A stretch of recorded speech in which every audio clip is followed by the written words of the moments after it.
Hey, Gretty. Thank you for being the first one to join.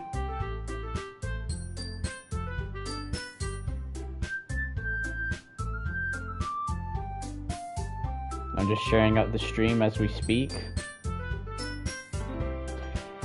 Hello, the Bud Files. Welcome to the stream. How's it going?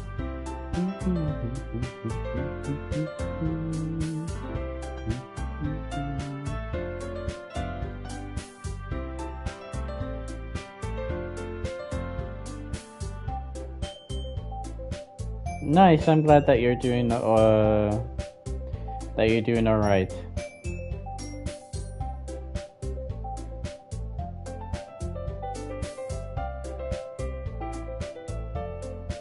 Me glad.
Right, so Grady, the Bud Files, the real Kratos, welcome to the stream. Thank you for the 3 likes. Like, don't forget to press the like button, people. Like, I've seen people join and not all of them leave the drop a like. So yeah, welcome to another live stream of Spooky Season with your boy, the Cosmos Lounge. We're going to be playing Doki Doki Literature Club live stream part 2, because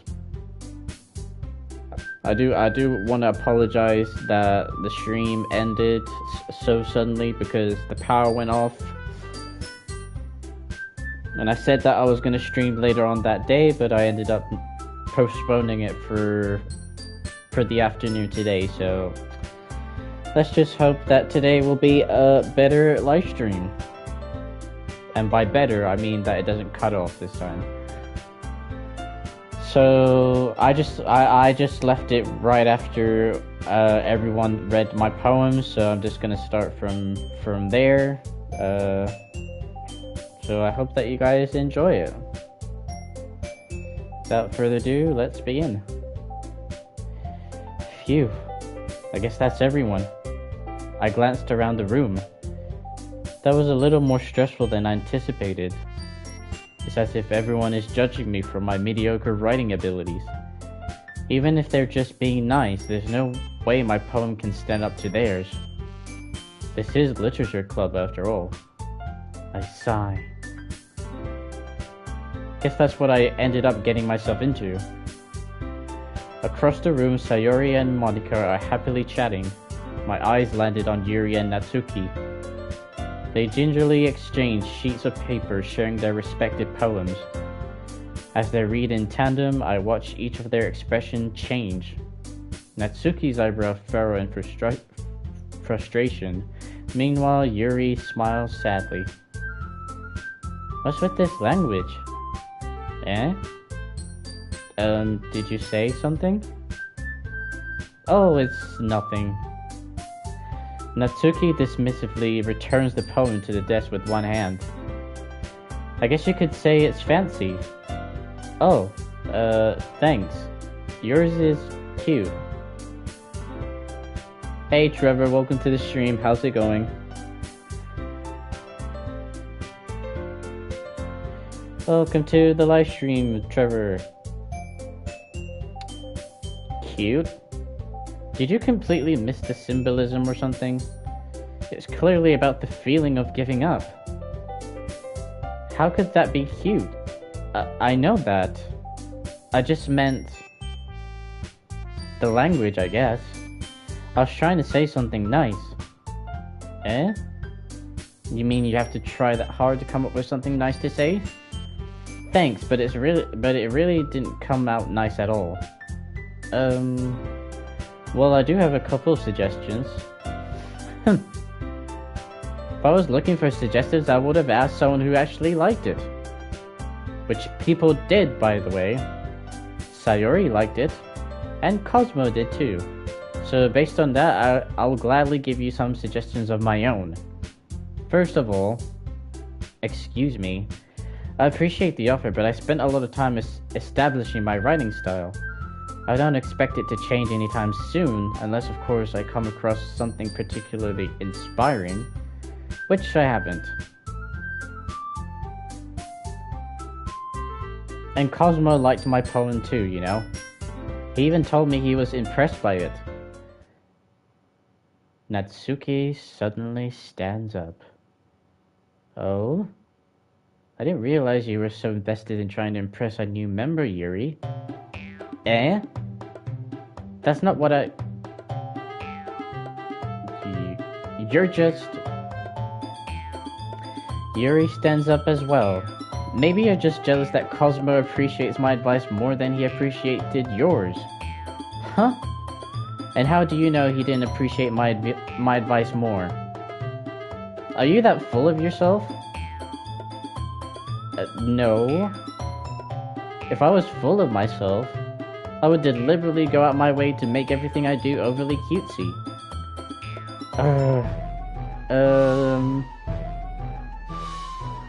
Is everyone okay? Well, you know what? I wasn't the one whose melons magically grew a size bigger as soon as Cosmo started showing up. Natsuki. Natsuki, that's a little... That doesn't involve you. I don't like fighting, guys. Suddenly, both girls turned towards me as if they just noticed I was standing there. Cosmo. She's trying to make me look bad. That's not true. She started it. If she could get herself and learn... If she can get over herself and learn to appreciate that simple writing is more effective, then this wouldn't have happened in the first place. What's the point in making your poems all convoluted for no reason? The meaning should jump out at the reader, not force them to have to figure it out. Help me explain that to her, Cosmo. Wait. There's a reason we have so many deep and expressive words in our language. It's the only way to convey complex feelings and meaning the most effectively. Avoiding them is not only unnecessarily limiting yourself, it's also a waste. Hi 50 Cent.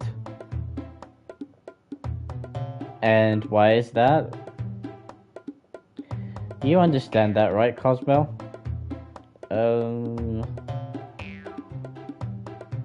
Well...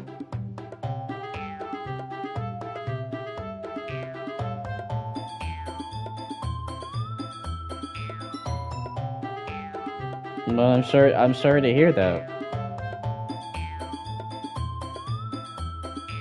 I keep getting 2,400 and then lose a subscriber, then gain it again, and then lose a subscriber again. So I keep jumping from 2,399 to 2,400, and then I lose a sub. So I guess YouTube doesn't want me to stay over the 2,400 mark.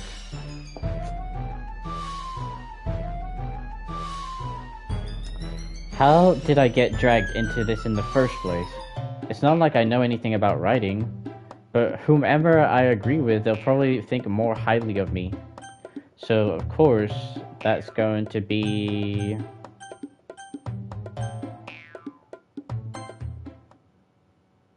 Natsuki. You're right that I liked your poem. See? Wait. That's not an excuse for you to be so mean. You shouldn't pick a fight just because someone's opinion is different. That's not what happened at all. Juri wouldn't even take my poem seriously. Hmm?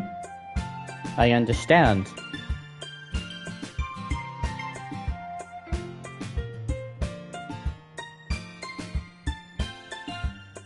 Hello, Lucy. Welcome to my stream. How's it going?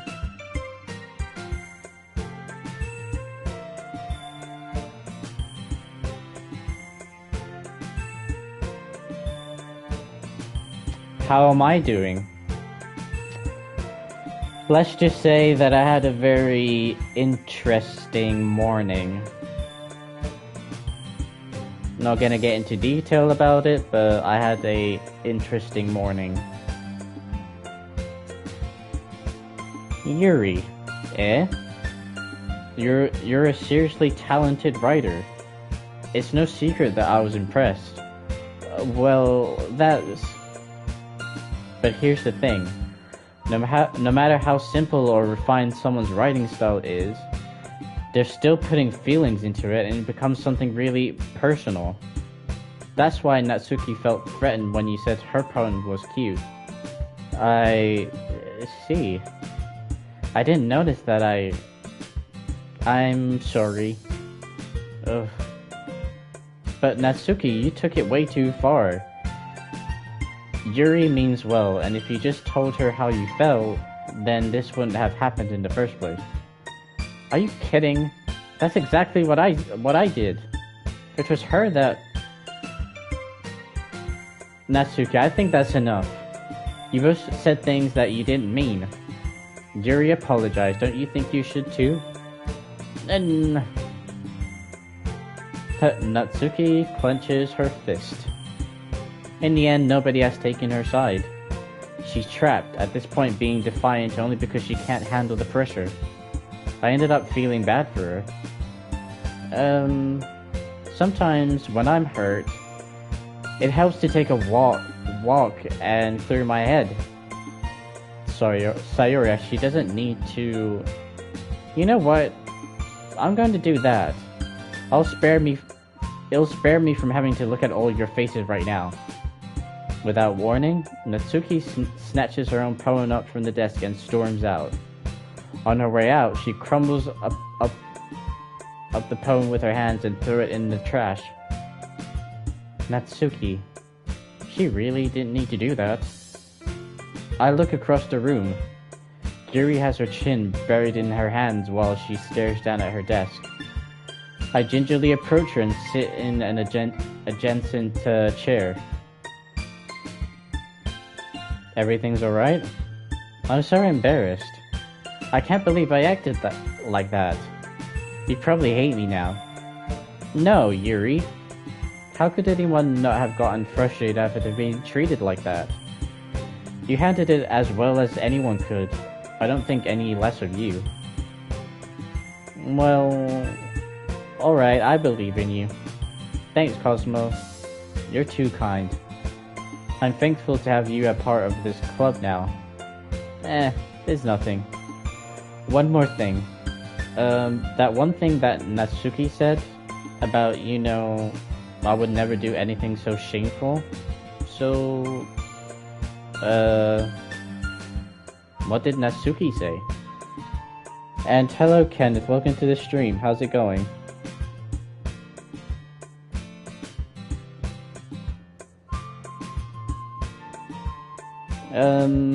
Well, never mind that. I'm gonna go make some tea. Oh, good idea. Make enough for more than one person, okay? Yeah. Okay, everyone. It's just about time for us to leave. How did you all feel about sharing poems? It was a lot of fun. Well, I'd say it was worth it. It was alright. Well, mostly. Cosmo, how about you? Well, I'd say the same. It was a neat thing to talk about with everyone. Awesome. In that case, we'll do the same thing tomorrow. And maybe you learn something from your friends too. So your poems will turn out even better.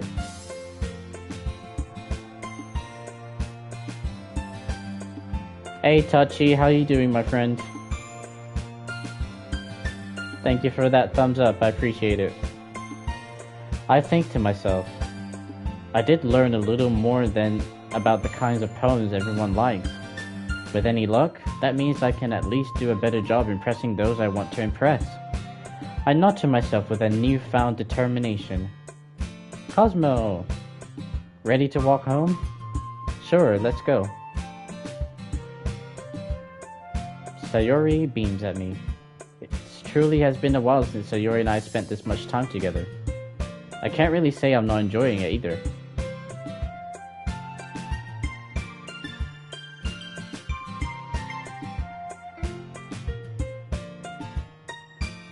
I'm playing Doki Doki Literature Club. It's one of the PlayStation Plus games of this month. Since it's free and it's available, I said to myself, why not? Why not give it a try? Sayori? About what happened earlier. What do you mean? You know, between Yuri and Natsuki. Does that kind of thing happen often? No. That's really the first time I've seen them fight like that. I promise, they're both wonderful people. You don't hate them, do you? No, I don't hate them. I just wanted your opinion, that's all. I can see why they make good friends with you. Phew. You know, Cosmo, it's nice that I get to spend time with you in the club. But I think seeing you get along with everyone is what makes me the happiest. And I think everyone really likes you too. That's... Hey Joe, welcome to the stream. How's it going? Joe, show you some. Every day is gonna be so much fun. It looks like Sayori still hasn't caught into the kind of situation I'm in. Sure, being friends with everyone is nice, but does it really need to stop there? Well, just have to see what the future holds, Sayori. I pat Sayori on the shoulder. I said that more to myself than to her, but it's easy to use Sayori as an internal monologue sometimes.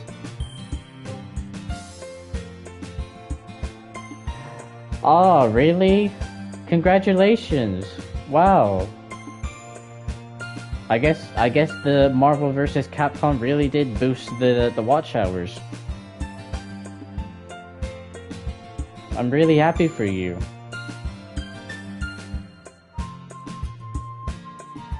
You deserve it, buddy. It's about time. My friend really likes this game. Sent him the link to your stream. Maybe he'll come. And I will welcome him with open arms if he does show up. Okay. Yeah. Let's do this.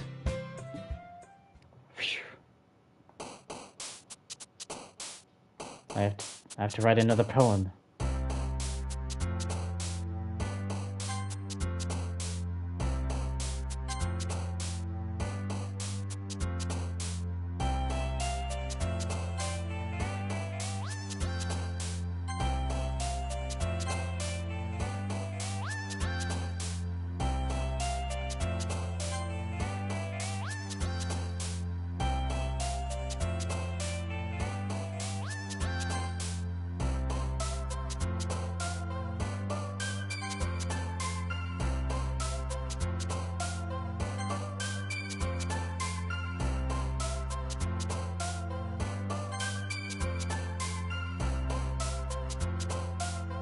You're welcome. I'm glad to be a part of your community and also your friend too.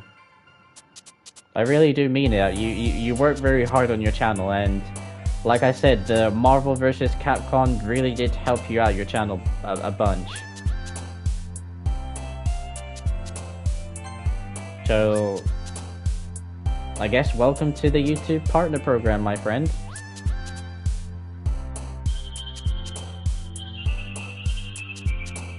Is this the friend that you were talking about? I don't know. Hello?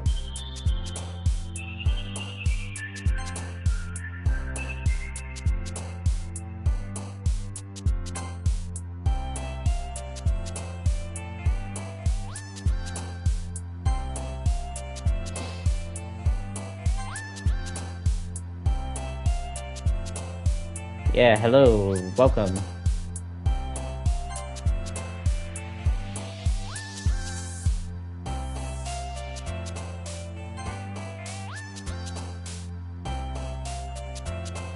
No, we are married. Okay. Congratulations.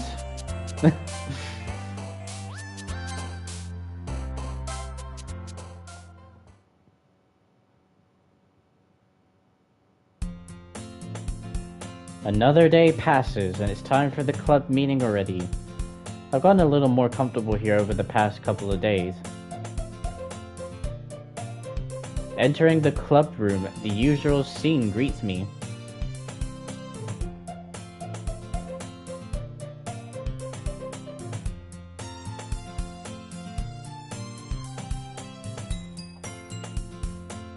Hi, Cosmo. Yo, Sayori. Looks like you're in a good mood today. I'm just not used to you being in the club, that's all. I see. That's a pretty simple thing to get you in a good mood. But I guess it's always the simple things with you anyway. Speaking of which, I'm kind of hungry. Will you come with me to buy a snack? No thanks. Eh? That's not like you at all. I have my reasons. Why don't we take a look at your purse, Sayori? Eh? Why that all of a sudden? No reason, really. I just wanted to look at it. Okay, that was random, I guess. Ah. Sayori nervously retrieves her coin purse. She fumbles with the latch and gets it open. Then she turns it upside down and lets its contents spill onto the desk. Only 2 small coins fall out. I knew it. I can see right through you, Sayori. That's not fair. How did you even know? It's simple. If you had enough money in the first place, you would have brought a snack before coming to the club room. So either you're not hungry and wanted an excuse to take a walk, or you plan to conveniently forget that you spent all your money so that I would lend you some. She only uses me for the money. I see how this is. I see how this is. Hello, Sour. Welcome to the stream, buddy. Thank you for that like. I appreciate it. Hope you're doing well today. But there's one more thing. You're always hungry. And so, that only leaves the one option. Huh. I give up. Don't make me feel guilty. If you feel guilty, that means you deserve to feel guilty. Yuri suddenly giggles. Eh? I didn't notice that she was listening in. Her face is in her books, as always. Huh? I wasn't listening or anything. It was just something in my book. Yuri, tell Cosmo to let me borrow some money. Don't get me involved like that, Sayori. Besides, you should only buy what you can responsibly afford. And frankly, after pulling a mischievous little stunt like that, your suffering is fair enough retribution.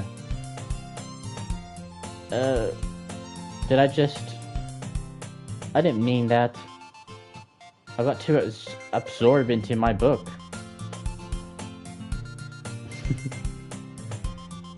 I really like it when you speak your mind, Yuri. It doesn't happen much, but it's a fun side of you.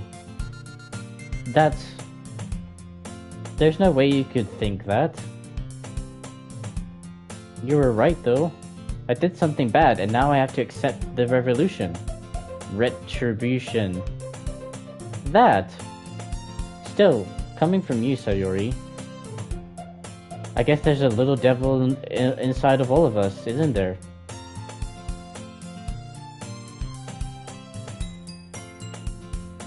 Okay, I will have to go. We'll leave your stream running on background so you can get those tasty watch minutes. Well, thank you for stopping by, Tachi. I appreciate it, and thank you for leaving the stream on. It definitely helps. Not gonna lie.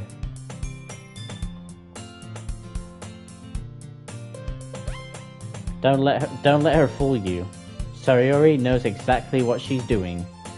After all, she told you guys she was bringing me to the club before she even told me. But you wouldn't have come if it weren't for the cupcakes. So I had to trick Natsuki into making them. Come on, give me more credit than that, Sayori. She's always laughing nervous. Out of nowhere, something smacks Sayori in the face and tumbles onto the desk. Ow! What was... Eh? A cookie! Sure enough, it's a giant cookie wrapped in plastic. Sayori glances around. Is this a miracle? It's because I paid my restitution? Retribution! Jesus, you can't say the word right. Actually, that one almost worked.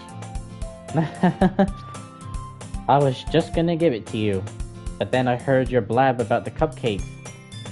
It was totally worth seeing your reaction, though. Natsuki, that was so nice of you. I'm so happy. Sayori hugs the cookie. What the hell? Who hugs a cookie? Oh jeez, just eat it. Sayori rapidly tears open the wrapper and takes a big bite. So good.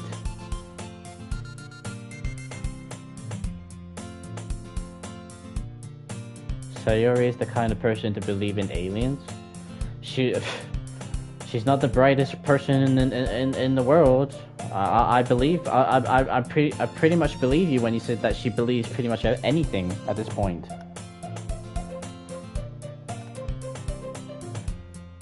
Hold on a second, guys.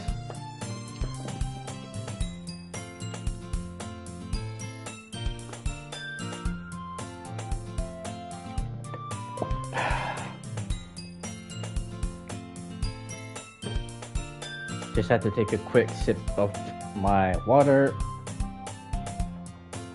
because this game requires a lot of reading. Sayori suddenly claps her hands over her mouth.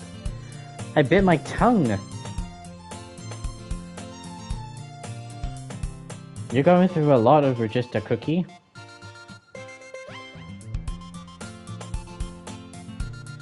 Eh?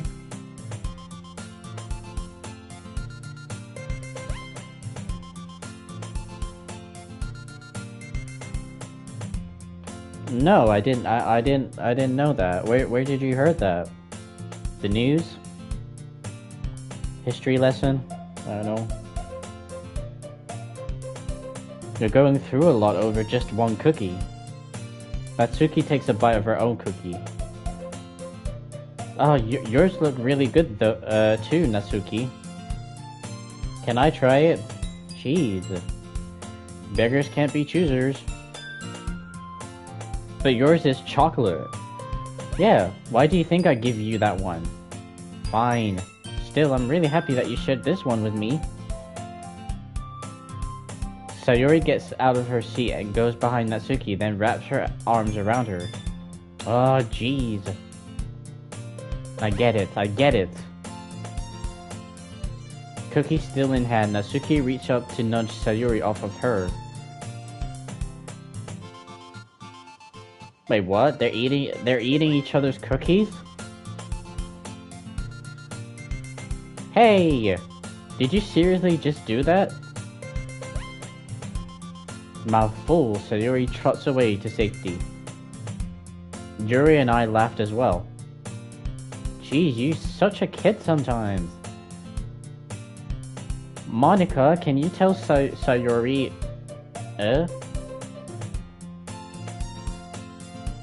Monica isn't in the club room. Ugh. Where's Monica anyway? How's the game so far? I can tell that the story is building up slowly. Like, it's just any other novel game, I guess. Just a couple of girls enjoying their time in school, I guess. I just... apparently just hanging out in the classroom and writing poems, just getting to know the girls a bit. One of our friends, Sayuri, kind of tricked us into joining this literature club so I can have something to do. But apparently, for what I read in the description, this is a psychological horror game, but I don't see much of the horror in this so far. Hello, Moonbear. Welcome to the stream. How's it going? Good question. Have any of you heard anything about her being late today? Not me. Yeah, I haven't either. That's a bit unusual. I hope she's okay. Of course she's okay. She's probably just had something to do today. She's pretty popular after all. Eh? You don't think she has a... Wait a second. Are you gonna say boyfriend?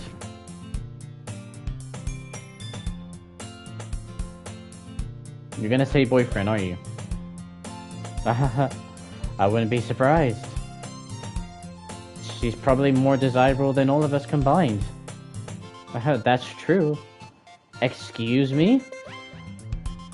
Suddenly the door swings open. Sorry. I'm super sorry. Ah, there you are. I didn't mean to be late. I hope you guys weren't worried or anything. Eh? Monica choose the club over her boyfriend after all? You're so strong-willed. Boyfriend? What on earth are you talking about? Monica quizzically glances at me. Oh, never mind that. What held you up anyway? Oh, well, my last period today was study hall. To be honest, I kind of just lost track of time. These girls sure like to laugh a lot. Hello, Theta. Welcome to the stream, buddy. How's it going? How are you doing, Theta?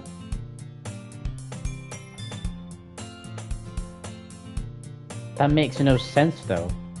You would have heard the bell ring at least. I must have not heard it since I was practicing piano. Piano?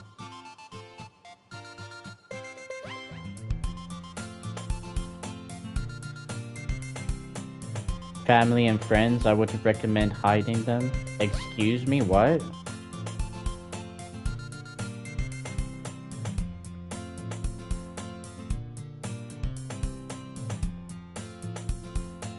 But why, though?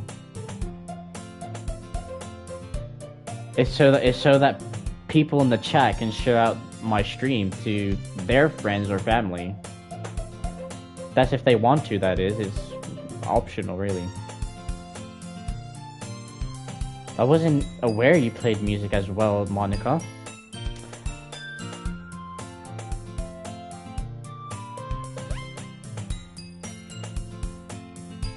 Well, thank you for stopping by. I don't really. I kind of just started recently.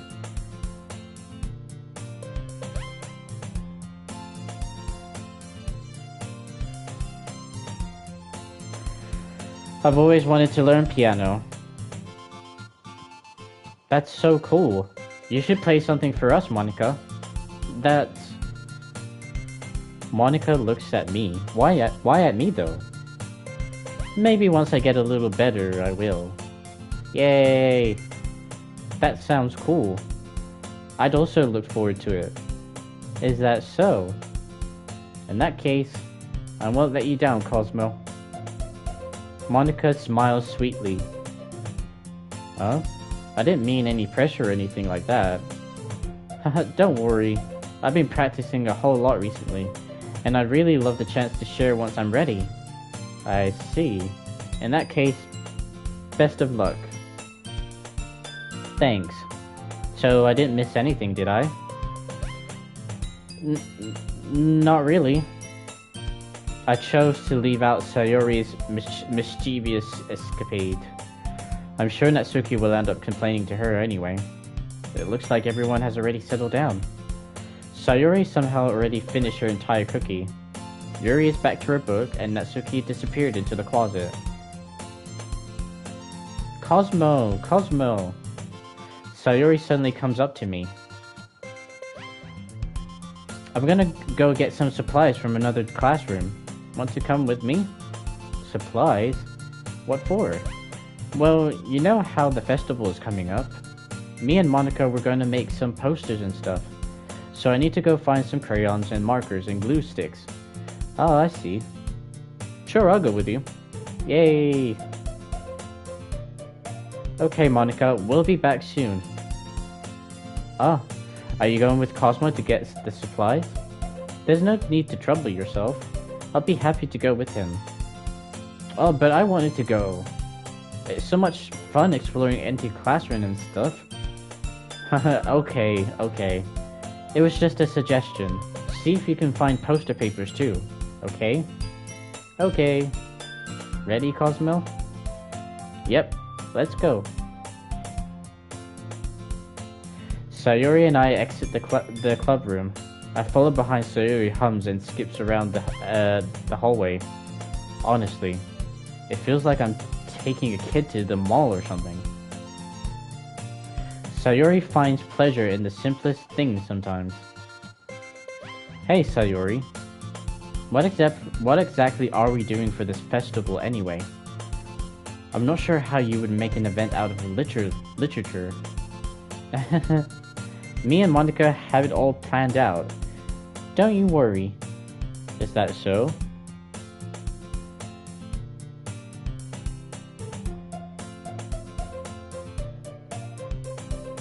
Yep. We're gonna do a poetry performance. A performance? Of what kind? Well, everyone is gonna take turns on stage and recite their favorite poems.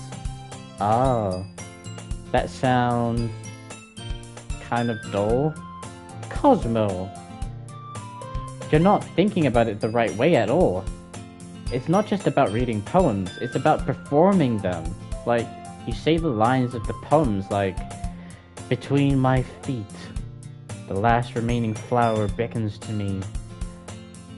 I twist the stem, freeing it from its clinging roots, caressing the final joyous moments between my fingers. Yo, the General Suicide, what's up, buddy? Welcome to the stream. How's it going? How is your dead space? But to what ends have I summoned this joy? For now, when I look in every direction, the once prosperous field before me is but a barren wasteland. Like that, Sayori. How do I put this? I'm sure it's just me, but it's impossible for me to take you seriously when you talk like that. You meanie. I'm working super hard on this, you know. Oh, I know. I just meant that it's a pretty unordinary contrast to your cute self. And hello, the Bakewell Adventures. James, welcome to the stream. How's it going? How are you enjoying the Silent Hill 2 remake? Some of my friends already completed it, and they're playing the the New Game Plus. Apparently there's more endings than the original Silent Hill 2. And hello Snake, welcome to the stream, buddy. How's it going? Don't say that, it's embarrassing. But I guess that means I'm doing a good job.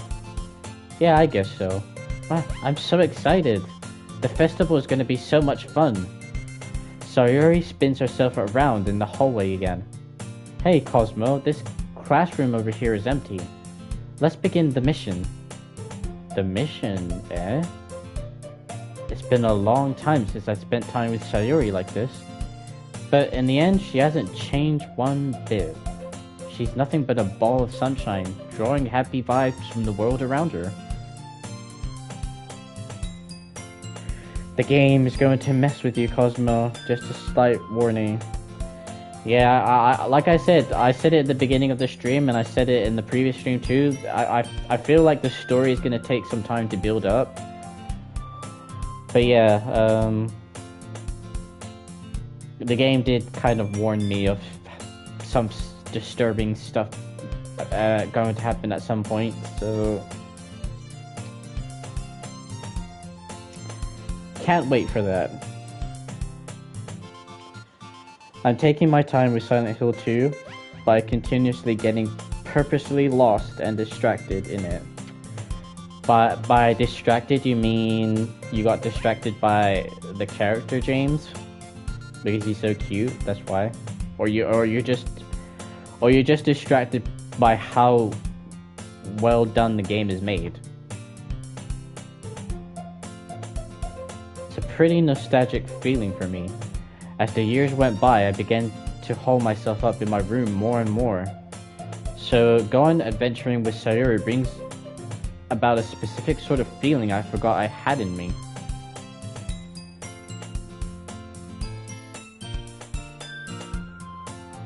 Can it be both? It can be both. You can enjoy both. Yeah, the Kratos actually told me about it yesterday, that they're gonna make, or that they're working on an Alien Isolation sequel. Oh, it really took like 10 years to actually get them to actually make a sequel, I guess. But it's gonna take some time because they said that it's in the early development, so it's probably gonna take some time, like a few years or something. Maybe it's gonna be like maybe it's gonna be a game that's gonna release alongside the PlayStation 6. I don't know. The two of us enter the classroom. Sayori heads straight to the closet and I follow. Let's see what we have in here. Crayons! Sayori pulls a box full of crayons off the shelf. They're the best brand too. They're kind of dirty though. Sayori starts pulling various crayons out of the box, reading the color names. Alright, that's one down. Don't get distracted, we still need to find... Wait, I'm looking for my favorite color. Fine.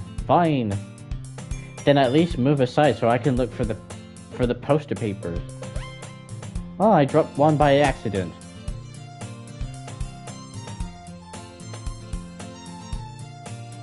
Oh, she hit herself. Sayori bends over and smacks her forehead right into the shelf.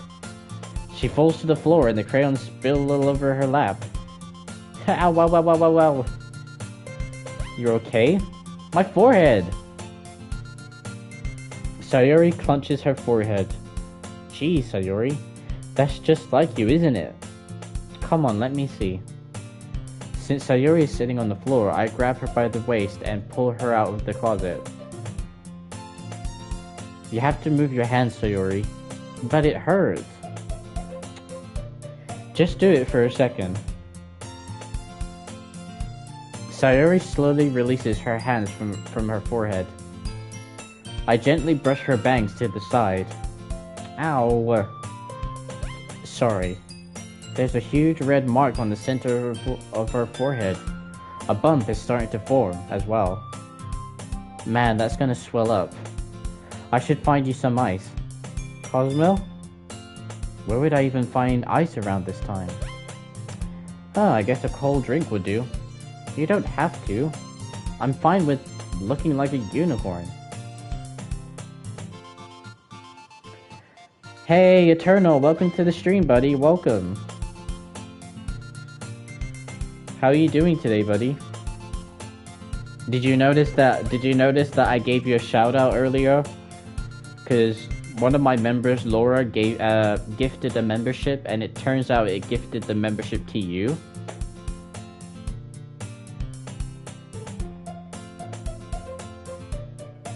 Like she gifted the membership, but then YouTube chose you at random.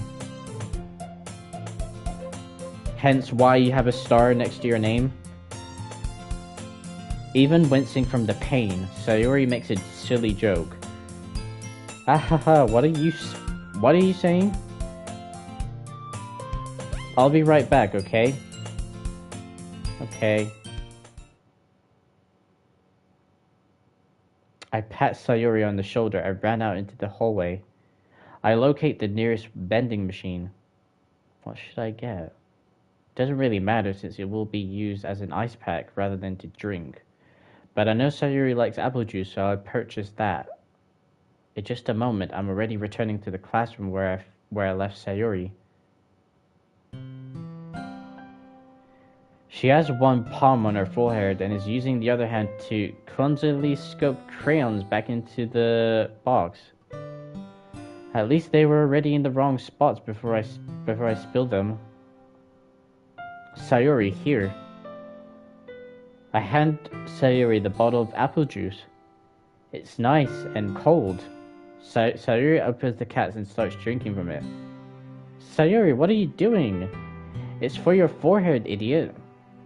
Ah, sorry, I forgot. How hard did you hit your head? Sayori placed the bottle against the bump on her head. It stings. Just bear with it.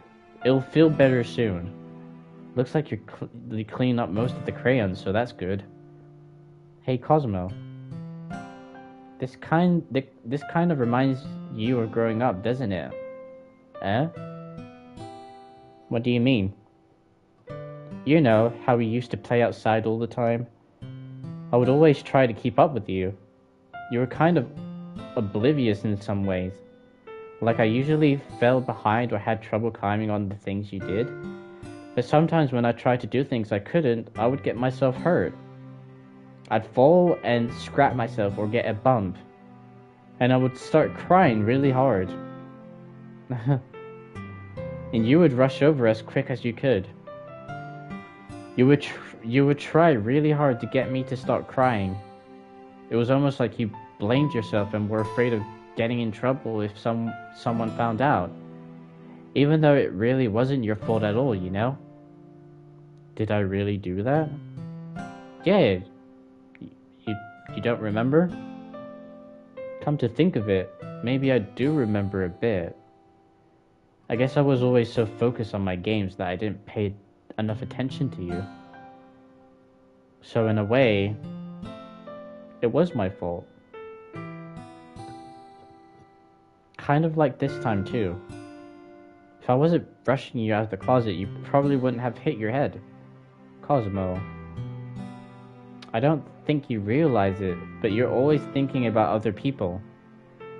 Even after all these years. You're rushing to help me, even though I'm just being clumsy. You're really a sweetheart. Don't call me that. And I don't really do this kind of thing all the time. I guess when it comes to you, it just feels natural. Before I even know it, I'm treating you like that. I guess that's what happens when you've been friends for so long. Really? Maybe you're right. Cosmo, I'm so glad that nothing's changed between us. Do you think you'll be like this forever? Forever? If I'm honest to myself, there's no telling where we'll each end up for college, or after that. So it wouldn't be fair for me to make any promises. But, well, I hope so. It's been this long already, right? I can't imagine you ever changing, so my hopes are up. I'm so happy. Sayori has a whimsical expression in her eyes. We remain silent for a moment. She's so silly and clumsy on the outside that when I see her deep in thoughts like this, it makes me not want to disturb her. I guess we should go back. I don't want to worry Monica, you know? Good luck with that. She's gonna see your forehead either way. Not if I hide it under my bang. Sayori hops to her feet. She clutches her forehead again. Don't stand up so fast after hurting yourself. Well, I guess it's too late now. Anyway, let's go. I follow Sayori out of the classroom. Sayori plays with her bang to try hide the bump, but without much success. In a moment, we'll make it back to the club room. Ah, you're back. Good timing. I was just about ready to start with sharing our poems. Sayori, your forehead. She's fine, don't worry about it. I was playing with the crayons and smacked my forehead into the shelf. So much for keeping it a secret. Well, anyway, were you able to find everything we needed? Uh-huh, I have it right. Eh? Sayori frantically glances around herself. I forgot all the stuff! Calm down, Sayori. I have it all right here. I found the poster paper, too. Sounds like you ended up doing all the work, Cosmo. Oh, well, Sayori. I failed to come up with an excuse for Sayori. I made it an adventure. Yeah, that.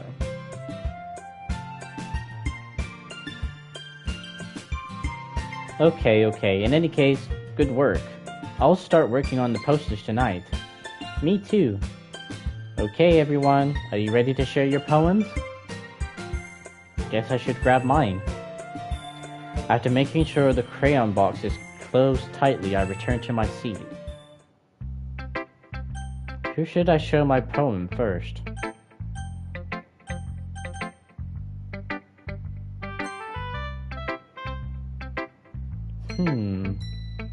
Well, it's not terrible, but it's pretty disappointing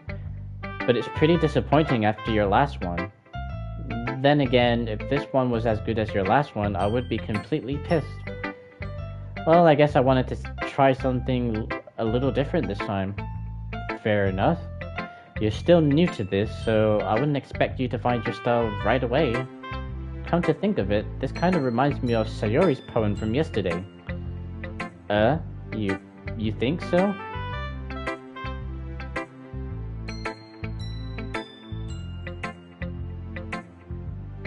It's showing the repeated messages again on screen. Lovely. Yeah, well, I guess if you've been friends with her for so long, you might be on the same wavelength. But you never really struck me as her type. Sayori has a type of all of a sudden? Well, I don't know, but honestly, how can someone so, fluffy spend so much time with someone like you? It's like she's dragging around a dead weight. That was a little unnecessary. But think of it this way, if it weren't for me, she would probably just fly away like letting go of a balloon. You could say we each take care of each other in our own way. Whatever it is, I don't get it. Oh yeah, I guess I'm supposed to show you my poem. Here.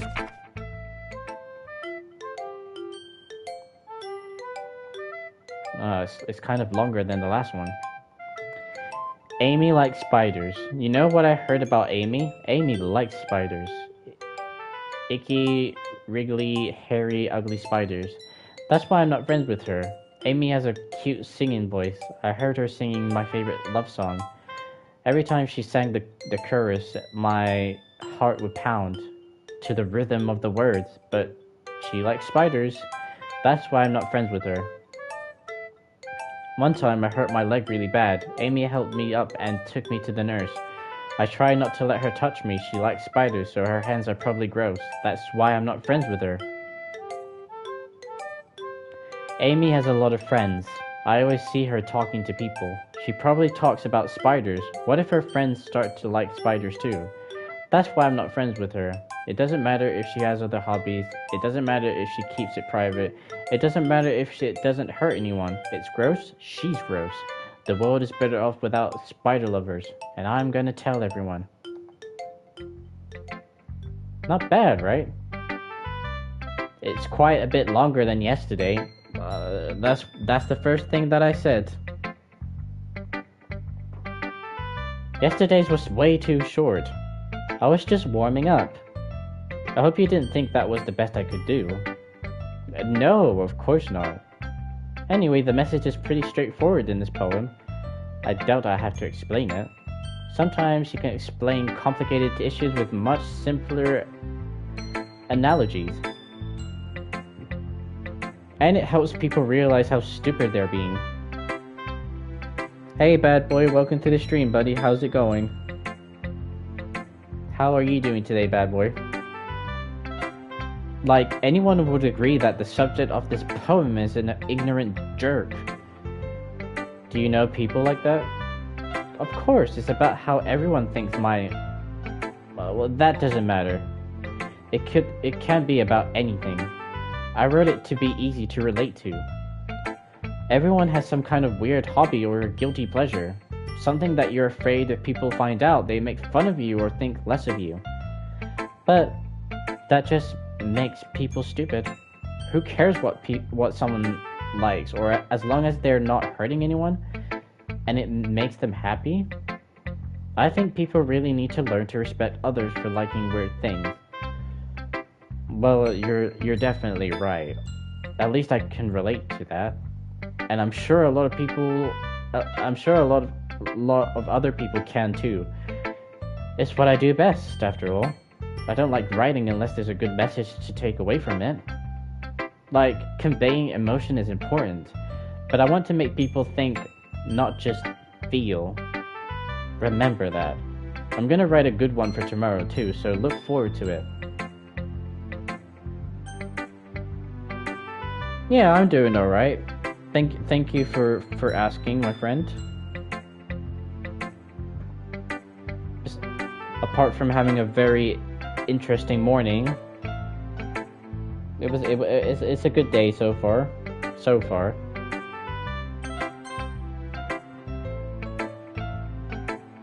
Let's see what you've written for today. Well done, Cosmo. Your skills are already improving. Wait, so the other girl says that it's my poem today was a little bit worse than yesterday's, but you're saying that I'm improving? Who should I believe here? And when do I get to read my own poems? Really? Thank you, Yuri. Coming from you, that means a lot. It's nothing. I'm just happy to help inspire fellow writers. I know you're new to this, so don't worry so much if it seems like you can't get your poems to feel perfect. You don't need to be afraid to be a little more daring. Metaphors can go a long way. Don't feel like you need to work your brain like turning a bunch of gears. Try letting your mind wander through your feelings, and write down the things you see and hear. That's one way to truly enable your reader to see into your mind. It's a very intimate exercise. I see. That's a certainly interesting technique. Thanks for sharing. I have, well, an example of that if you like to read it. Of course. Is this the poem you wrote for today? Yuri nods and timidly hands me her poem. Yeah, but her writing is too... I can't read her.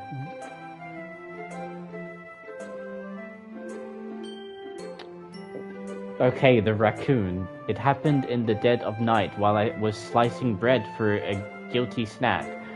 My attention was caught by the scuttering of a raccoon outside my window. That was, I believe, the first time I noticed my strange tendency as an unordinary human. I gave the raccoon a piece of bread, my subconscious well aware of the consequences. See, I read consciousness instead of consequences. Well, that's a good start.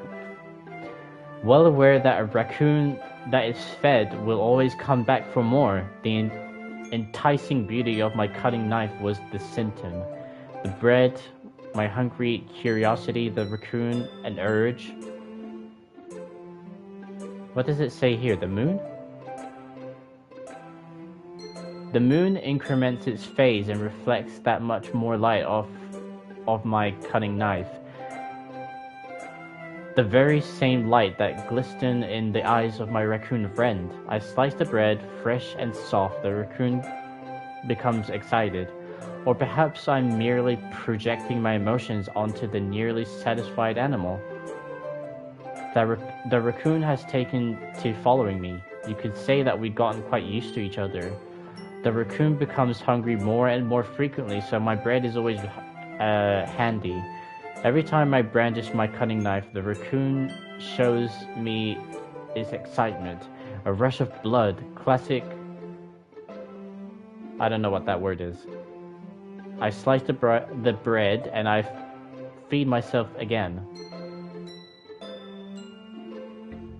I read it more better than the other one. But still, her writing is just hard for me to read sometimes. I was a little more daring with this one than yesterday's. I can see that. It's a lot more metaphorical. I don't know if it's my fault, but I can't begin to imagine what this poem is about. That's right, it's a bit closer to my preferred writing style.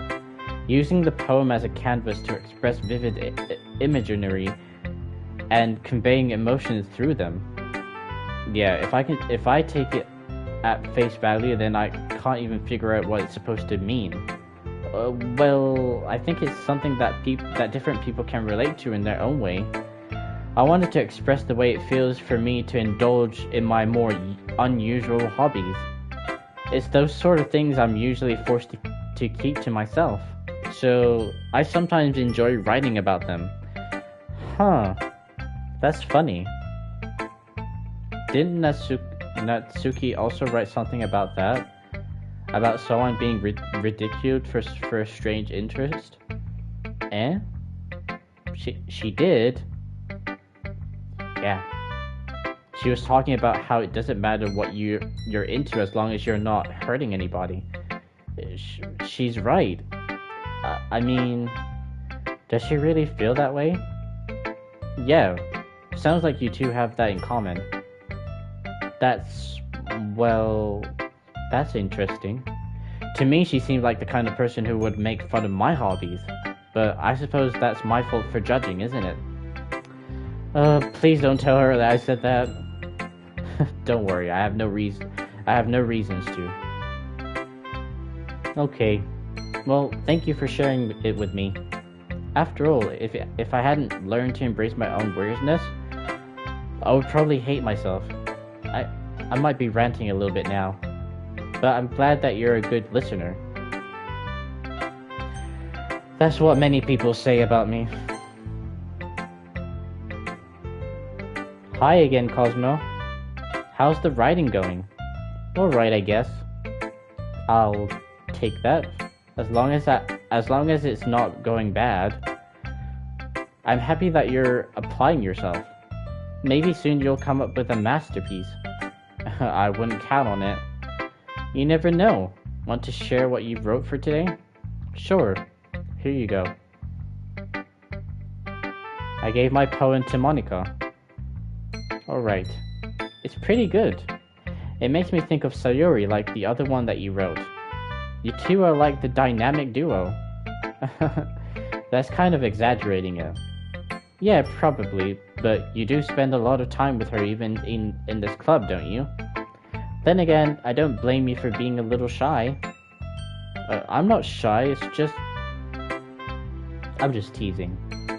I know it takes a bit of time to make friends with everyone, but Yuri and Natsuki are super interesting people, so don't be afraid to give them their share of time. And you can talk to me every now and then too. I'm not like unapproachable or anything, am I? Ah, no, it's nothing like that. I'm just getting used to being around here, that's all. Yeah. I'm sorry if I was putting pressure on you or something. I really didn't mean it like that. No, don't worry. I get what you're saying. Well, alright, but anyway, you want to read my poem now? I like the way this one turned out, so I hope you do too. Alright, let's take a look. Save me. The colors, they won't stop. Bright, beautiful colors, flashing, expanding, piercing, red, green, blue, and endless... I don't know what that word is, or meaningless noise. The noise, it won't stop. Violent, grating, waveforms, squeaking, screeching, piercing, sine, cosine, tangent. Like playing a chalkboard on a turntable, like playing a vinyl on a pizza crust. An endless poem of meaningless. Load me. This one's weird. This one's very weird. It's even more abstract than your last one, huh?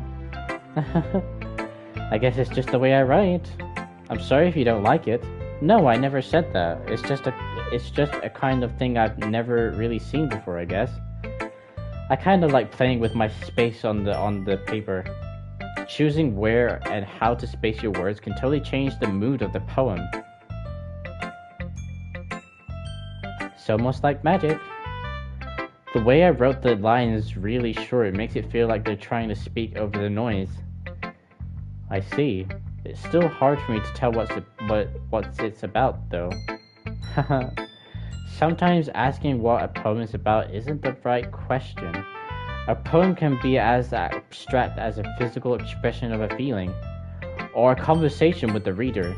So putting it that way, not every poem is about something.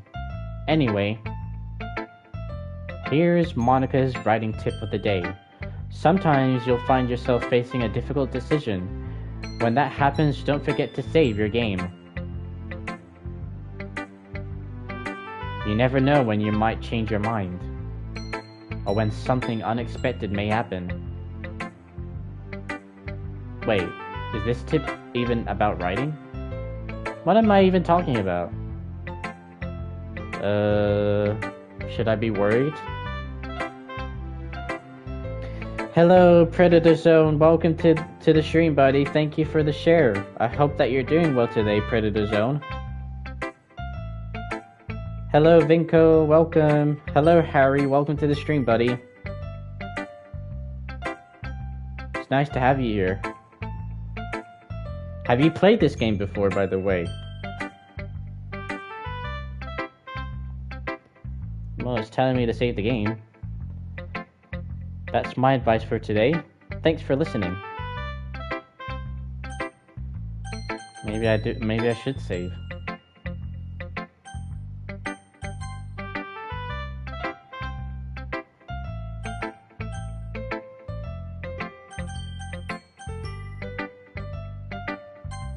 Well, Sayuri's the last one that I should show. Well, I haven't seen the creepy part yet.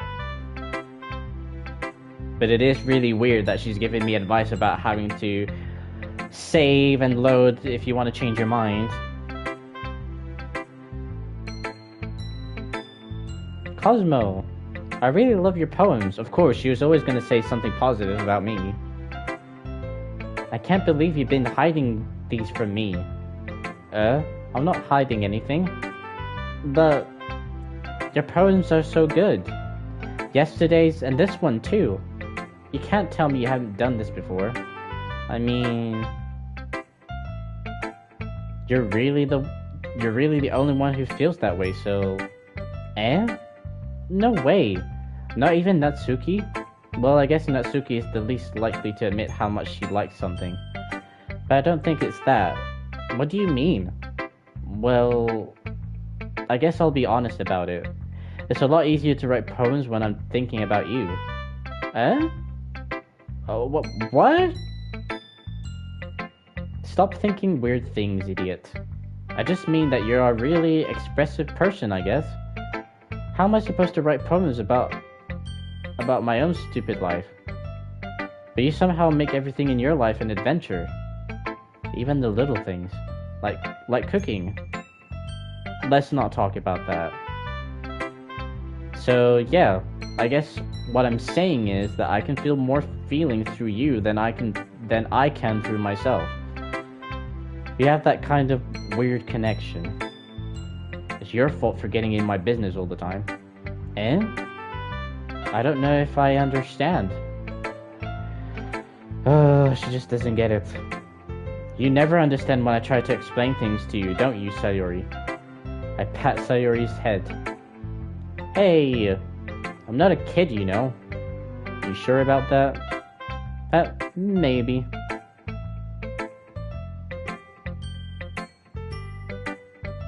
You said amaze balls.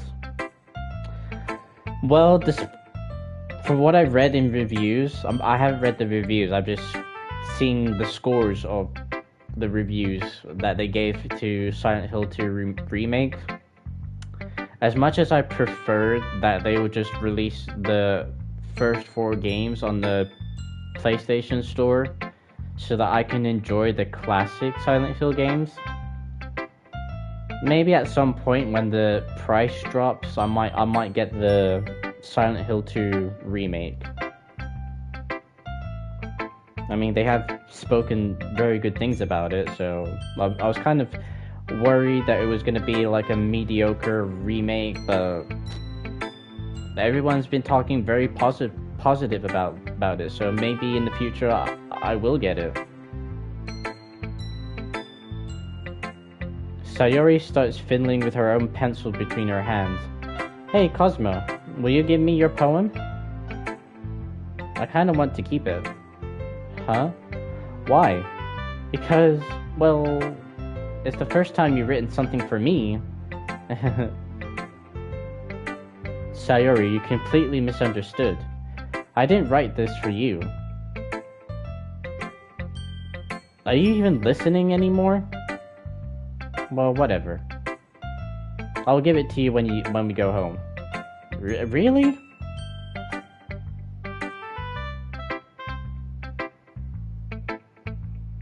Ah, I broke my pencil! Sayori hastily bends down to pick up the piece she dropped. But being inattentive of her surroundings, she bumps right into me. Sorry. It's fine, it's fine. You klutz. Yeah, but how are they gonna add the classic if they lost the source code, you know? If they lost the source code, then it's gonna be impossible to, like, you know, release it in any shape or form, or, you know, physical or digital, you know.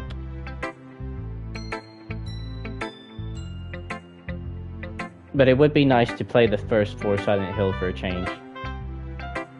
Because I really couldn't give a damn about the others, so...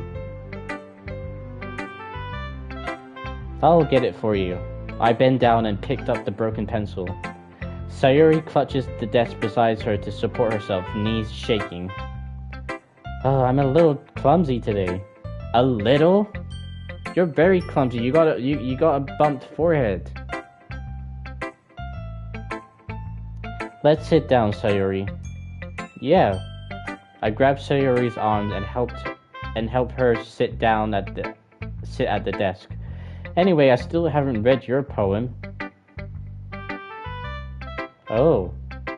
Sorry, I forgot about that. But it's not as good as yours. Geez, don't worry. I'm sure I'll like it. Bottles. I pop off my scalp like the lid of a cookie jar. It's the secret place where I keep all my dreams. Little balls of sunshine all rubbing together like a bundle of kittens. I reach inside with my thumb and forefinger and pluck one out.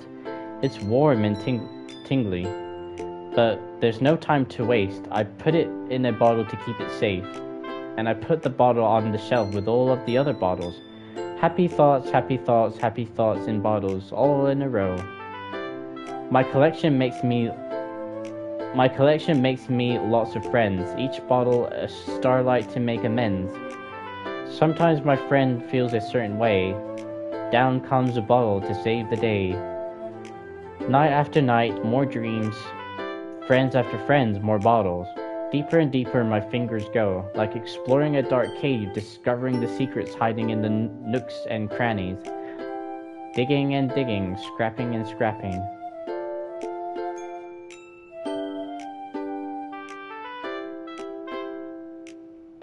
No, they need to bring 1, 2, 3, and 4 originals.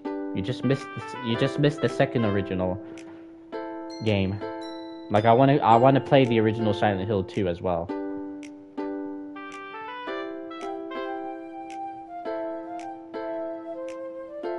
And it would be nice that they bring Silent Hill 1 as well, because that way I can get to play it and complete it once and for all.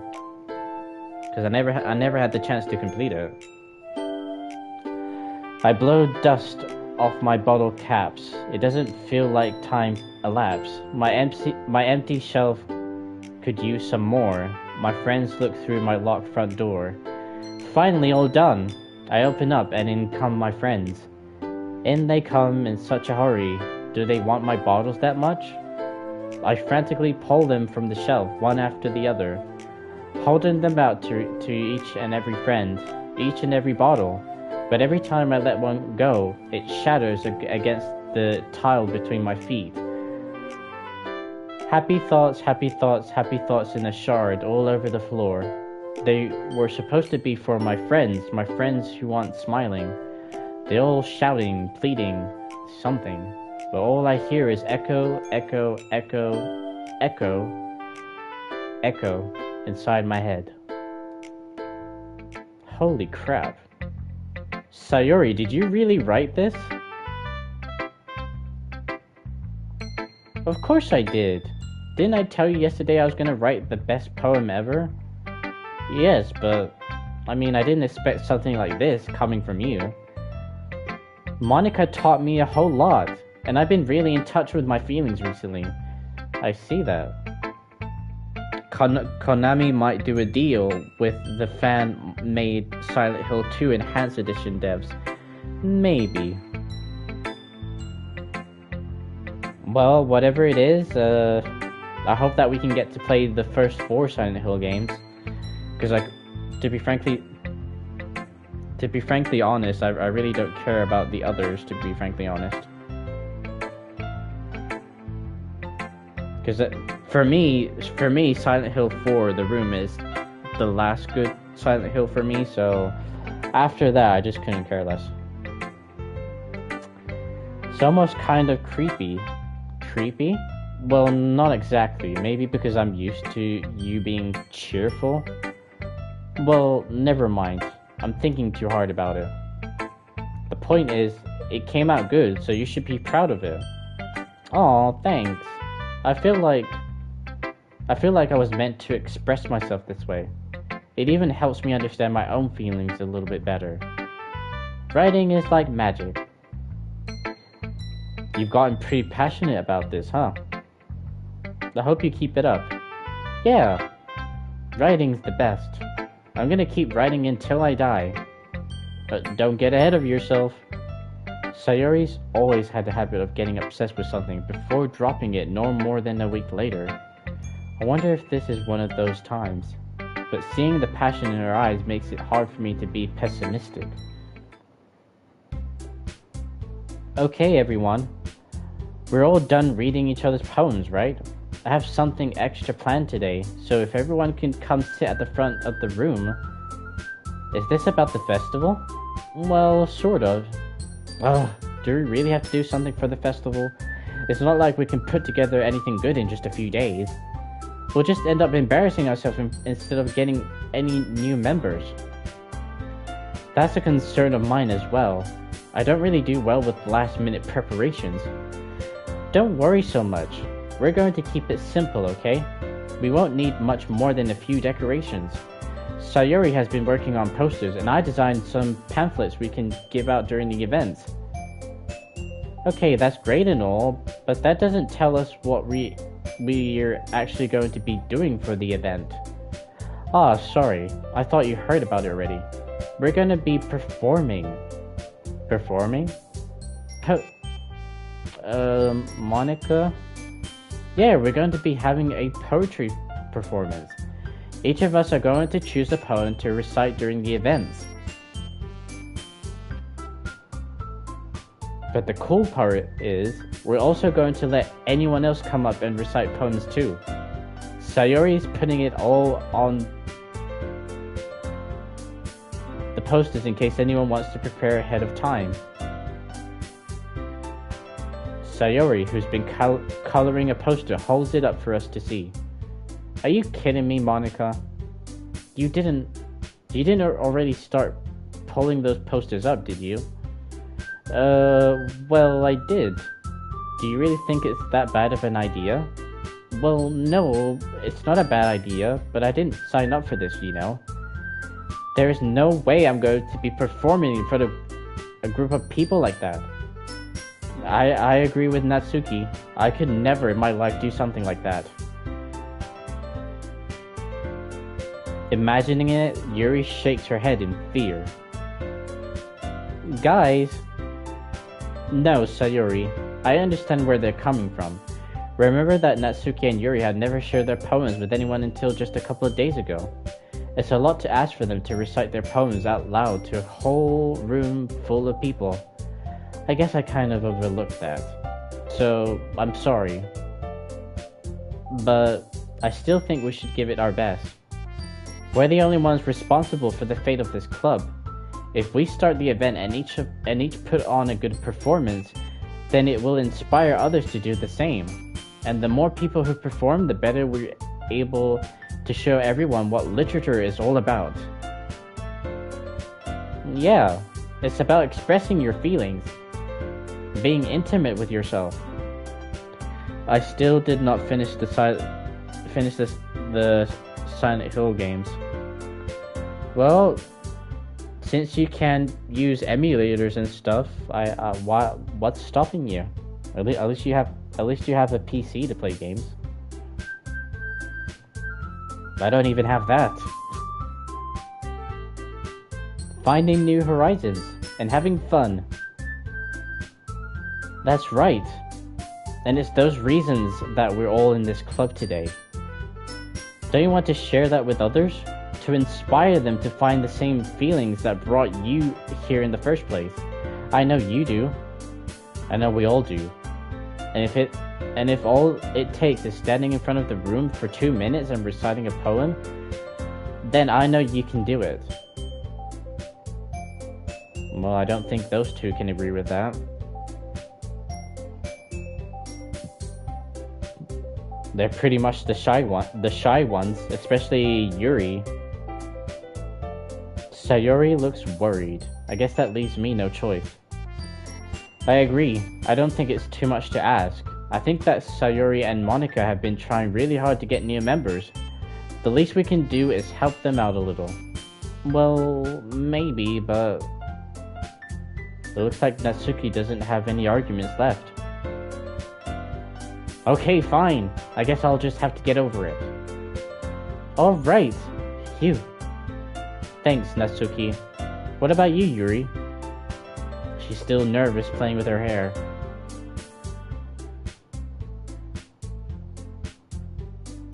Yuri dejectedly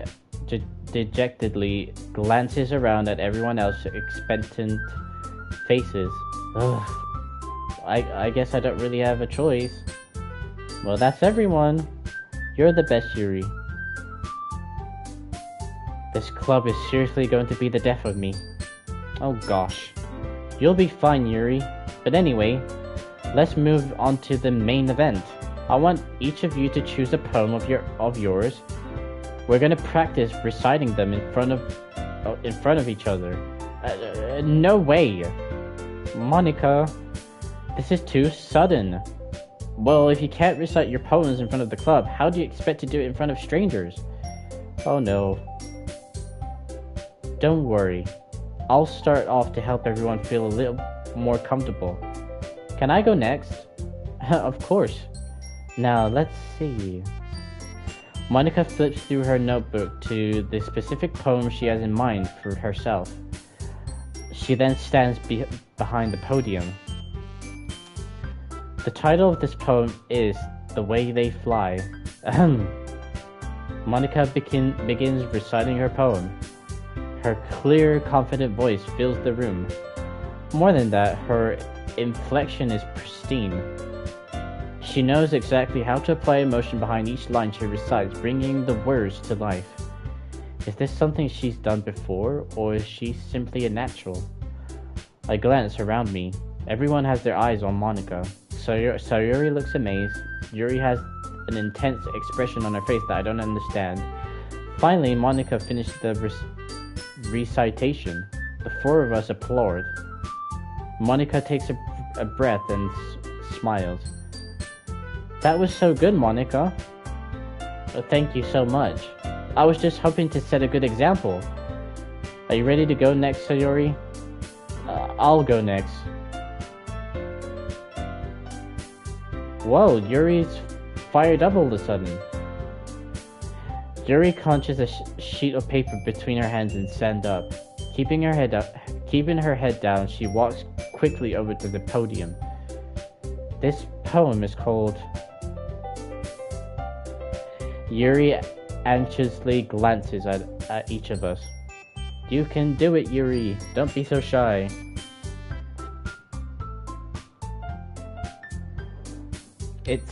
It's called After Image of a Crimson Eye. Yuri's voice shakes as she starts reading the poem. Just a moment ago, she practically refuses to do this. Why is she suddenly putting in so much effort?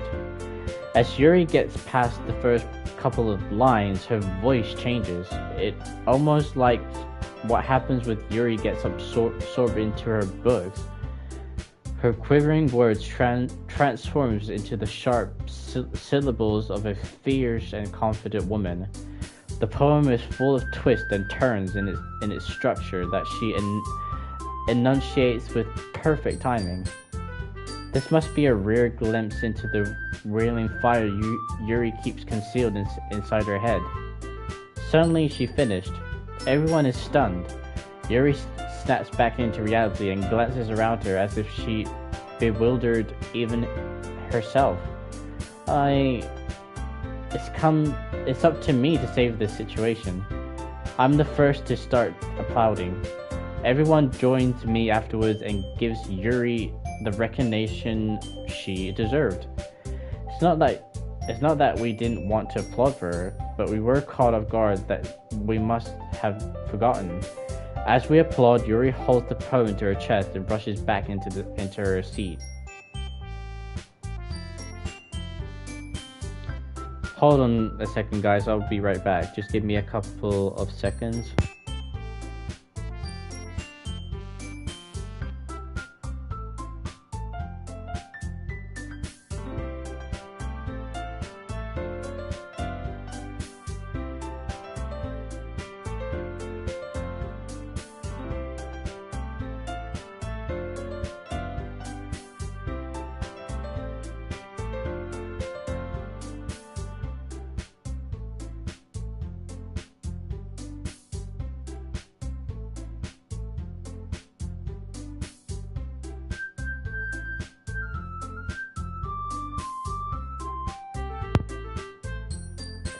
Silent Hill floor is freaky to me. Exactly. And that is a reason why I need Sony to, like, release the first 4 games of Silent Hill so that I can stream it for my channel.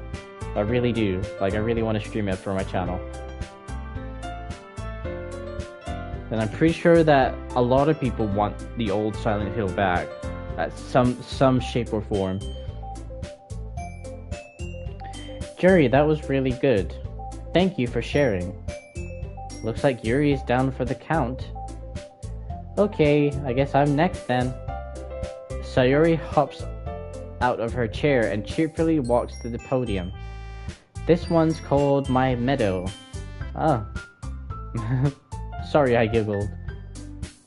Sayori? It's a lot harder than I thought. How do you guys do it so easily? Try not to think of it like you're reciting to other people. Imagine you're reciting it to yourself, like in front of a mirror or in your own head. It's your poem, so it'll come out the best that way. I see. Okay then. Sayori begins her poem. Somehow it feels like her soft voice was made as a perfect match. The poem isn't aimlessly cheery like Sayori is. It's serene and bittersweet. If I were to read this on paper, I probably wouldn't think much of it. But hearing it come from Sayori's voice almost gives it a whole new meaning. Maybe this is what Sayori meant when she said she likes my poems.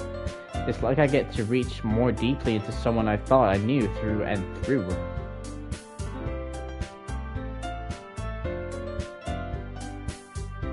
You streamed for 11 hours? Congratulations. I don't know how you lot managed to do it. The longest I done was 9 hours. And that was Resident Evil Village. I played the game from beginning to end.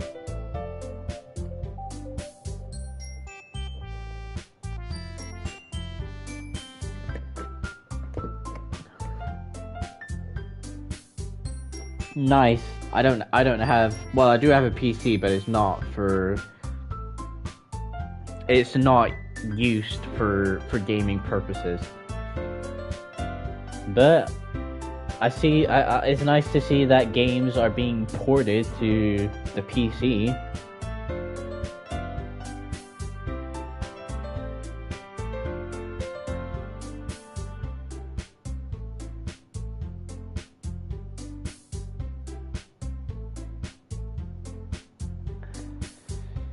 Sayori finishes and we applaud. I did it! Da da da da da da da da. Good job, Sayori. Even Cosmo liked it. I guess that's a good sign. What does that even mean? It came out nicely, Sayori. The atmosphere of the poem fits you really nicely, but it might be that other poems wouldn't work quite as well with that kind of delivery. I don't really understand. In other words, I've seen poems of yours where that soft, gentle delivery wouldn't work as well. They might need a little more force behind them, depending on what you're reading. Oh, I know what you mean. Well, I've been practicing that kind of thing. It's just embarrassing to do in front of everyone. Then next time, I'm going to make you pick a poem that challenges you a little more. We don't have much time before the festival, you know? Okay. Now, who's next? Natsuki? Don't make me go before Cosmo. It's not like I can compare to you guys anyway. Might as well let Cosmo lowers everyone's standards a little before I have to do it. Natsuki. It's fine. I might as well get it over with. But it's not like I have much of a selection of what to read.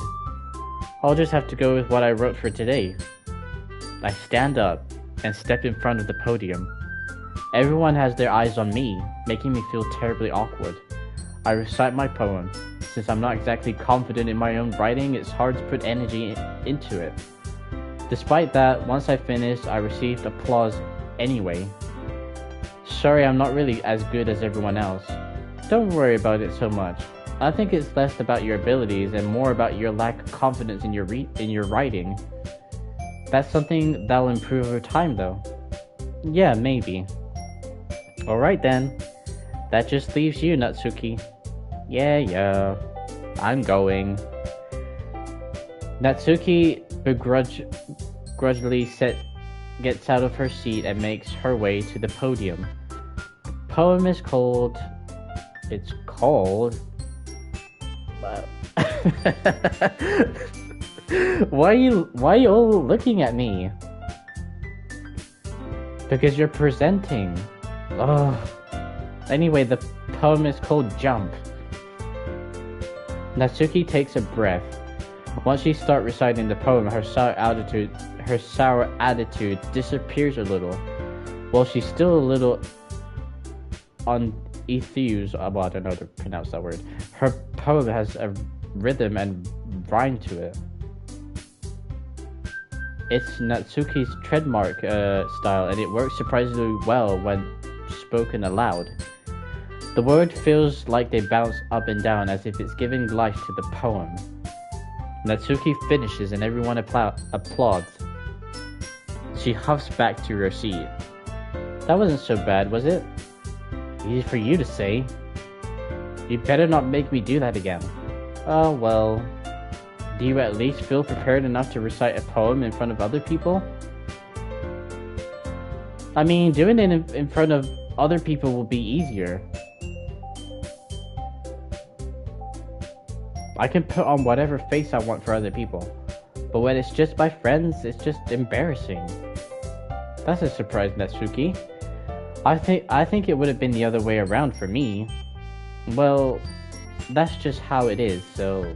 Well, I guess in that case, you won't have much to worry about for the festival. That said, I want to thank everyone for coming through. It might be hard, but I hope that you all have an idea of what it's like now. Make sure you pick a poem and get enough practice before the festival, okay? I'll be making pamphlets, so let me know ahead of time what you'll be reciting. Jeez, I should probably find some other poem to recite instead. That's fine too. It doesn't have to be your own. I'm already pleasantly surprised that you're putting in all this effort for the club.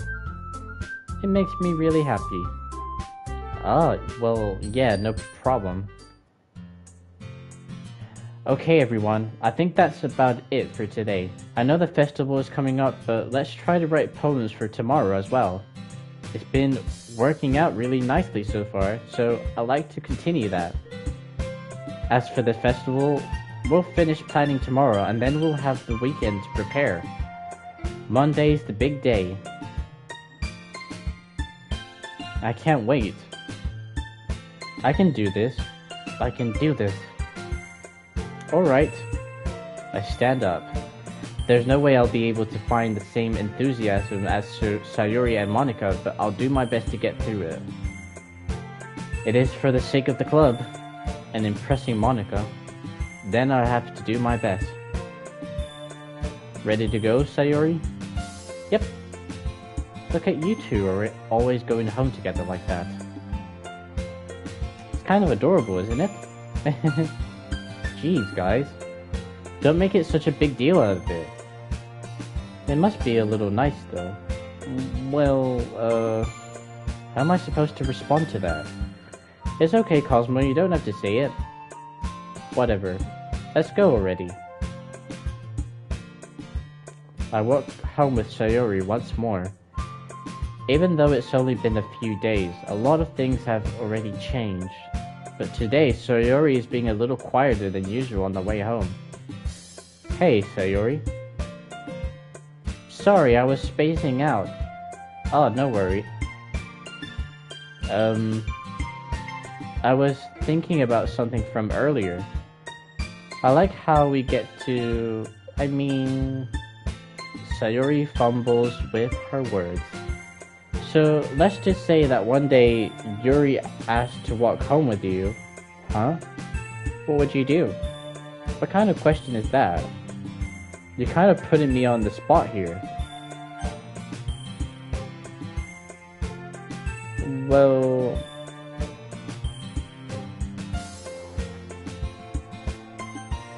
I mean, I would still walk home with you because you're my best friend. Like, nothing's gonna change, I guess. Sayori? You really think I would ditch you for Yuri? Eh? But she's so beautiful and smart. Jeez. I already see her in the club every day. Besides, you always seem to really like going home together. I wouldn't just ruin that for you. You're so silly, Cosmo. You think about me too much sometimes. Yuri would deserve it if she wanted to, so... Sayori, I already made up my mind. I really can't figure you out sometimes. Sorry. Besides, what's the point in speculating something that's never gonna happen?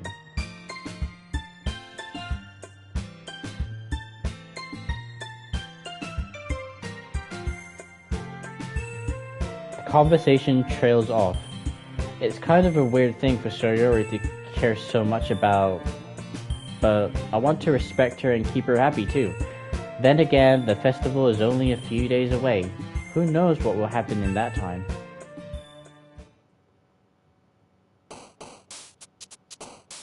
I have to write another poem again.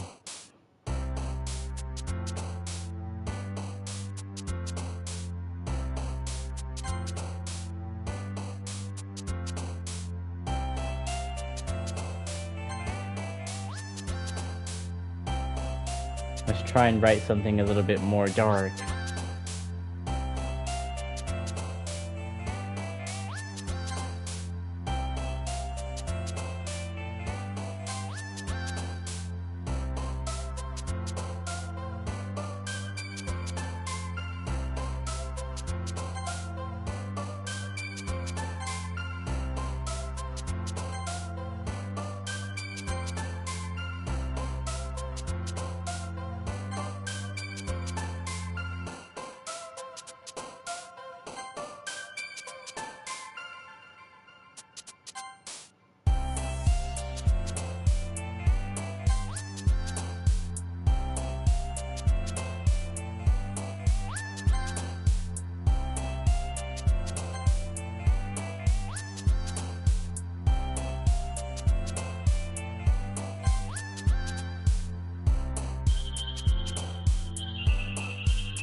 I wonder if we get to read our own, like, my own poems at some point.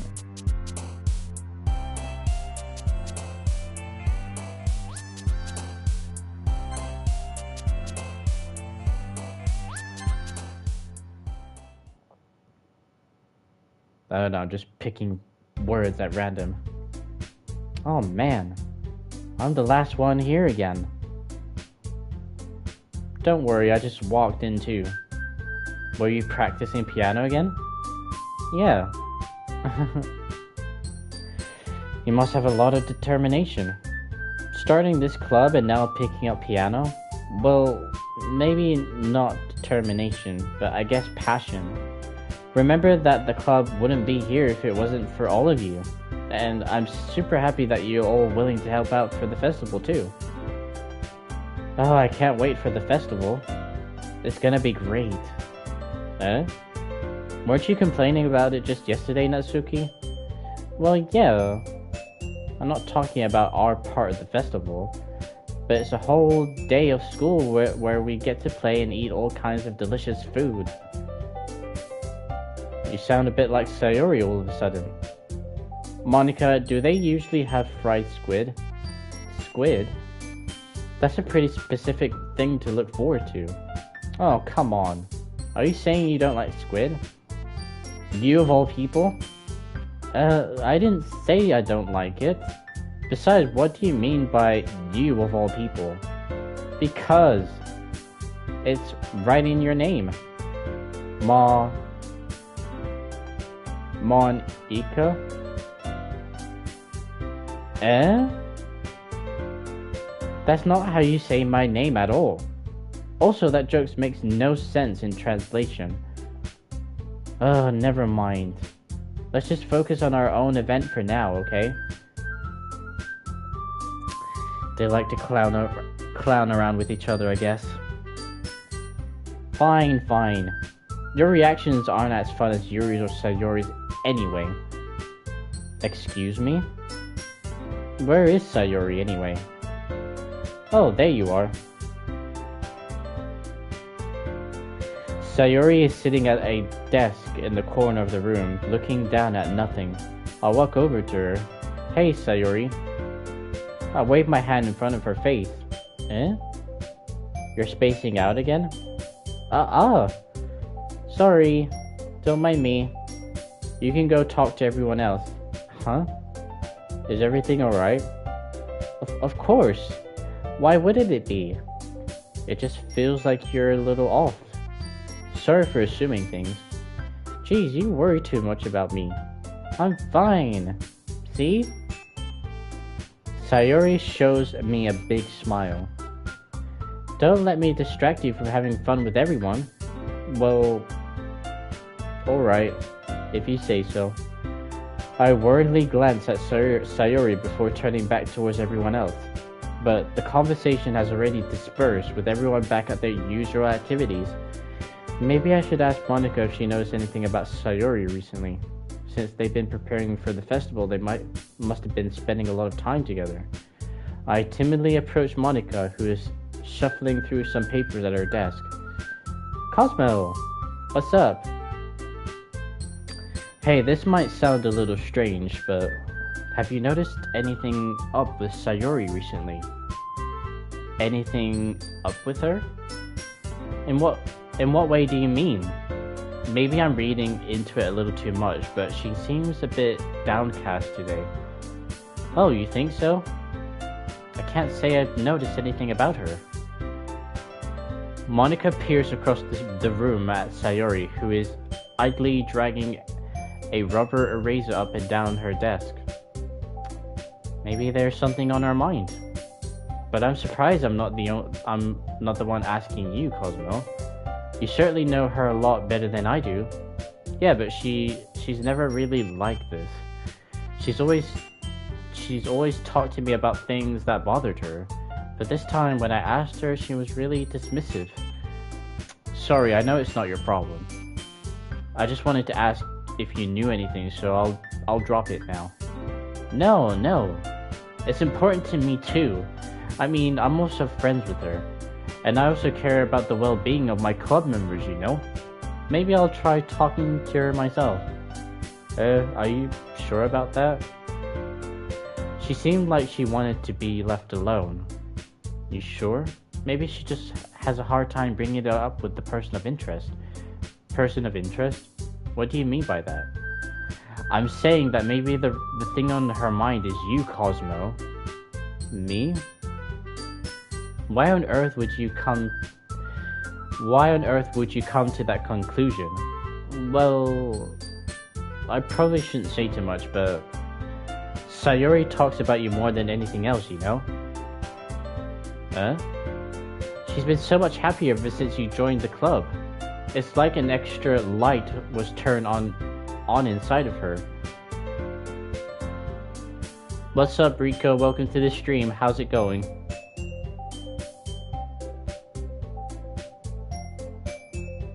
No way. Sayori is always like that.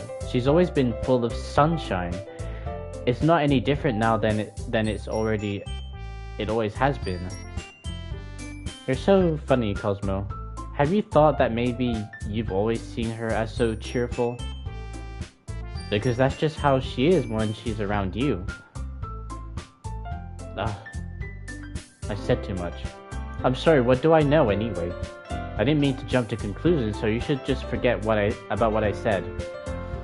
I'll try to talk to her, so try not to think about it for now. Alright. Monika smiles meaningfully. I know she said to forget about it, but I already know that I won't be able to get her words out of my head. Monika stands up from her desk and walks across the room to where Sayori is sitting. I watch her kneel down next to Sayori and gently talks to her, but she's keeping her voice so quiet that I can't hear her from here. I sigh and sit down myself. I know Sayori told me not to worry about her, and to have fun with everyone else. But that's impossible to do when she's behaving like this.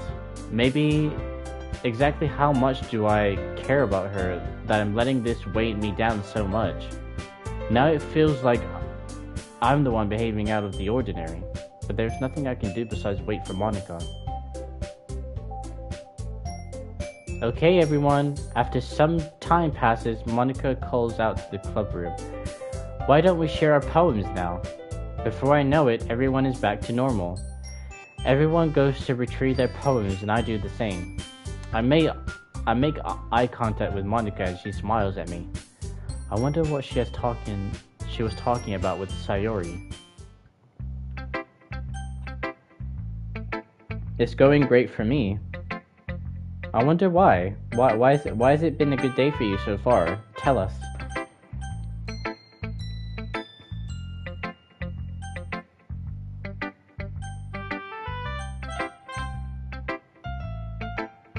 Hi Cosmo.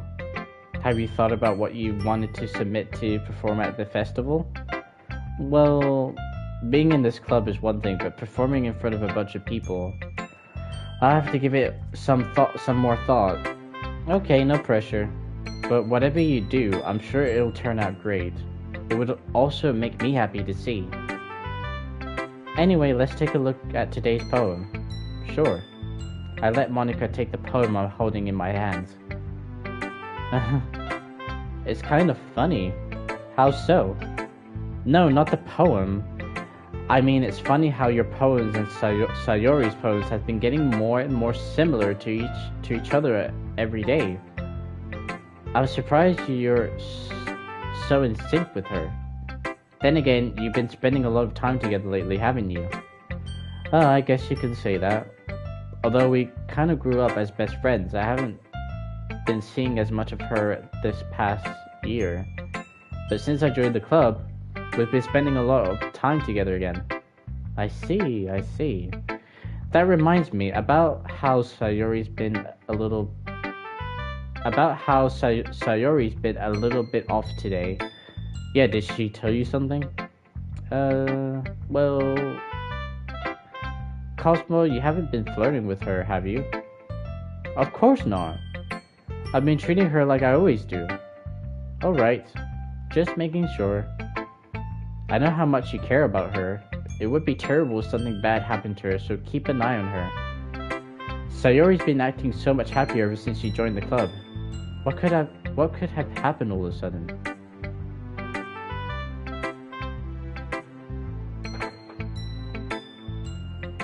Well, never mind.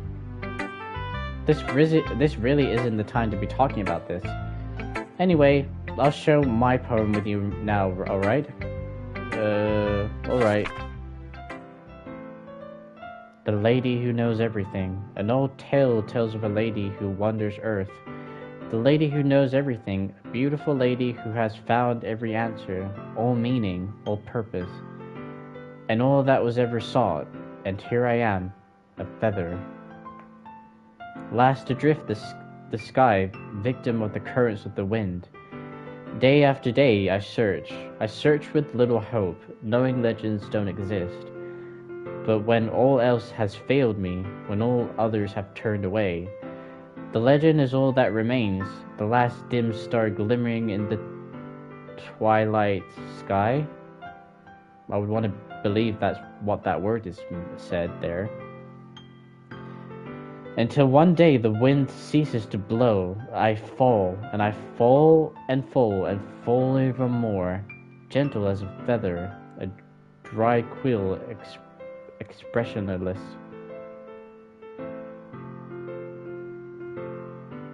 But a hand catches me between the thumb and forefinger, the hand of a beautiful lady. I look at her eyes and find no end to her gaze. The lady who knows everything knows what I'm thinking. Before I can speak, she responds in a hollow voice. I have found every answer, all of which amount to nothing. There is no meaning, there is no purpose, and we seek only the impossible. I am not your legend. Your legend does not exist. And with a breath, she blows me back afloat, and I pick up a gust of wind. Seems deep. You know, I feel like learning and looking for answers that are the sorts of things that give life meaning. Not to get too philosophical or anything, but it was kind of on my mind, so that's why I wrote about it. I see. I never really put much thought into it. In a way, it's almost paradoxical, because if we had all the answers, wouldn't the world start to lose its meaning? You know, that's one thing I notice. It seems like everyone in the club prefers writing about things that are more sad than happy. Are you surprised? I mean, if everything was okay, we wouldn't have anything to write about, would we? Humans aren't two-dimensional creatures. I think you know that better than anyone. You mean one-dimensional. Oh yeah, that.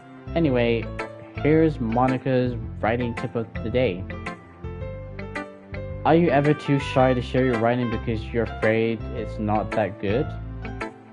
It can be really disheartening to give a lukewarm response to something you put so much into. But if you find other people who enjoy writing, then sharing it becomes a lot more easier. Because instead of just telling you that your writing is good or okay or bad, they'll want to focus more on everything that went into it and the things you can work on.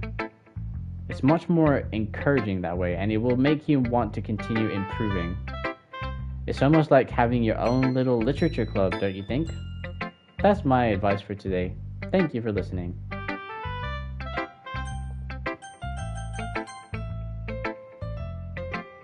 Well, I didn't really want to save on a separate save, but I guess this will do.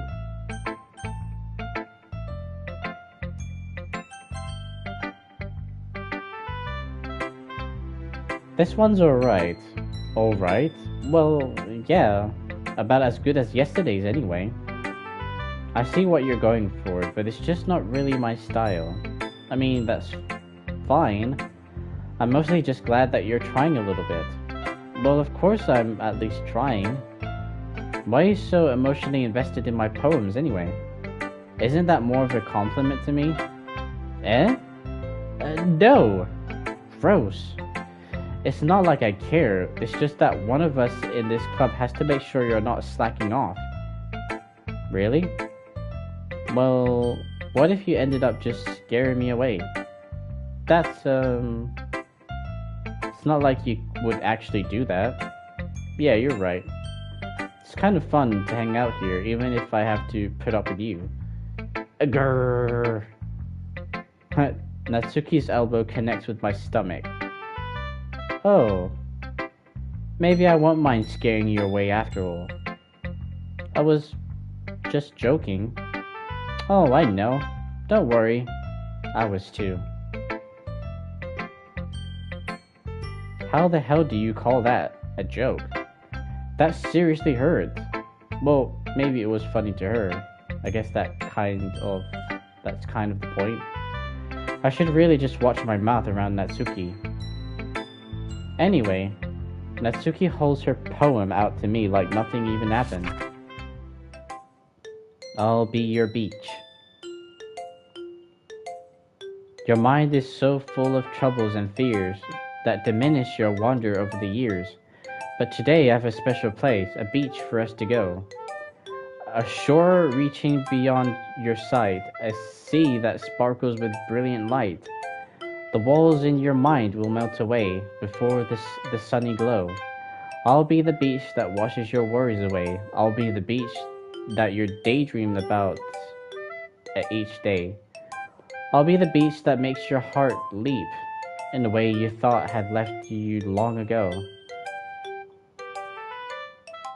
Let's bury your heavy thoughts in a pile of sand, bathe in sunbeams and hold my hand. Wash your insecurities in the salty sea and let me see your shine. Let's leave your memories in a footprint trail, set you free in my windy sail. And remember the reasons you're wonderful when you press your lips to mine. I'll be the beach that washes your worries away. I'll be the beach that you daydream about each day. I'll be the beach that makes your heart leap in a way you thought had left you long ago. But if you let me by your side, your own beach, your own escape, you'll learn to love yourself again. Yep. I felt like I can keep writing about negative things, so I wanted to write something with a nice message for once. Besides, the beach is awesome. Kinda hard to write anything negative about the beach, so you decided to write about the beach first and then come up with the message later? Well, yeah, it's only because of what happened yesterday. I mean, after Yuri and I realized we kind of wrote about the same thing, she wanted to pick a topic and have us both write about it, or whatever. You can really see her doing that too. Making us write about a simple topic, then trying to impress me by coming up with something old fancy. Well, it's not like I care. I just did it anyway. I mean, I guess mine ended up being kind of metaphorical too. But there's nothing wrong with doing that once in a while. At the very least, it was good practice.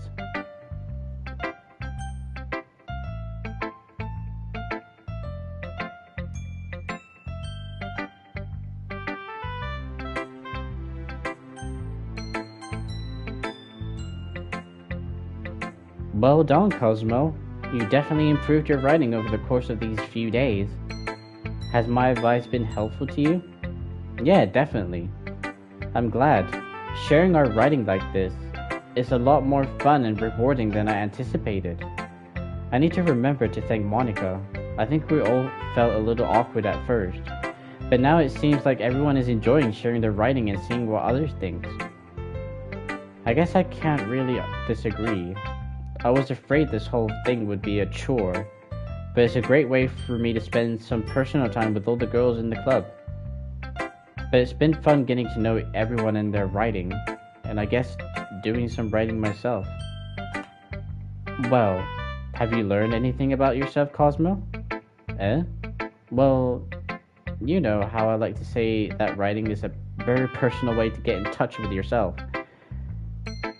In the end, it doesn't matter if you're a good writer or a bad writer, and even my opinions are just opinions, you know?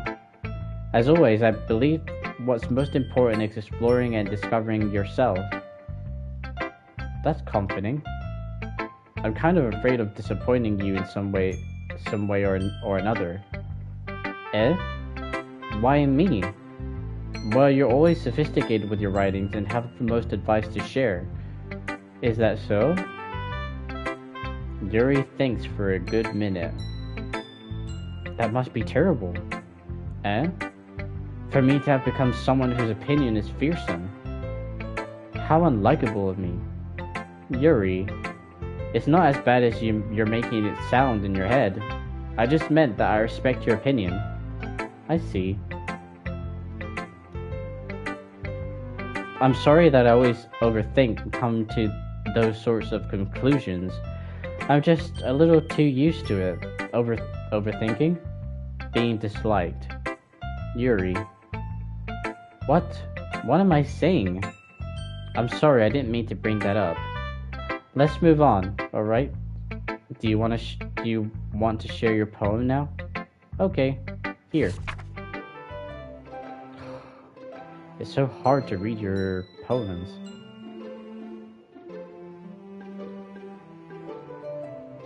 Forget about the purple hair. Look at this. How am I supposed to read about this?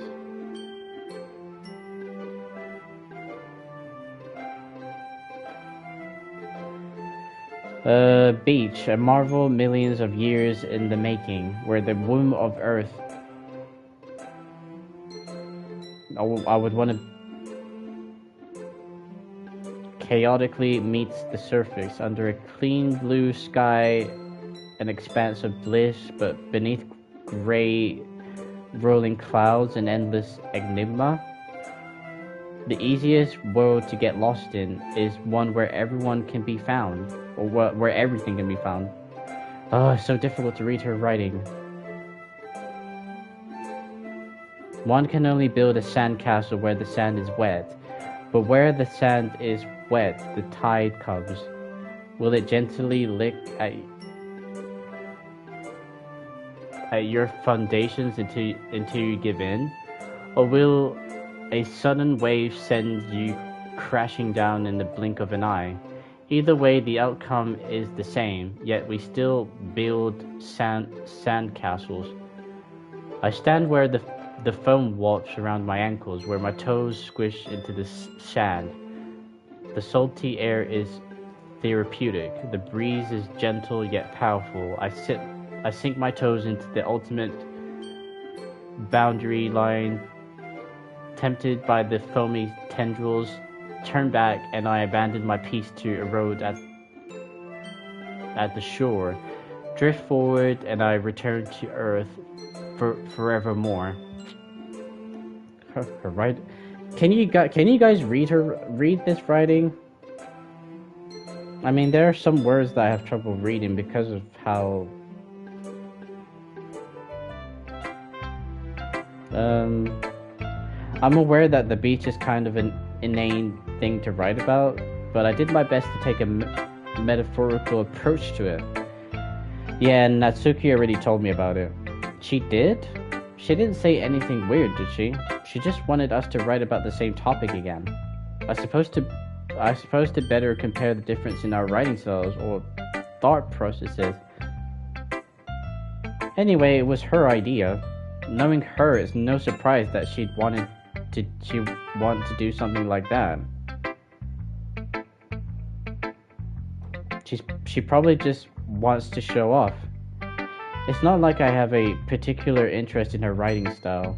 I just went with her request. But, well, I suppose it's not so bad to write about something simple on occasions. It can be refreshing, you know? It's good for me to calm my thoughts once in a while. Yeah, I think I agree. Thanks for sharing. Last but not least, this is your best one so far. It's really, really nice, Cosmo. Thanks. Sayori, you've been a little quiet today. Is everything alright? Eh? Of course. Everything is fine. Maybe I'm just a little tired today. You want a nap or something? No, that is silly. Don't worry about me, okay? I only want to see smiles on your face. Well, alright. Hey, Cosmo. I'm still a little surprised. I really thought that you would try writing your poems like the way Yuri does. Or even Natsuki. But in the end? Yeah? I guess you're the one who likes this one the most. Why? You don't want to get closer with everyone else? Wait, of course I do, to that doesn't mean I need to try so hard to impress them. I still understand you the most, Sayori. I know you have to sometimes put up with me, and I have to sometimes put up with you, but we have a wavelength or something, and this is how the poem came out. Sometimes it feels like you're the only one exciting thing in my life. So sometimes it's just easier to write when thinking about you, Sayori. No, Cosmo. I don't deserve this. You're too nice to me. Why are you doing this? Sayori has trouble keeping her voice steady all of a sudden. Welcome back, Reddy. Welcome back to the stream. How are you? Why is she crying? If you had fun with everyone else instead, this would be so much easier. Sayori. I glance around the room to make sure nobody has noticed this. Sayori. I've probably never said this before, but I don't understand what you're feeling right now. Tell me what will cheer you up. Sayori shakes her head. She sniffles and keeps shaking her head. Finally, she gathers herself and puts on a smile. It's nothing, Cosmo. It's just It's just a little rain cloud. I'm sorry you had to see that. I promise it won't happen again. Just smiles for everyone, okay? That's all that matters. Go play with everyone else. I'm gonna go home a little bit early today. Sayori. Tell Monica I wasn't feeling well, okay? I'll see you tomorrow. Before I can say anything else, Sayori cheerfully walks out of the classroom, humming to herself. Okay, you three. We're all done sharing poems, right? Why don't we start figuring out? Hold on a second. Is it just me, or did you say something strange just now? Eh? Something did sound a bit unusual. That's right. You deviated from your usual catchphrase when addressing the club. Catchphrase? I don't have a catchphrase. Gee. Why is the mood so weird today? Look, even Yuri isn't immune to it. Stagnating air is common foreshadowing that something terrible is about to happen. Uh-oh. I don't know how to feel about this. Have I been a good kitty? Yeah, I think so. Hey Carlos, how's it going? Welcome to the stream. In your books, maybe? Look, the only thing different is that Sayori isn't here. Ah, it seems you're right. Sayori always helps lighten the mood a little bit, doesn't she? It's almost like everyone's balance is thrown off a little when she's not around. Where the heck did she run off to anyway? I thought she just went to pee. Natsuki, show some decency. Oh, come on. She actually wasn't feeling too well, she went home earlier. Is that so? I hope she's alright. Seriously. Of all the times to not go home with her, you picked the time she's not feeling well? So much for you two being all lovely-dovely. Oh no, first of all, stop misunderstanding my friendship with Sayori. And second, she's kind of been avoiding me today, so I didn't want to force it. Oh. That curious expression coming from Yuri, of all people. Calm down, guys. I talked to her earlier and everything is fine. What does she say? Anyway, we need to figure out the rest of the festival preparations, so let's decide what everyone will be doing this weekend.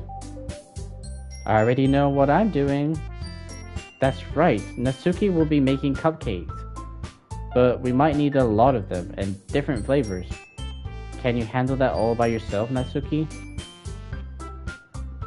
Well, I'm amazing and adorable until I turn into a tiger.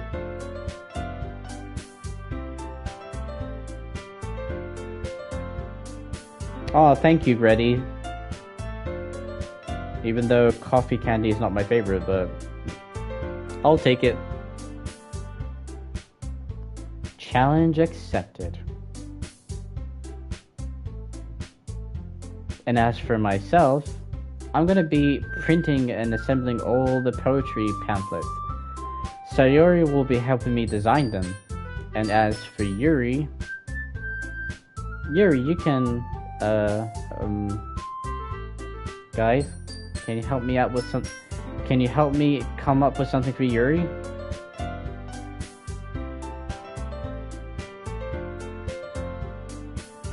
Hello, Miss Tilly Jackson, welcome to the stream. How's it going? Guys, don't forget to press the like button, please. When you're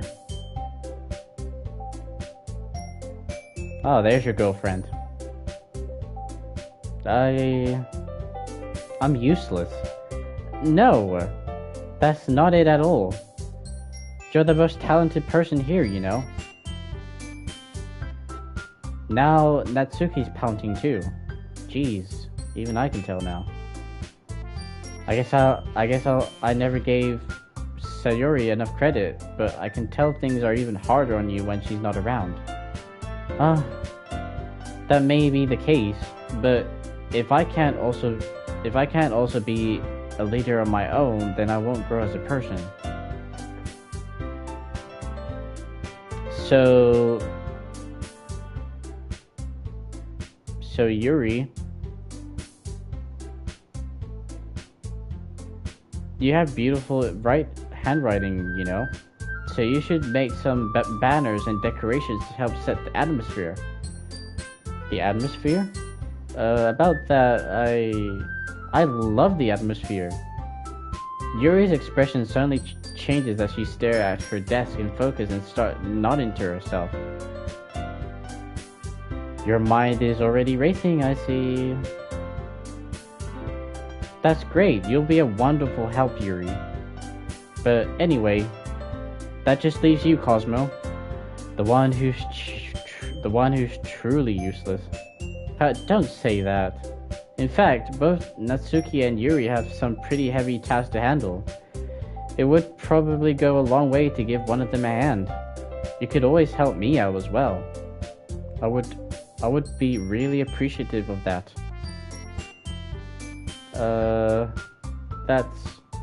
Is Monica suggesting I spend the weekend with one of my club members? How on earth are they going to respond to a suggestion like that? I suppose I wouldn't mind a bit of help. Well, even if you don't know how to bake, there's always some dirty work I could give to you. It's not like Monica's going to give me a choice, and you shouldn't be sitting on your butt anyway. Natsuki tries to mumble a bunch of excuses like that. If I recall, Natsuki, you mentioned that you would like to handle the baking on your own. Cosmo may not like to be around if you're only making him out to be a nuisance. So therefore, he may be more suited to assisting with the decoration. Hold on, I never said that. How hard could it be to make a few decorations anyway? Sounds more like you're just making excuses for Cosmo to... What are you saying? It will be extremely meticulous work. And baking isn't? Just, what do you think? Guys, let's settle down for a moment. In the end, I think it's up to Cosmo to decide how he'd like to contribute. Besides, he hasn't really gotten the chance to spend any time with me yet, you know? So I'm sure he's interested in... You literally just said... I'm surprised as well. Sorry. I was just saying though. Jeez. Can we just settle this already? Yeah. Cosmo, you're okay with this, right? In the end, it's up to you. Of course.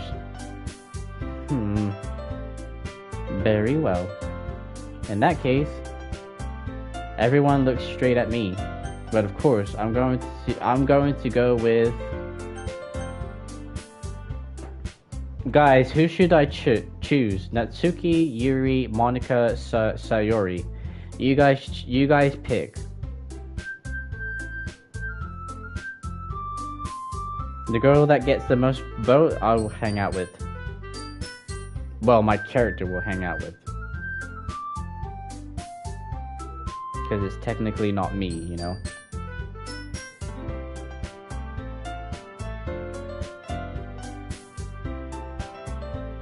Yeah, so I'll just wait for you guys to... Okay, Sayori. So Sayori was the one that left the classroom.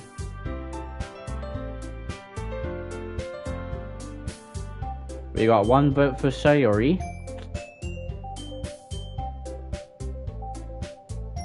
Rico says Monica. Monica is the one that's in the middle, by the way.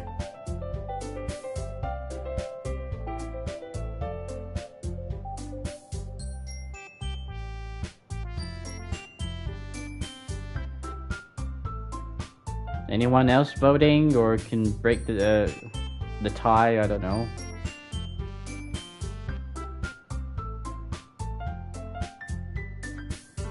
Also, it would be a good moment to save too.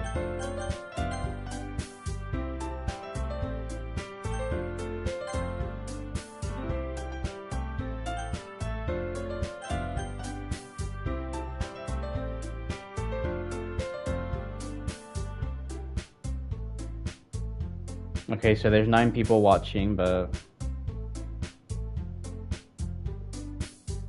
yeah, I love you too. Just want people to vote, that's all. I feel like this is a decision I can't make myself. Trevor, can you vote, please? Who should I pick? Natsuki, Yuri, Monica, or Sayori? So you vote for the purple hair then. Oh god, you all vote for different girls. This just doesn't make it easy.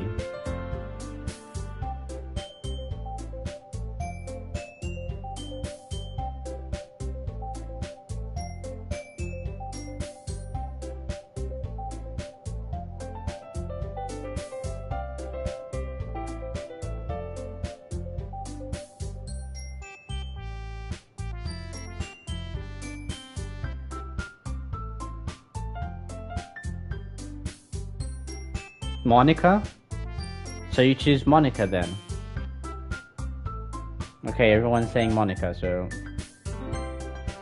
Well, I guess I should probably be helping Monica. Yay, you picked me! Hold on one second. Yeah. Monica, you're the one who needs the least help out of all of us. But... I agree with Natsuki.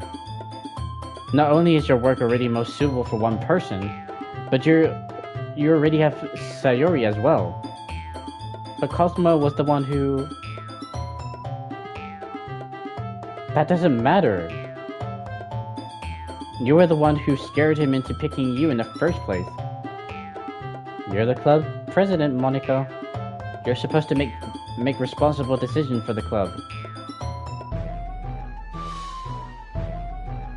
Monica, you shouldn't let any ulterior motives interfere with this decision. Ulterior motives? What are you saying, Yuri? In fact, it sounds like you guys are the ones with the ulterior motives. Excuse me? Otherwise, this wouldn't have been made into such a big deal in the first place. That's completely false, Monica. Yeah, I agree. We have a lot of work to do, you know? We won't do as good of a job if you make us work alone. Well, maybe that's true. Think of the club, Monica. If we want our event to succeed, then we need to appropriately distribute our resources. So you're going to do the right thing, President? Okay. I get it. It's technically most logical for Cosmo to help one of you two. So, I guess that's what we'll do. Okay, so now she's making me pick between Natsuki, Yuri, or Sayori. So who do we choose this time around, guys? We have to do another vote. Because apparently the game does not want me to hang out with Monica, apparently.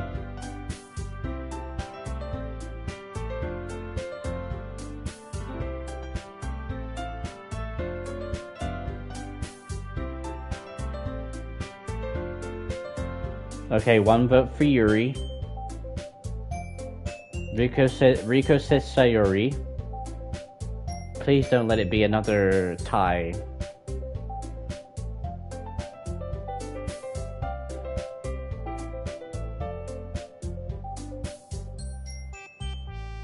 Look at the Natsuki looking at me like disappointed. She's like, pick me.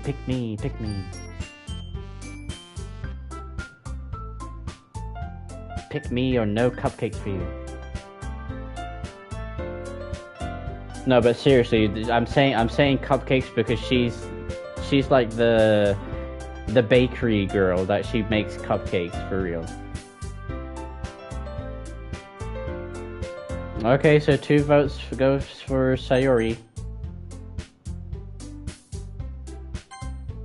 I mean, if it's going to be anyone, then I prefer helping Sayori. I mean, we're already neighbors But Monica said that Sayori was helping her. Oh, for God's sake. Do you really hate us that much? No. Sorry, I didn't mean for this to be difficult. Just think of the... God damn it, look!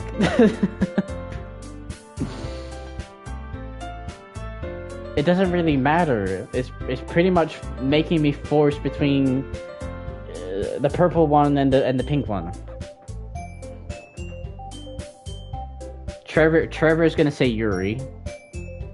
Yeah, that's what I'm thinking too. I'm like, are you serious? I picked the middle one first, then I picked my best friend, and it's a fuss too. It's like the game really wants me to pick either Yuri or Natsuki. Jesus. 3rd time's the charm, I guess. Okay, 1 vote for Yuri.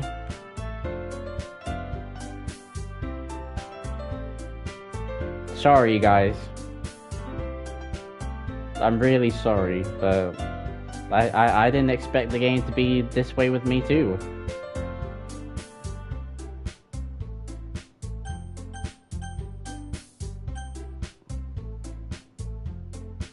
So 1 vote for Yuri. What does the other people say?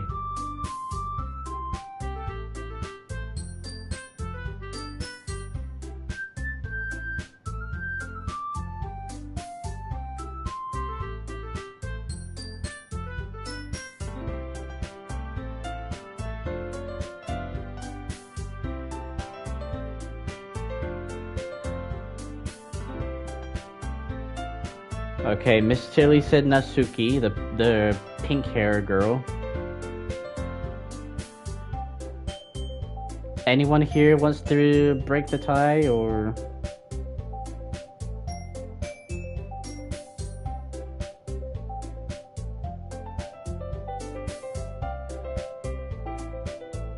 Just can't believe that they put me in this position, really.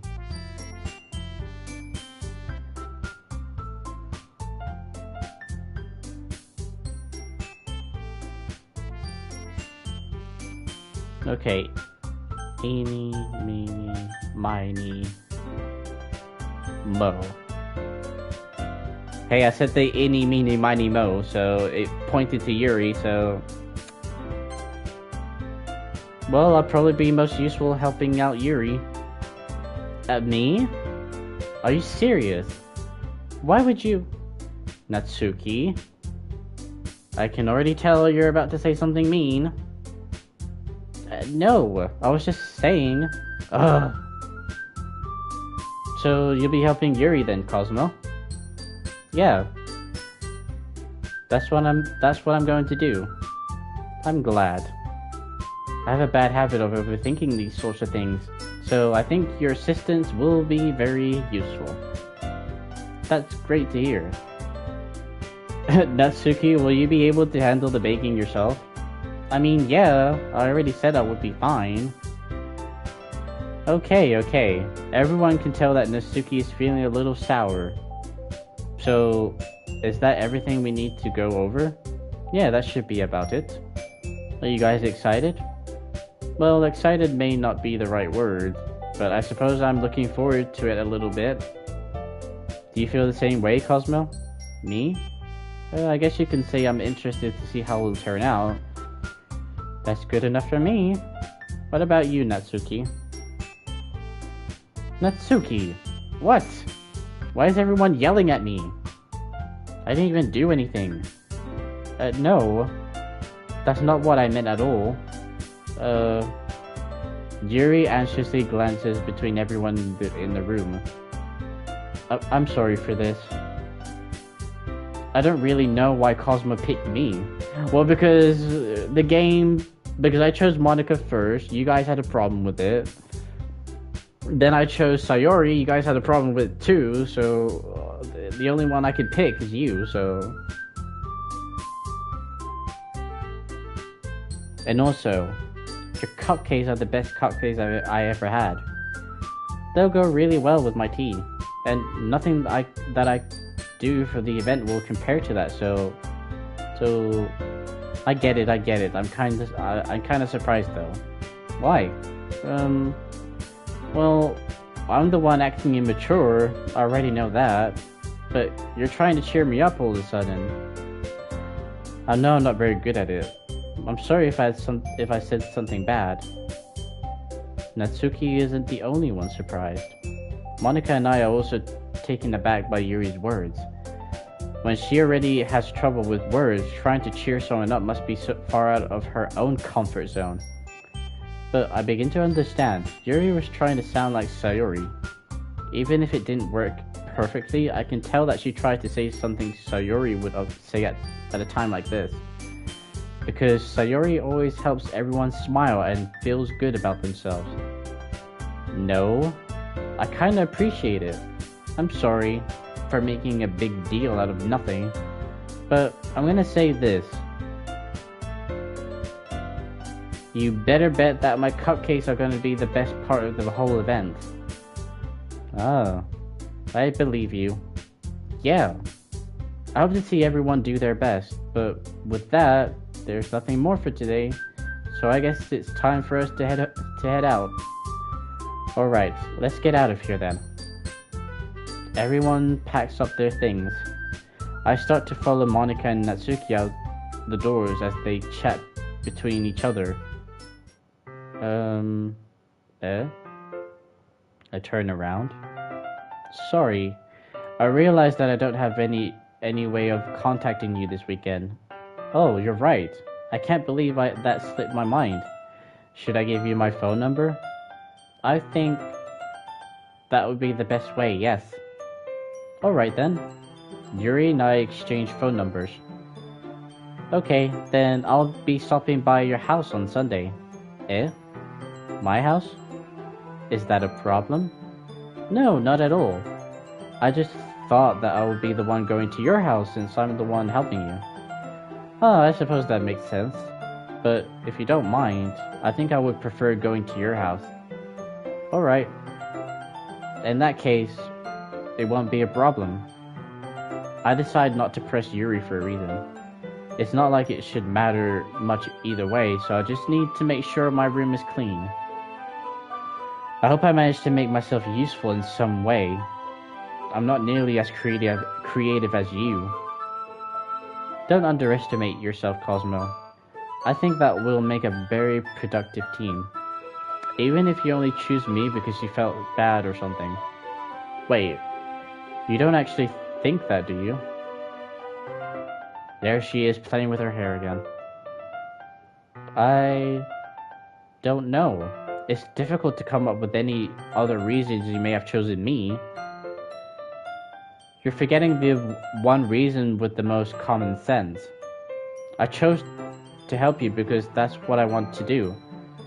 But Yuri thinks to herself with an extremely tense expression. Yuri, you're overthinking this. You wanted me to point out when you're overthinking, right? I didn't realize. I'm telling you, I want to. That's all there is to it. Do you believe me? Yuri thinks really hard again. She looks straight into my eyes for a long while. I believe you. As if it took her tremendous effort, Yuri finally says that and relaxes her expression. And I'm really looking forward to Sunday. Yeah, I am too. After that exchange, I make my way out the door and Yuri follows. Can't believe this. Yuri is going to be coming to my house on Sunday? Even though I would have preferred to do this with Sayori, my anxiety still shoots through the roof.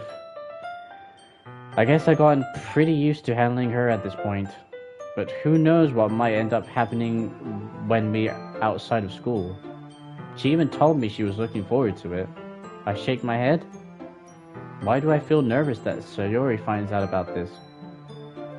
It's not like we feel that way about each other. Besides, like Monica said, this is about the club.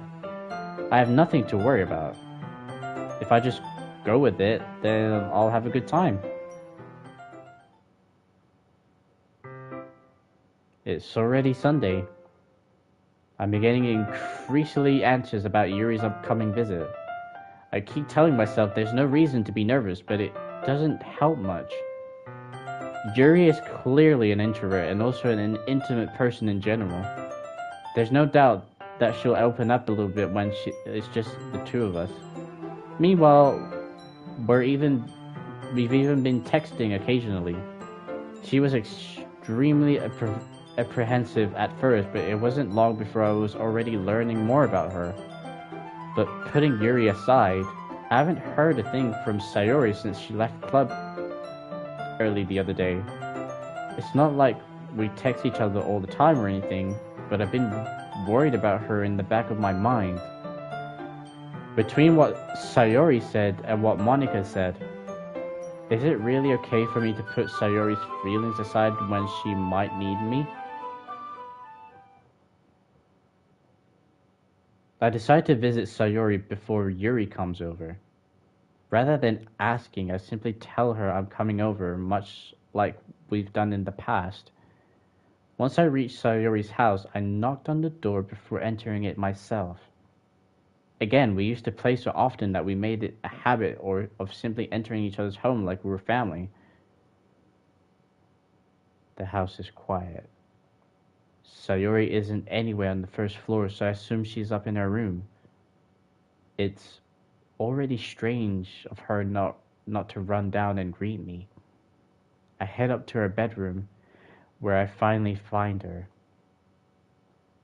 Sayori? Hi, Cosmo. I sit down in her room. Sayori forces a smile, but it's easy to tell that she's different. There's a minute of silence between us. You haven't come over like this in a long time, have you? I guess you're right. It has been a long time. Not much has really changed, has it? Sayori's room is as messy as it's always been. I also recognize the same stuffed animals and wall decoration that she's had for years now. If you came over more often, it wouldn't be such a mess. That's because I end up cleaning it for you. How come you suddenly wanted to come over today? Aren't you supposed to see Yuri today? Yeah, but... Wait, how did you know that? Sayori had already left by the time we decided that last meeting. Monica told me. It's only natural for her to keep me informed about the festival preparations, right? Ah, that's true. But what about you? Aren't you going to be helping Monica today? Of course, but I'm just helping her online. We didn't plan to meet up or anything. Oh, so it's just me and Yuri then? Yep. There's more silence between us. Sayori stares into a random direction. Everything about her behavior is really uncharacteristic. I finally get to the point. I just wanted to see how you were doing. After you left on Friday, when something's wrong, you can't hide it from me. I know you too well. So...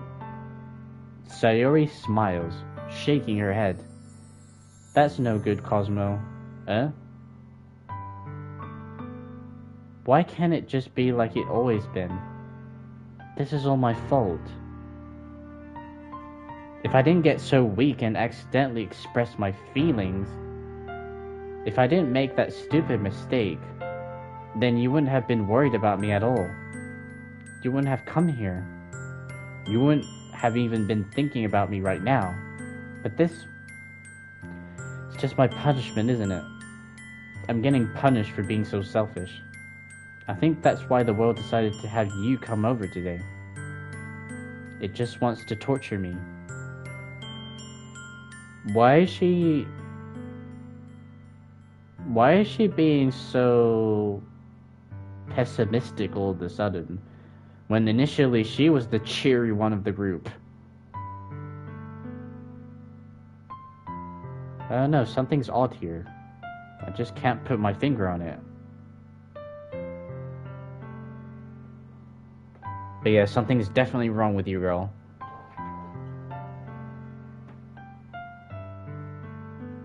Sayori? I grabbed Sayori by the shoulder. What on earth are you saying?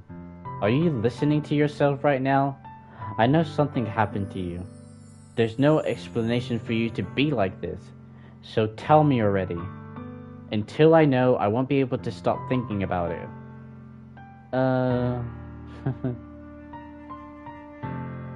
Sayori gives me an empty smile. You really put me in a trap, Cosmo, but you're wrong. Nothing happened to me. I've always been like this. You're just seeing it for the first time. Seeing what? What are you talking about, Sayori? You're really just going to make me say it, aren't you, Cosmo? I guess I have no choice this time. The thing is, I've had really bad depression my whole life. Did you know that? Why do you think I'm late to school every day? Because most days I can't even find a reason to get out of bed. What reason is there to do anything when I fully know how worthless I am? Why go to school? Why eat? Why make friends? Why make other people put their energy in caring to waste by having them spend it on me? That's what it feels like. And that's why I just want to make everyone happy, without anyone worrying about me. I'm in shock. Can't even figure out how to respond. How is it possible that Sayori kept this from me the entire time that I've known her? Did she really want so badly for me to just not think about her? Why, Sayori? Eh? Why is it that you never told me about this? It almost feels like I've been betrayed as your close friend. Because if I knew, I would have done everything I could to support you. Even if there's only so much that I can do. I would have tried a little bit harder to make every day a little better for you. That's why I'm your friend. All you had to do was tell me. You don't understand at all, Cosmo. Why do you think I didn't tell you? Because if I told you, then you would have to waste effort caring about me instead of doing important things. I don't want to be cared about. It's bittersweet when people try to care about me. But it's just not that simple. My character Cosmo knows Sayori for most of his life. It's impossible not to care, especially when someone is feeling like they're worth nothing, you know? I don't know, I just can't do... I personally can't do that to a friend, not care about them. Especially them revealing how they truly are feeling right now.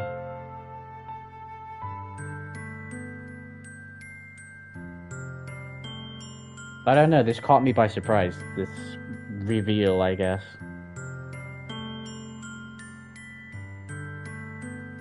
Because when we started this game, she was the cheery one of the group, and now she's expressing that that this is not the case, that she's been depressed all of her life. Like, she's like putting this fake front, I guess. Just for people not to care about her? I don't understand that.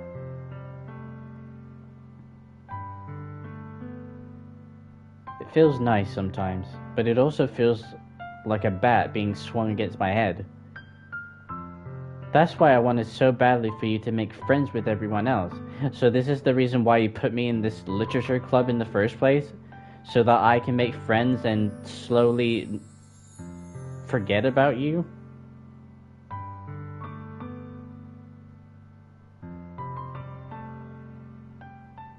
It's a little selfish, don't you think?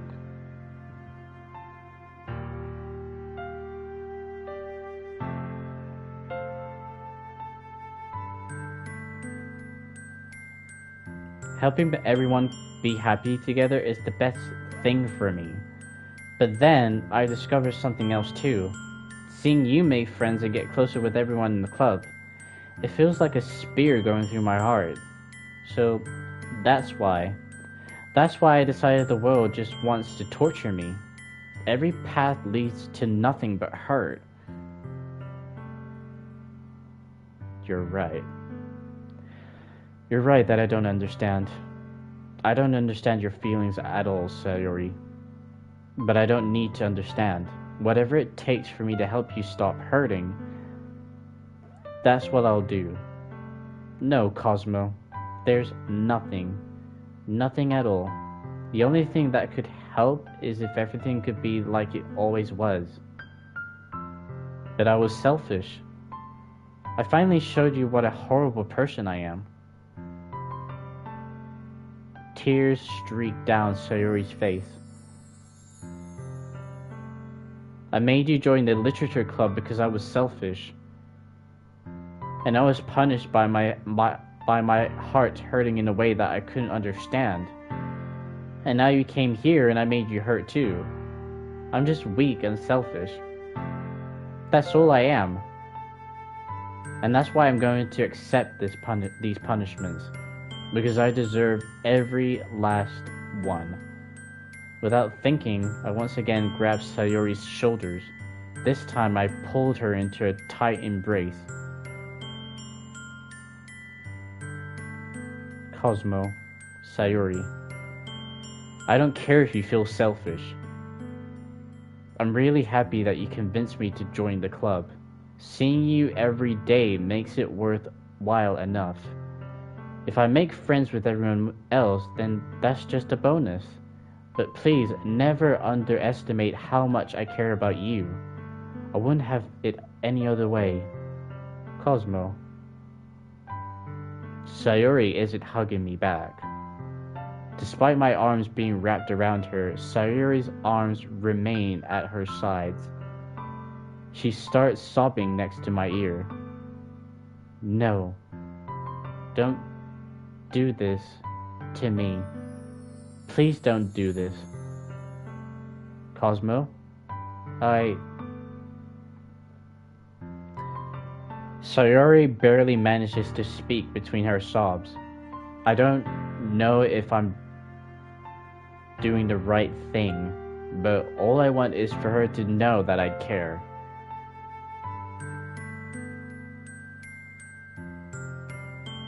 If you have it in you to call yourself selfish, then you have to let me be selfish too.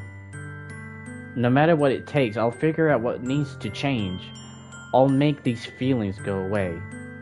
And if there's anything that you need me to do, then you better tell me. I'll get mad if you don't. I don't know. I don't know. I don't know. Gently, Sayori finally puts her arms around me in return. I don't know anything. It's all really scary. I don't understand any of my feelings, Cosmo. The only time I'm not feeling nothing is when I'm feeling pain.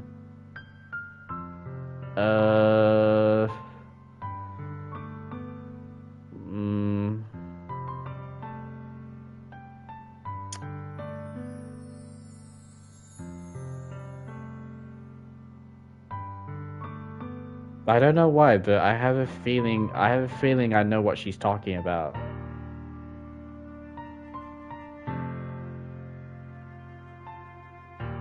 Which is something that I managed to overcome almost 3 years ago. Definitely know what she's talking about if that's what she means, that is. But your hugs are so warm. And that's really scary too. Sayori lets me go. As she does so, I let her go as well. The festival is tomorrow. Yeah. It's gonna be fun, right? Yeah. How would you like for me to spend it all with you?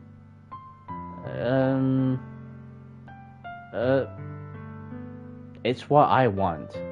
I promise. I think that would be nice, then. Yeah. Sayori wipes her eyes. If I could spend the whole day here, I would. Full days, this has to be the one where I have other plans. Maybe I should cancel. No, don't! Please don't. If you do that, then I really wouldn't forgive you. But so much time for Yuri to meet me at my house. At the very least, do you want to come along and help? It would be fun. To my surprise, Sayori shakes her head. I'm sorry. I don't know if that would be very good for me today. You understand, right? It's kind of hard for me to fully understand, but I'm trying my hardest. It's okay. Don't worry too much about it. I'll see you tomorrow, okay? Alright. I'll look forward to it. I say goodbye to Sayori and exit her house. On the way home, I find myself still feeling uneasy. But it's hard for me to keep thinking about it when Yuri is about to come over too. I think Sayori is right. I shouldn't be worrying too much, and we're definitely going to have a great time tomorrow.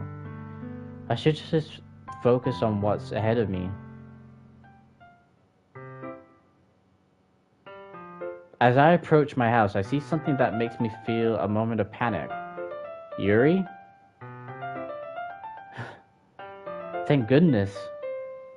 You're a little early. I'm sorry I wasn't home yet. Were you waiting for a long time? No, I just got here. But I started to get really nervous when nobody answered the doorbell. You always could have texted me.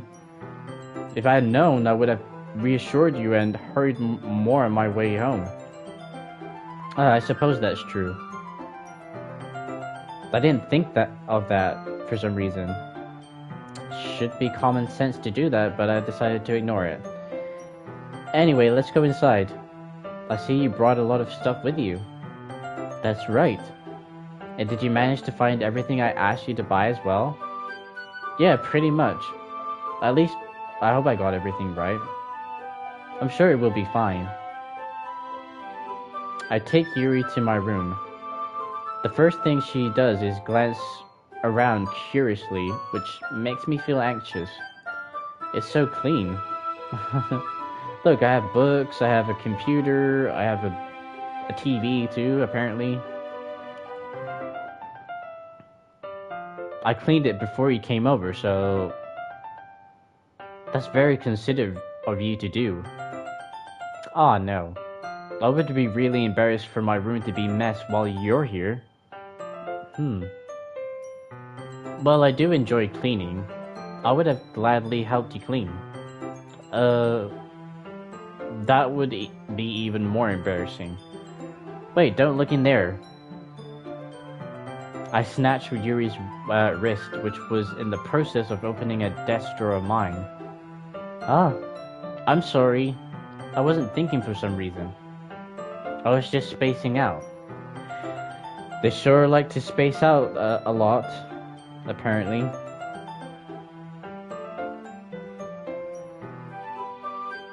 It's fine, it's fine. I let go of Yuri's wrist. She puts both of her hands firmly in her lap, as if making sure she's keeping track of them. So, should we get started? Yes. I have a few things planned that you could help with. Decoration and other atmospheric enhancements. Atmospheric enhancements? You know, mood lighting, aromatherapy candles. Oh, well, I didn't know you planned on taking it that far. Of course. I want to help take our guests to a faraway place. Although many will stop by just out of curiosity, and for cupcakes, I guess. I determined to provide an experience that will leave them wanting more. That's great. It's easy to forget that you're a pretty intense person. Oh, intense. I guess that's the best way to put it.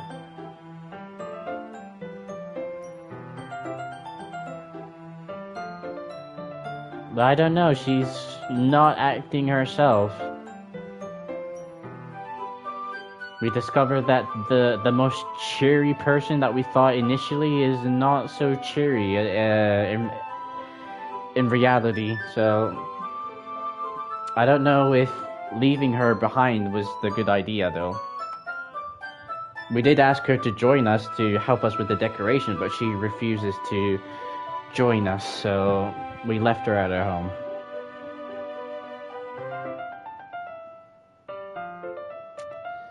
We don't know how that's gonna continue.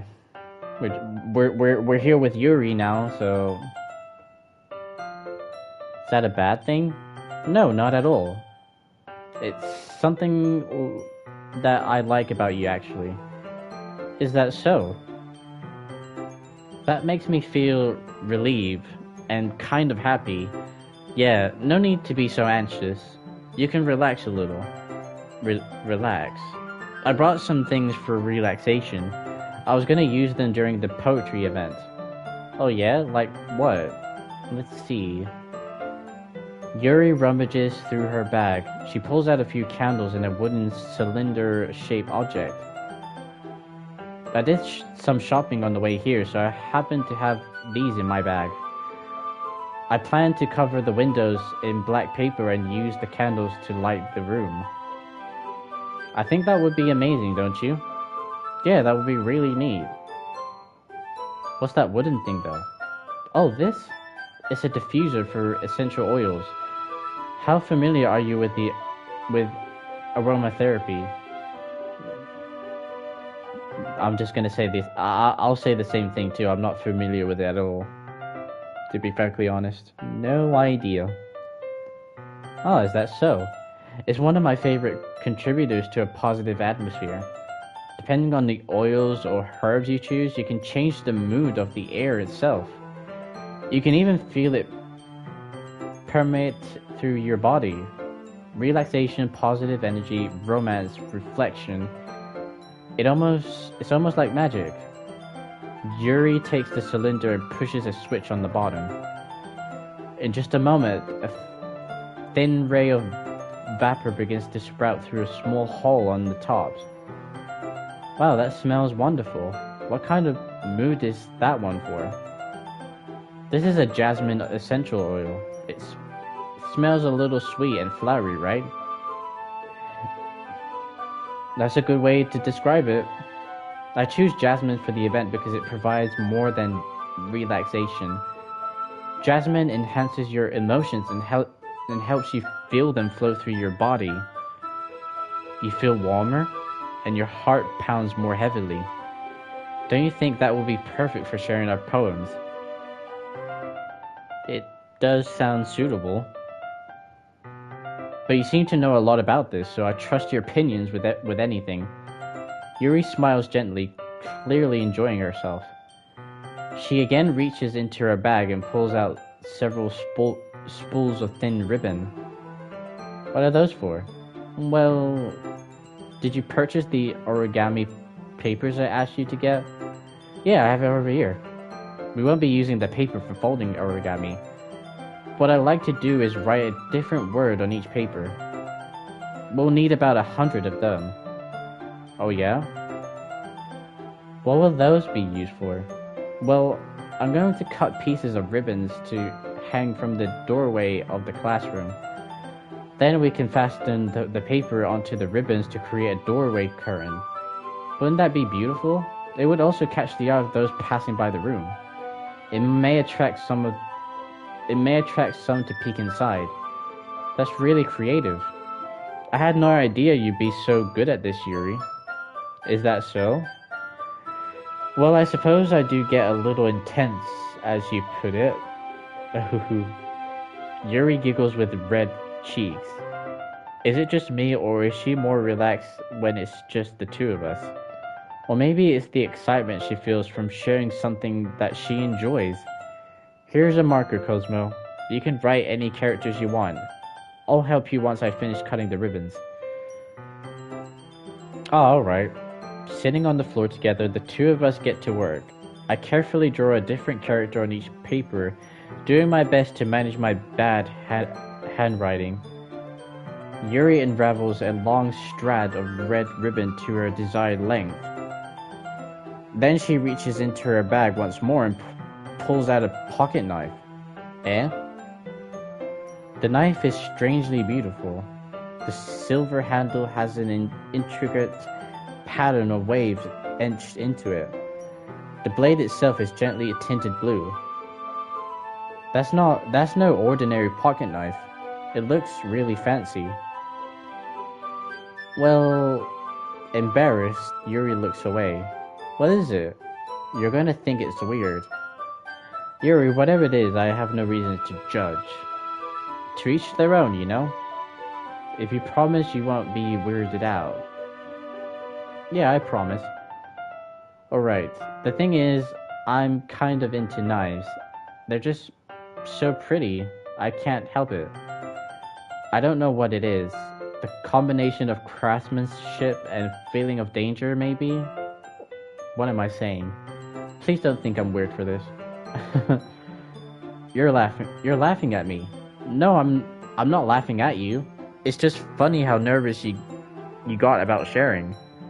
It's an interesting thing to be into, I guess. But I think it kind of suits you. Suits me?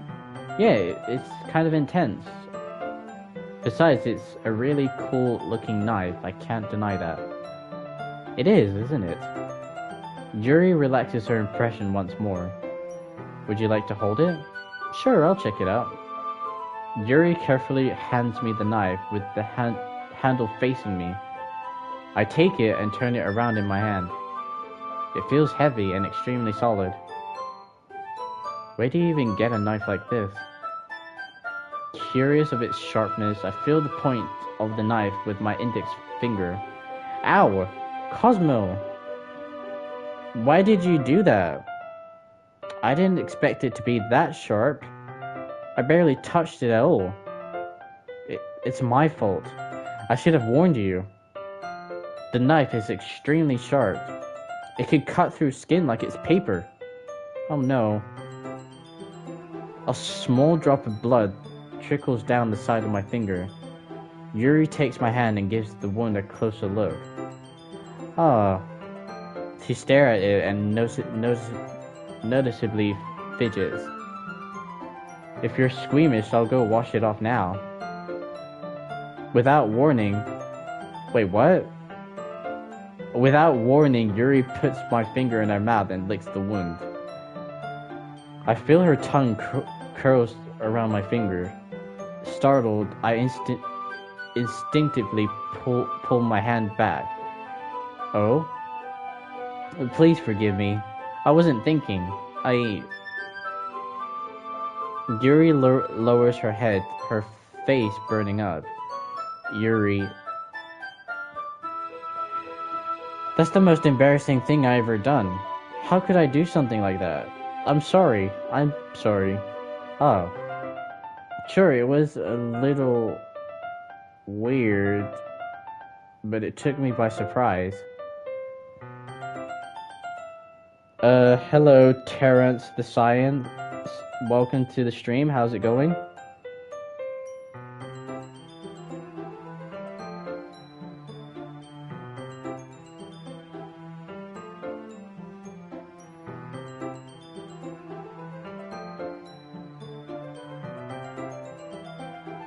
She's a vampire.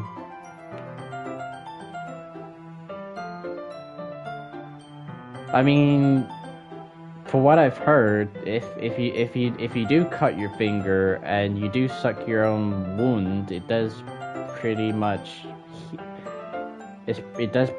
heal faster. I think that's what I've heard.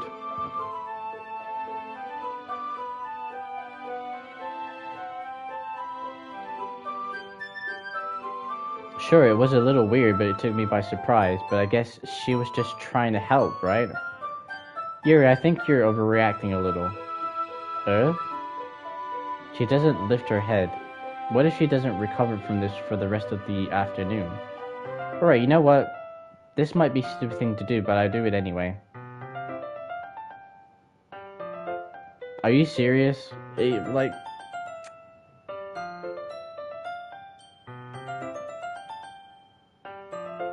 I took Yuri's hand and licked her index finger in return. Cosmo, did you really just do that? Now we're even.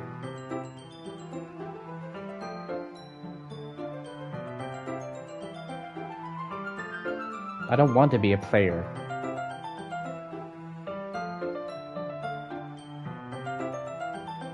First off, even if the characters, all of them are 18 years old, I don't swing that way either, so...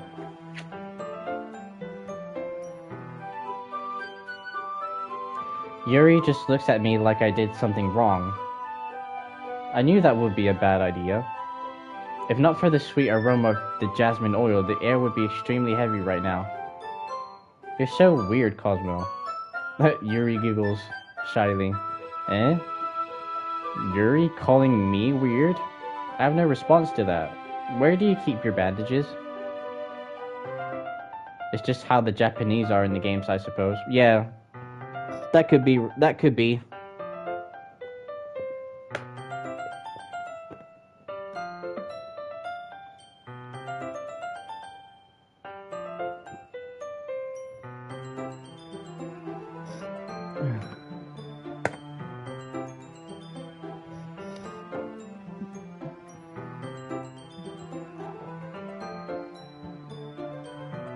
There is a habit of, you know, the Japanese men being into much younger females, so something that they do, I guess. Don't actually agree with it, but I don't think I need one, actually. It was a tiny cut. Look, it already stopped bleeding. Ah, I see. That's relieving. The tension is quickly lifted. We each resume our respective activities.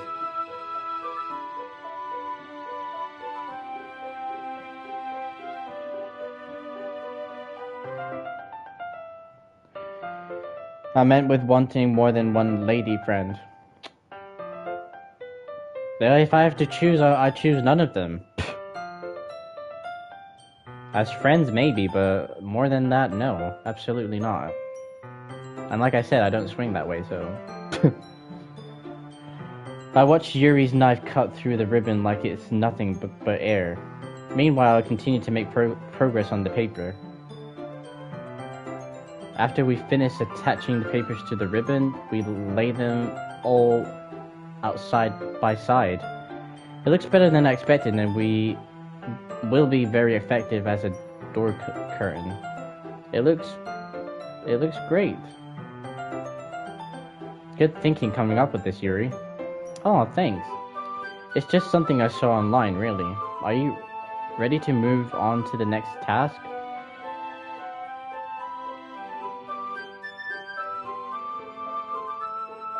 Yeah, let's do it. What do you have in mind? I like to create a banner.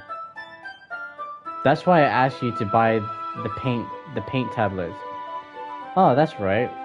One of the items Yuri had asked me to buy was a kit of watercolor paint tablets.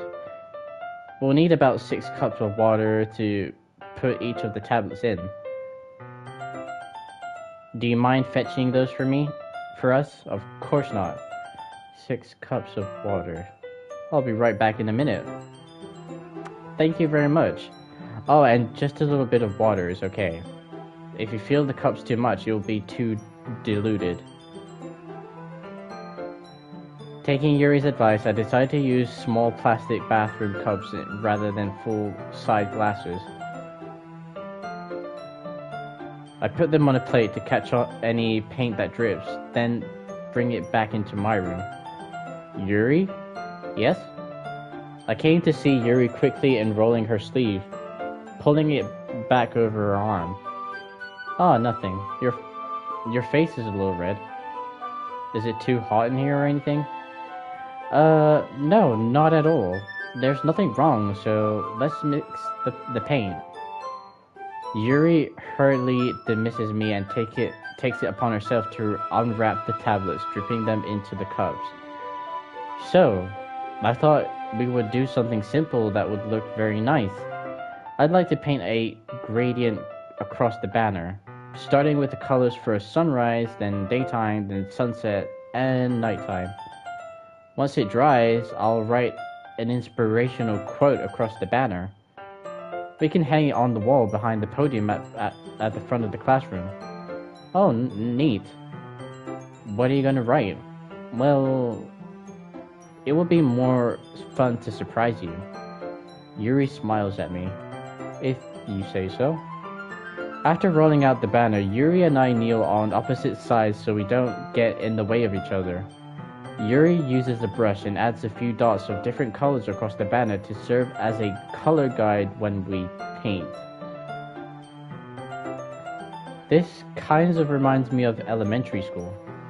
Painting on a banner with watercolor feels a lot like the art class projects we had back then. It's relaxing. Oh, I'm sorry if this feels too childish. No, I didn't mean that at all. It's kind of fun, you know? Yeah, it is fun. I'm glad you feel that way too. Yuri stops painting for a moment, thinking to herself. For me, I don't need to go out and do crazy things to have fun. In fact, I usually don't even want to. I just like when I can spend time with the other person. Even if it's something simple like reading, it doesn't even matter if you don't talk much. Just having your friend next to me makes you feel a little bit nicer. I think that's all it takes for me to be happy. Is that so? Even if Yuri and I are quite different, I can understand where she's coming from.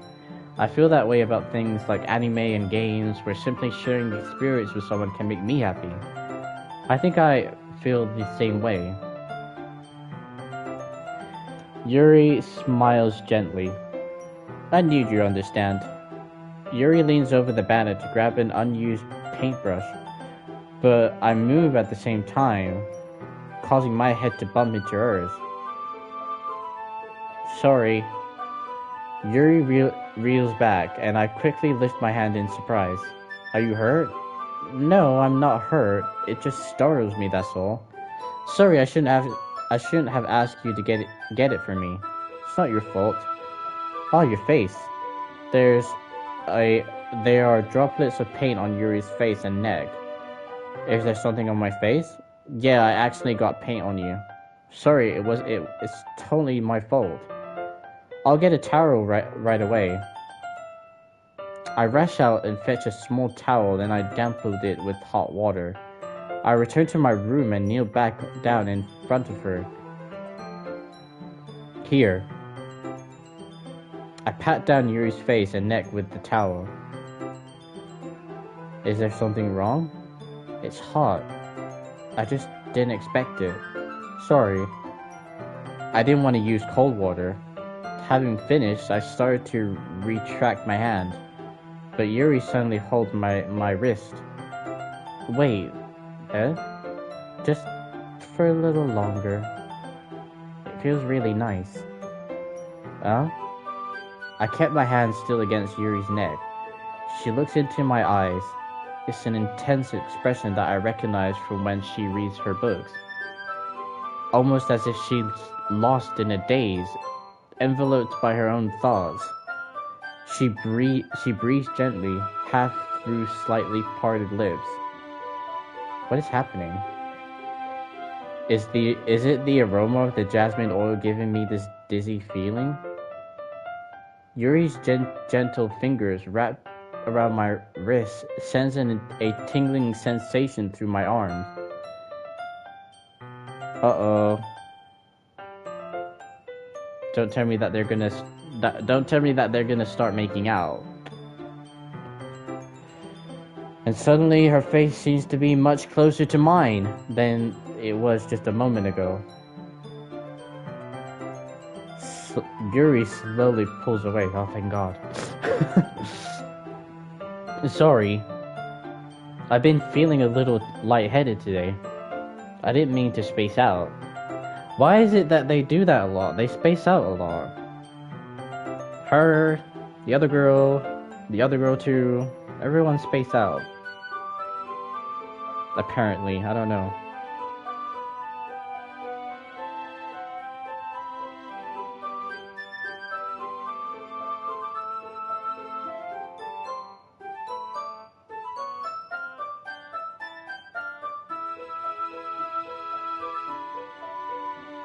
I don't know, they seem to do that a lot. I don't know. It's fine. The moment is over as soon as it began. Yuri picks up her brush again, but her movement seems clumsier, like she's unable to focus. I remain silent, forced to ignore the event that just transpired. I hesitantly retrieve my own brush and continue following Yuri's example. That should do it. I finished feeling the night sky with white dots that looks like stars. Looking at the banner as a whole, it's very pretty and natural looking. I think it came out better than I expected.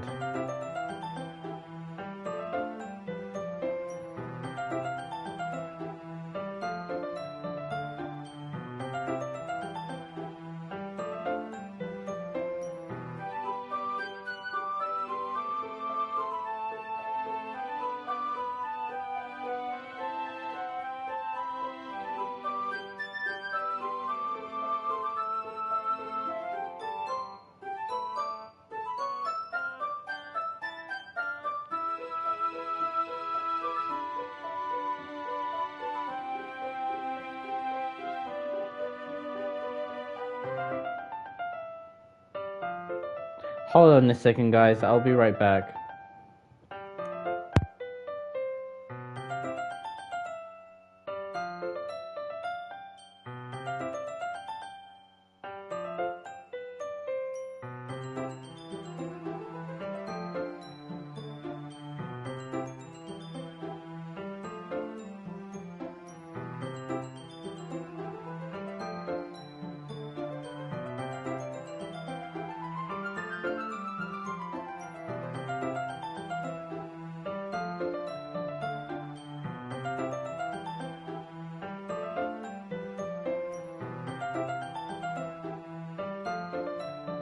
There. And hello Ryan, welcome to the stream. How's it going? Thank you for liking and sharing the stream. I appreciate it. Yeah, well, it's alright, I guess.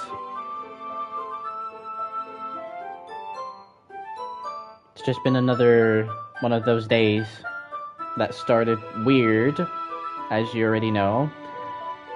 But it's been going well, so I have no complaints. I'm really happy with the results. Yeah, me too. Are you going to add the lettering now? Oh, not yet. It needs to dry first.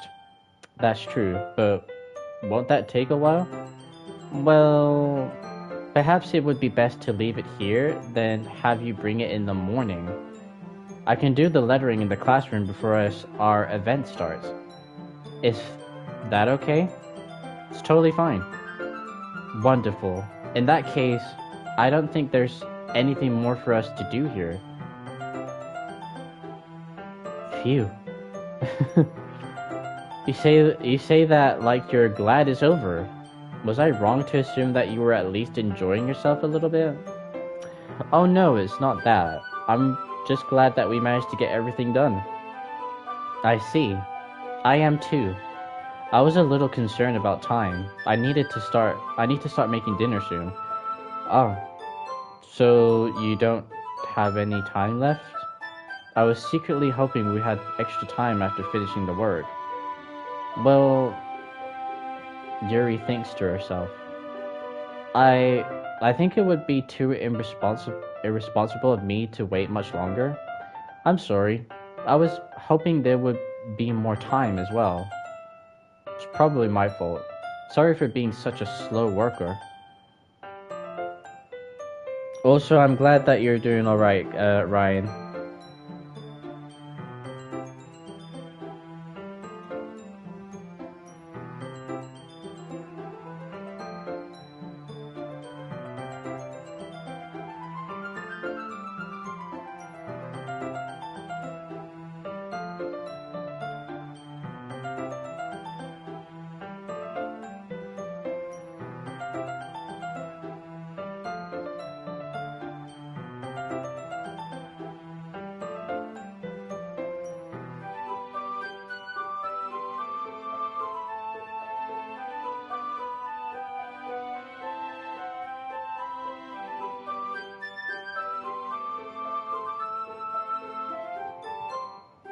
Hello, YouTube COD Gamer. Welcome to the stream. Thank you for joining. It's nice having you here.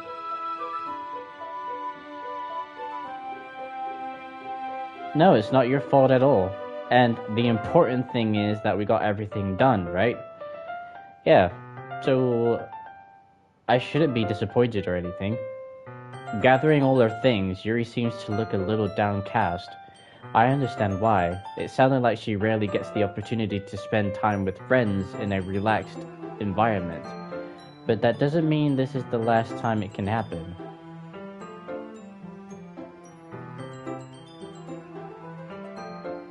Once Yuri packs up, Yuri packs up, I walked her out the front door.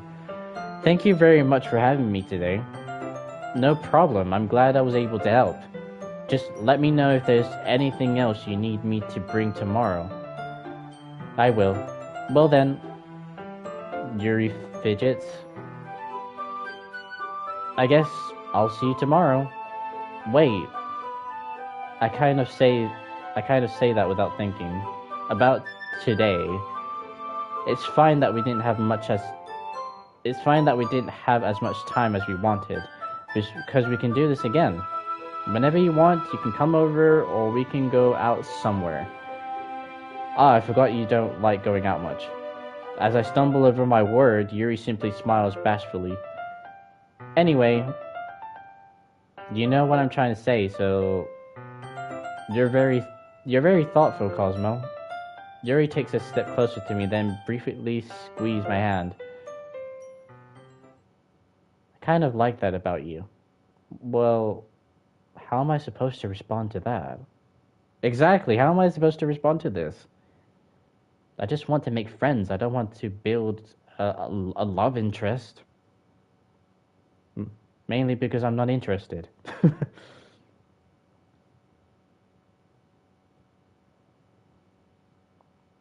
But I don't even get a chance to as Yuri suddenly pulls back.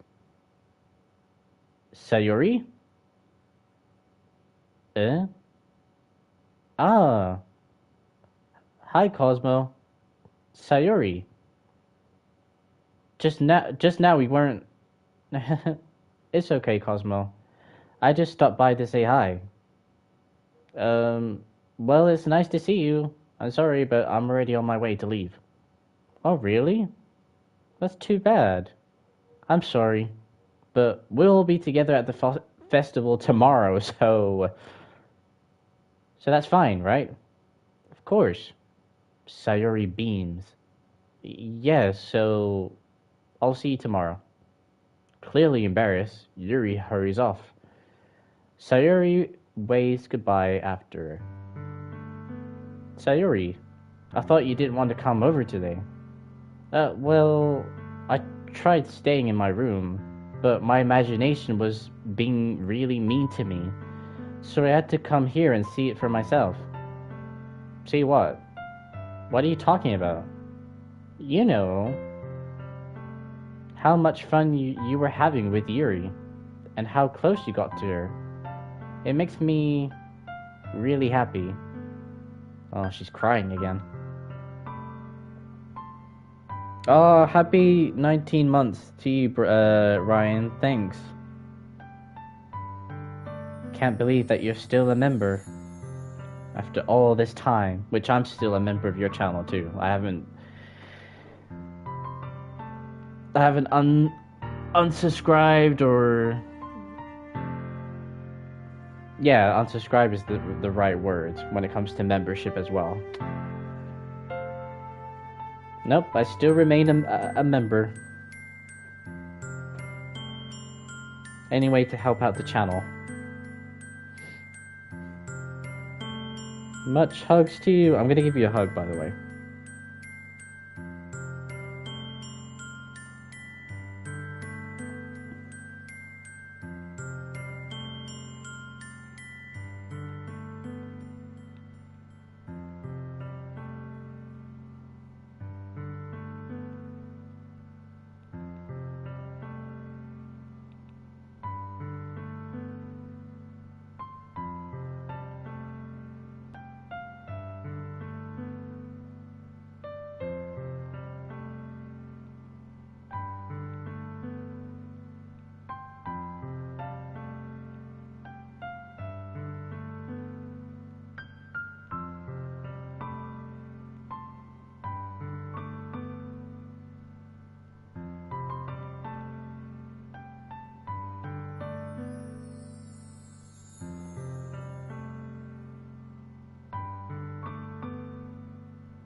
Let's go!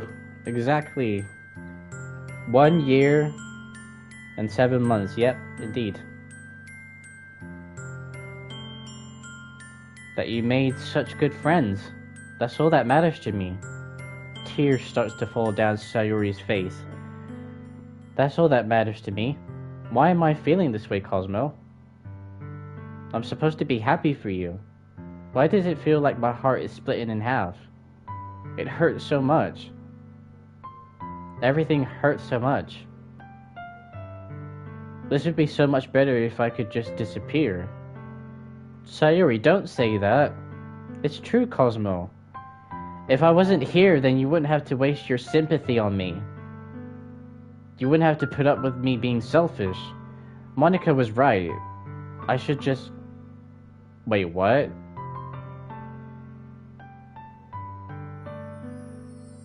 What did Monica actually say to you? Because she said to us that everything was fine.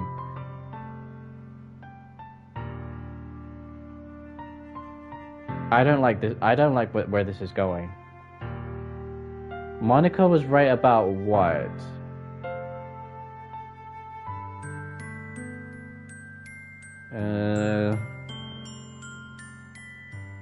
Sayuri. What I said before is true. I'm not going to let this continue. Caring about you like this isn't the burden your mind is making it out to be.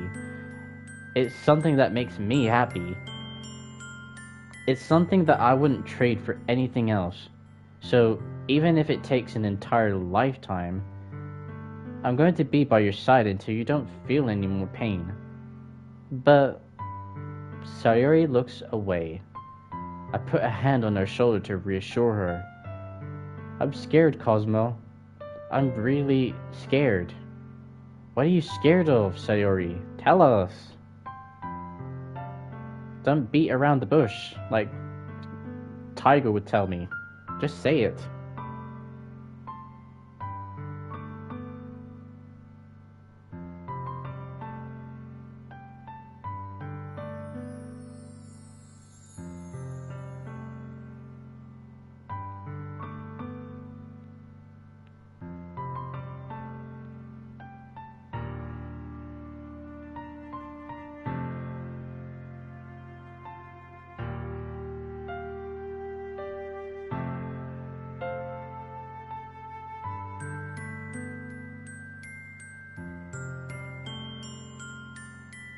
I'm scared that I might like you more than you like me. Sayori? It's true, isn't it? I was weak and started to like you too much. I did this to myself. Cosmo. Aww. She has a crush on my character. I like you so much that I want to die. That's how I feel. And that's enough, Sayori. I don't want you to hurt anymore. I slide my hand down Sayori's arm and squeeze her hand in my own. Do you remember how I said I always know what's best for you? Do you still believe me? Worsley Sayori nods. Even if you don't understand all of your own feelings, I know what you need the most right now, and that's what I'm going to give you.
I really don't know what to say to this.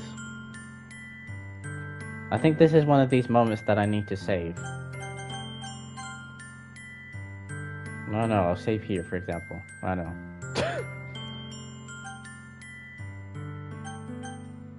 So, I don't know who's in the chat, because I don't know if I can make this decision by myself, but...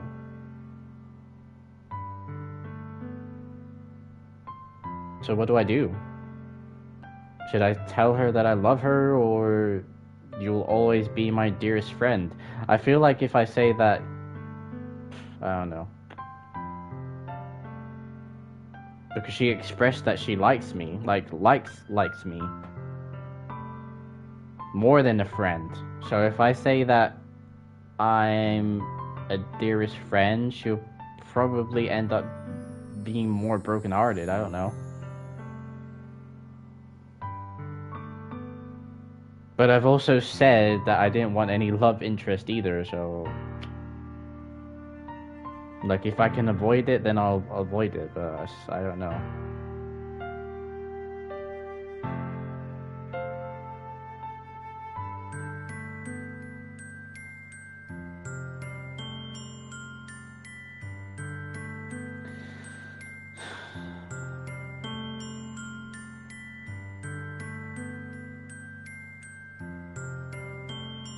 Screw it, I'm just gonna say you'll always be my dearest friend.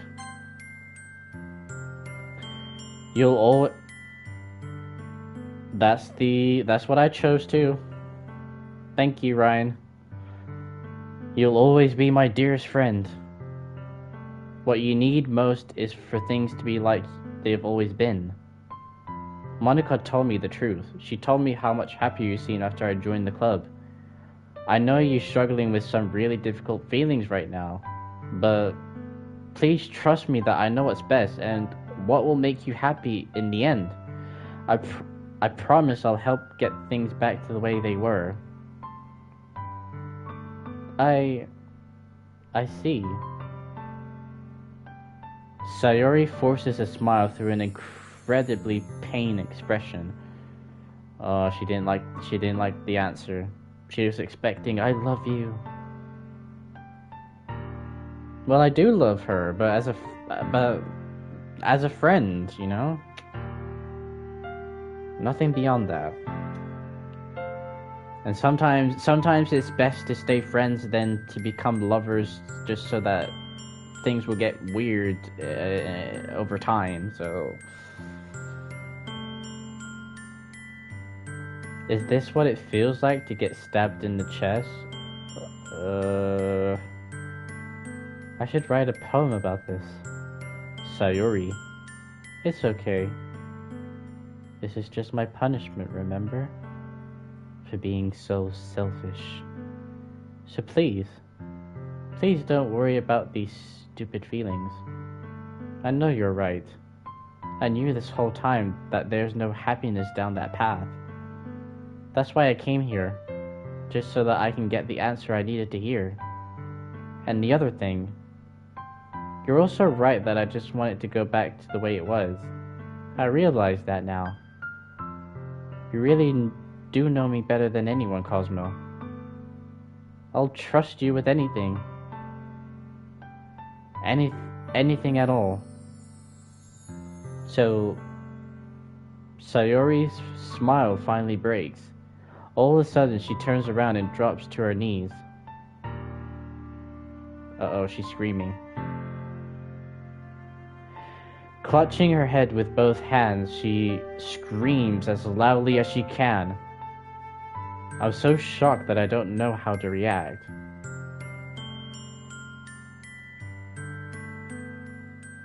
Sayori looks over her shoulder and flashes me one more weak smile before turning around and running off. Sayori? I'm left hopelessly standing in front of my house. Why am I feeling so horrible about this? There's nothing more that I could have done. You didn't say that you love her. That's probably why she was so upset. I don't know. But I couldn't lie to her either, so I don't feel that way.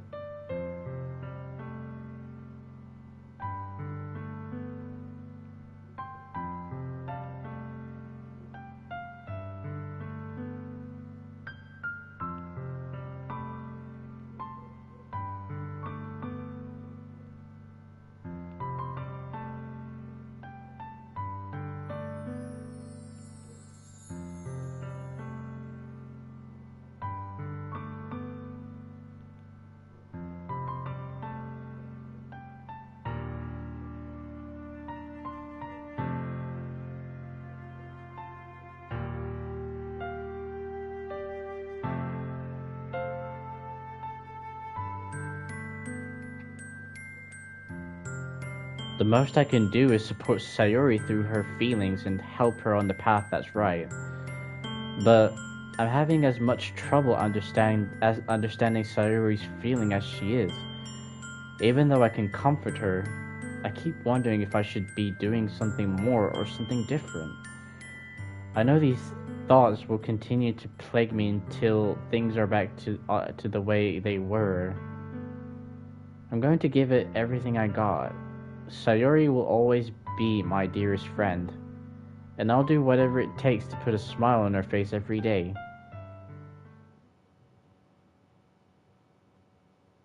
It's the day of the festival. Of all days, I expected this to be the one where I'd be walking to school with Sayori. But Sayori isn't answering her phone. I considered going to her house to wake her up, but decided that it's a little too much. Meanwhile, the preparation for the event should be nearly complete. The banner Yuri and I painted is dry, and I gently rolled it up to take it with me. She sent me a pleasant text reminding me not to forget anything, and I reassured her. Funnily enough, I probably feel the same way as Natsuki about the event. I'm more excited for it to be over so I can spend time with Sayori and Yuri at the festival. But knowing Monica, I'm sure the event will be great too. Cosmo, you're the first one here. Thanks for being early. That's funny, I thought at least Yuri would be here by now. Monica is placing little booklets on each of the desks in the classroom. They must be the ones they must be the ones she's prepared that have all the poems we're performing. Jesus Christ. Took me a long while to say all that. In the end, I found a random poem online that I thought Monica would like and submitted it. So, that's the one I'll be performing. I'm surprised you didn't bring Sayori with you. Yeah, she overslept again. That dummy. You think that on days this important she'd try a little harder. I say that, but I suddenly remember what Sayori told me yesterday, and I suddenly feel awful knowing it's not nearly that simple for her. I only said it because it's the way I'm used to thinking, but maybe I should have gone to wake her up after all. You should take a little responsibility for her, Cosmo. I mean, especially after your exchange with her yesterday. Okay, this is starting to get weird again. How does she know all this? You kind of left her hanging this morning, you know. Exchange? Monica, you know about that? Of course I do. I'm the club president after all. But I stammer, embarrassed. Did Sayori really tell her about it that quickly? About how I basically turned down her confession? That makes me really seem like the bad guy here. But I'm the one who knows what's best for her, right? Jeez. You don't know the full story at all, so don't worry. I probably know a lot more than you think. Eh? Monica is being as friendly as usual, but for some reason I felt a chill down my spine after hearing that. You're not the only one. I suddenly felt a chill down my spine as well. Like, how do these people know everything, though? Hey, do you want to check out the pamphlets? They came out really nice. Yeah, sure. I grabbed one of the pamphlets laid out on the desk. Oh yeah, they really did. Something like this will definitely help people take the club more seriously. Yeah, I thought so too. I flipped through the pages. Each member's poem is neatly printed on its own page, giving it an almost professional feel. I recognized Natsuki's and Yuri's poems from the ones they performed during our practice. What's this? I flipped to Sayori's poem. It's different from the one she practiced. It's one that I haven't read before. Get out of my head, get out of my head, get out of my head.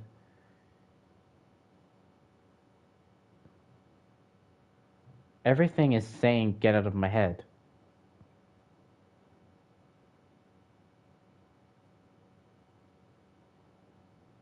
Get out of my head before I do what I know is best for you. Get out of my head before I listen to everything she said to me. Get out of my head before I show you how much I love you. Get out of my head before I finish writing this poem. But a poem is never actually finished, it just starts moving.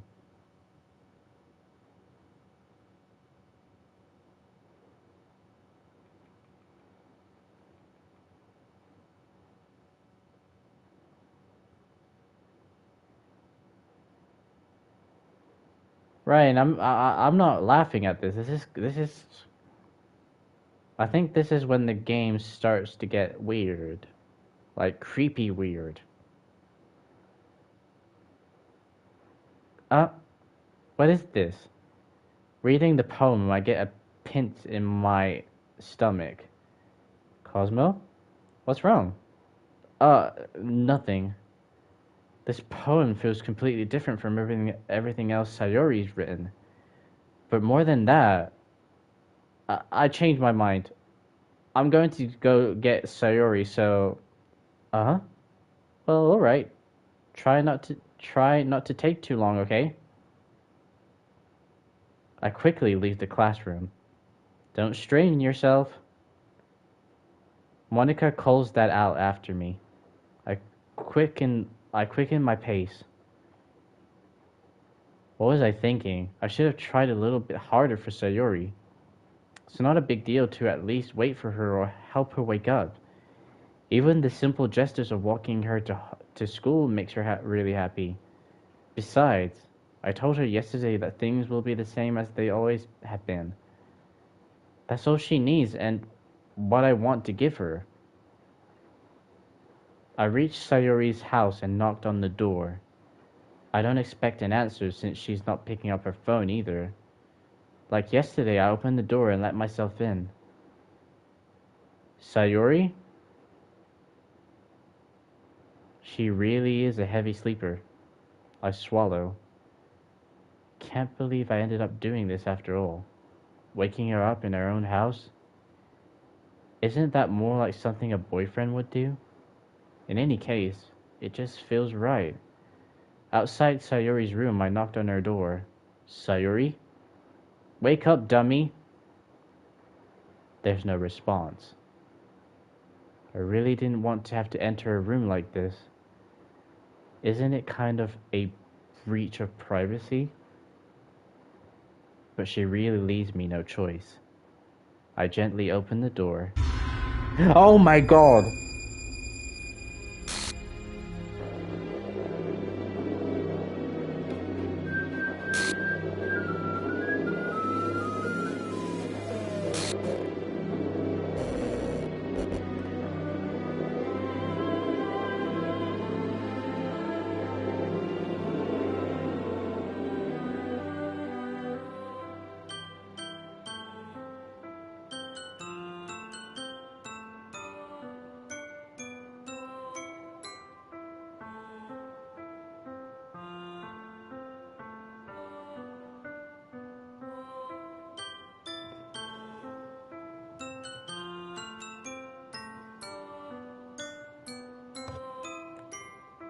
How do I respond to this?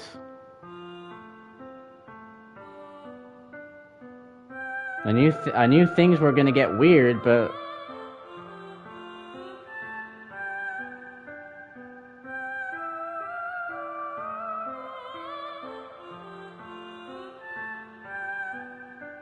And that also scared me too, this revealed.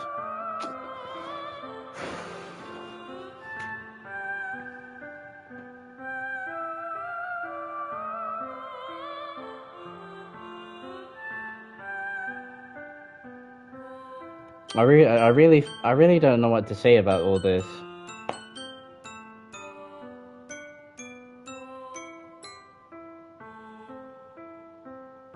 I don't know why, but for some reason she was actually one of my favorite characters too.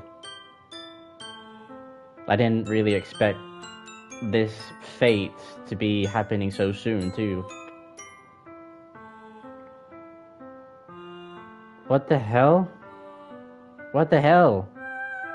Is this a nightmare? It has to be. This isn't real. There's no way this can be real. Sayori wouldn't do this. Everything was normal up until a few days ago. That's why I can't believe what my eyes are showing me. I suppressed the urge to vomit. Just yesterday, I told Sayori I would be there for her. I told her I know what's best and that everything will be okay. Then why? Why would she do this? How could I be so helpless? What did I do wrong? Turning down her confession? That has to have been what pushed her over the edge. Her agonized scream still echoes in my ear. Why did I do that to her when she needed me the most? Why was I so selfish? This is my fault. My swarming thoughts kept telling me everything I could have done to prevent this. If I just spent more time with her, walked her to school, and gave her what I know she wanted out of our relationship, then I could have prevented this. I know I could have prevented this. Screw the literature club. Screw the festival. I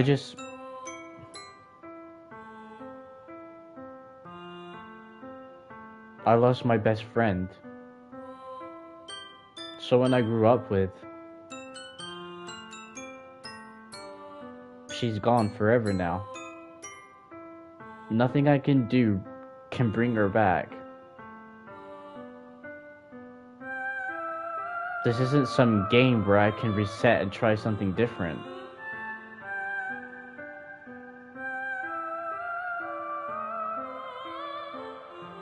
Are you sure about that?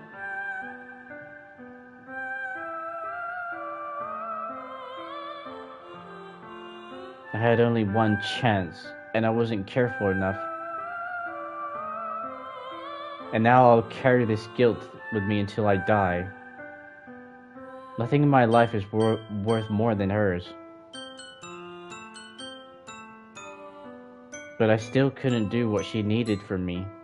And now, I can never take it back. Never. Never.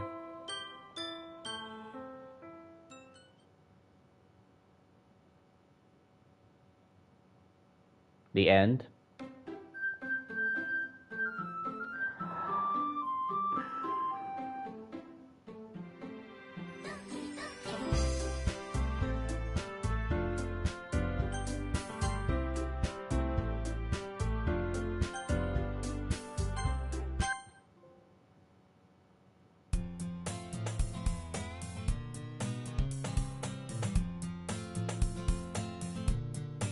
Wait, so I have to do all this again from the beginning?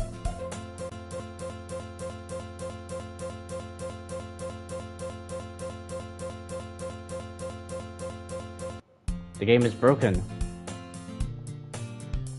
The game is broken. What the hell?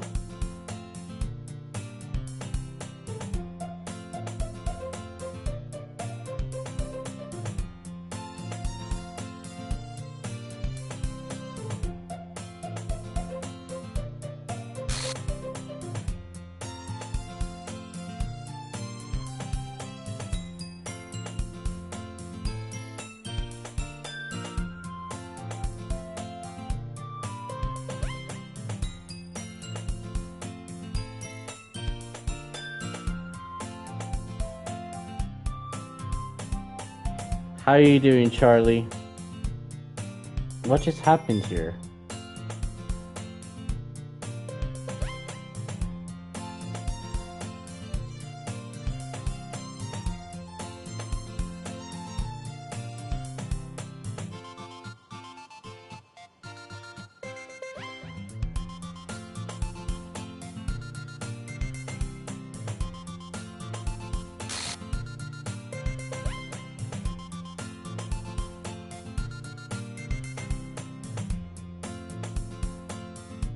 This was not how the game started, but...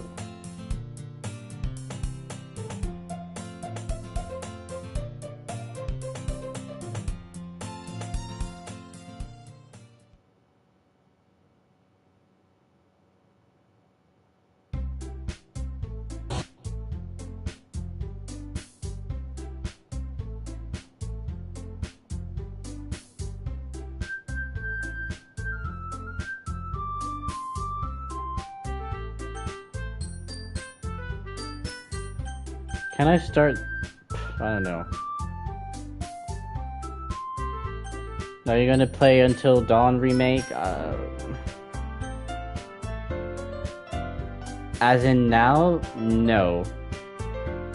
If it lowers the price to, I don't know, 20 euros or a little bit more than that, maybe.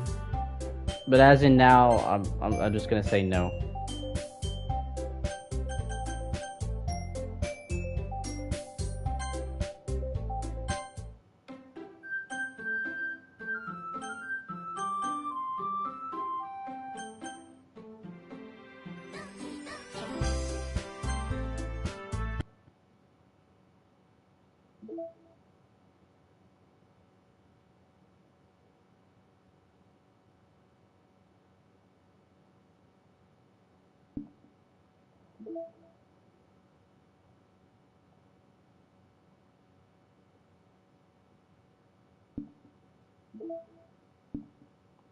Probably when it lowers the price. I mean, it's still a new game. Well, it came out recently, so I don't think would be the right moment to play it, but just can't believe that the game ended like that.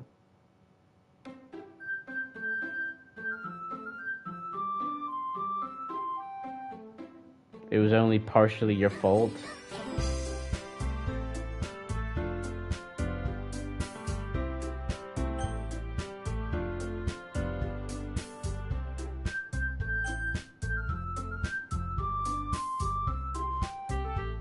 Well, we completed the game, just not how I wanted it to be.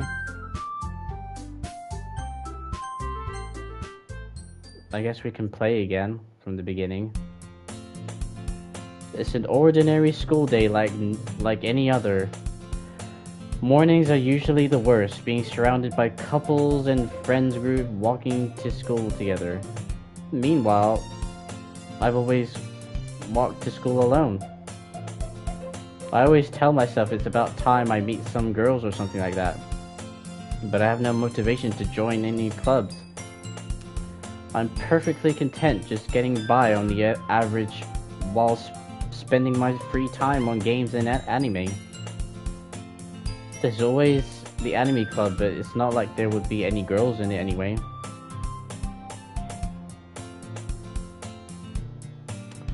The school day is as ordinary as ever, and it's over before I know it. After I packed up my things, I stared blankly at the wall, looking for an ounce of motivation. Clubs. There really ain't any that interest me. Besides, most of them would probably be way too demanding for me to want to deal with. I guess I have no choice but to start with Anime Club. Cosmo? Monica? Oh my goodness, I totally didn't expect to see you here. It's been a while, right? Oh. Yeah, it has. Monica smiles sweetly. Hello Jen, welcome to the stream. How's it going? Well, this is not how we started the last time though. It was the other girl that was it feels like she doesn't exist anymore. We do know each other. Well, we rarely talk, but we were in the same class last year. Monica was probably the most popular girl in class. Smart, beautiful, athletic, basically completely out of my league. So having her smile at me so generally feels a little... What did you come in here for anyway? Oh, I just been looking for some supplies to use for my club. Do you know if there's any construction paper in here? Or markers? I guess you can check the closet. You're in the debate club, right? Huh? About that, I actually quit the debate club. Really? You quit? Yeah. To be honest, I can't stand all of the politics around the major clubs. It feels like nothing but arguing about the budget and publicity and how to prepare for events. I'd rather much I'd much rather take something I personally enjoy and make something special of it. In that case, what club did you decide to join? Actually, I'm starting a new one. A literature club. See, it's glitching. Literature? That sounds kind of dull. How many members do you have so far? It's kind of embarrassing, but there are only 3 of us so far. It's really hard to find new members for something that sounds so boring. Well, I can see that, but it's really not boring at all, you know? Literature can be anything: reading, writing, poetry. I mean, one of my members can even keeps her manga collection in the club room. Wait, really? Yeah, it's funny, right? She always insists that manga is literature too. I mean, she's not wrong, I guess. And besides, a member's a member, right? Did Monica say she? Hey, Cosmo. By any chance, are you still looking for a club to join? I mean, I guess so, but... In that case, is there any chance you could do me a big favor? I won't ask you to join, but... if you could, at the very least, visit my club, it would make me really happy. Please. Well, I guess I have no reasons to refuse. Besides, how could I ever refuse someone like Monica? Sure, I guess I could check it out. Oh, awesome. You're really sweet, Cosmo, you know that? Well, Snake, we completed the game. Apparently, we didn't get a good ending here. And apparently, one of the characters no longer exists in the game. So when I started the new game, instead of that person being in the beginning of the game, this girl greets us instead. Yeah, you guys weren't kidding when this game ends up becoming messed up at the end. It's nothing really. Shall we go then? I'll look for the materials another time. You're more important. And thus, today marks the day I sold my soul to Monica and her irresistible smile. I dejectedly follow Monica across the school and upstairs, a section of the school I rarely visit. Monica, full of energy, swings open the classroom door. I'm back! And I brought a guest with me. Eh? A guest? Seriously? You brought a boy? Way to kill the atmosphere. Don't be mean, Natsuki. But anyway, welcome to the club, Cosmo. All words escaped me in this situation. This club is full of incredibly cute girls. So let me guess. You're Monica's boyfriend, right? What? No, I'm not. Natsuki. The girl with the sour attitude, whose name is apparently Natsuki, is one I don't recognize. Her small figure makes her look like a first-year student. Anyway, that is Natsuki, energetic as usual, and this is Yuri, the vice president. Wait a minute, in the other playthrough you were the vice president. It's nice to meet you. Yuri, who appears comparably more mature and timid, seems to have a hard time keeping up with someone like Natsuki. Yeah, it's nice to meet both of you.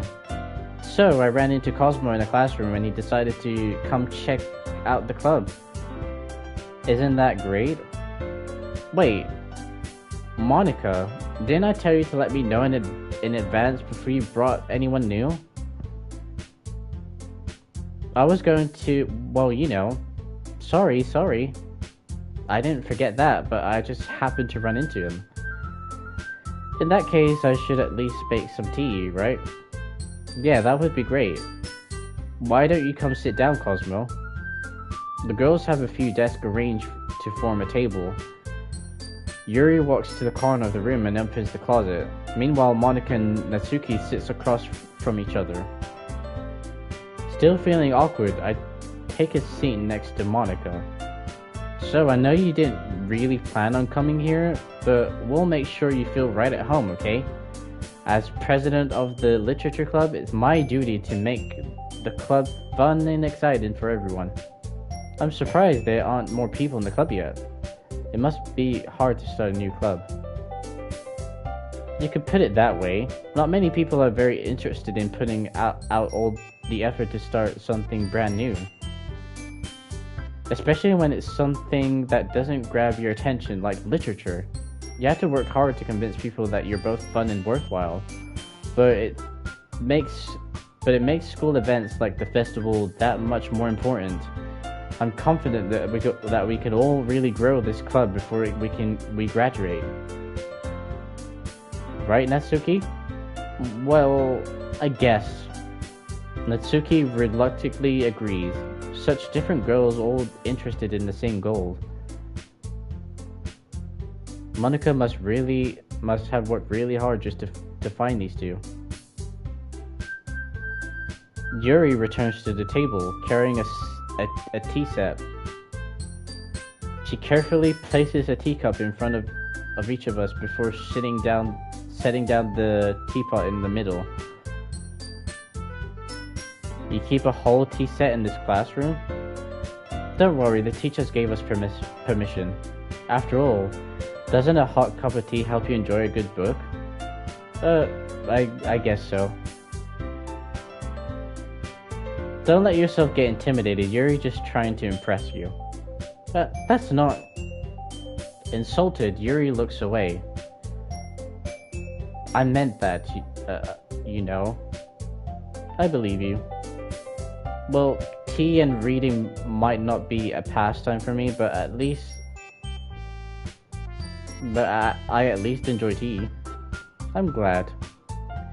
Yuri faintly smiles to herself in relief. So Cosmo, what kind of things do you like to read? Well, considering how little I read these past few years, I don't really have a good way of answering that. Manga? I mutter quietly to myself, half joking. Natsuki's head suddenly perks up. It looks like she wants to say something, but she keeps quiet. Not much of a reader, I guess. Well, that can change. What am I saying? I spoke without thinking after seeing Yuri's sad smile. Anyway, what about you, Yuri? Well, let's see. Yuri traces the rim of her teacup with her finger. My favorites are usually novels that build deep and complex fantasy worlds. The level of creativity and craftsmanship behind them is amazing to me. And telling a good story in such a foreign world is equally impressive. Yuri goes on, clearly passionate about her reading.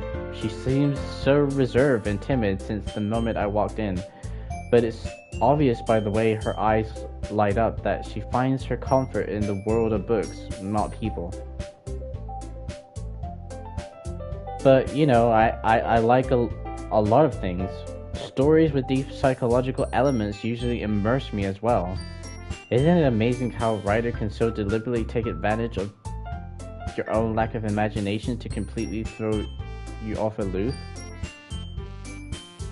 Anyway, I've been reading a lot of horror lately. Oh, I read a horror book once. I desperately grasp something I can relate to at the minimal level.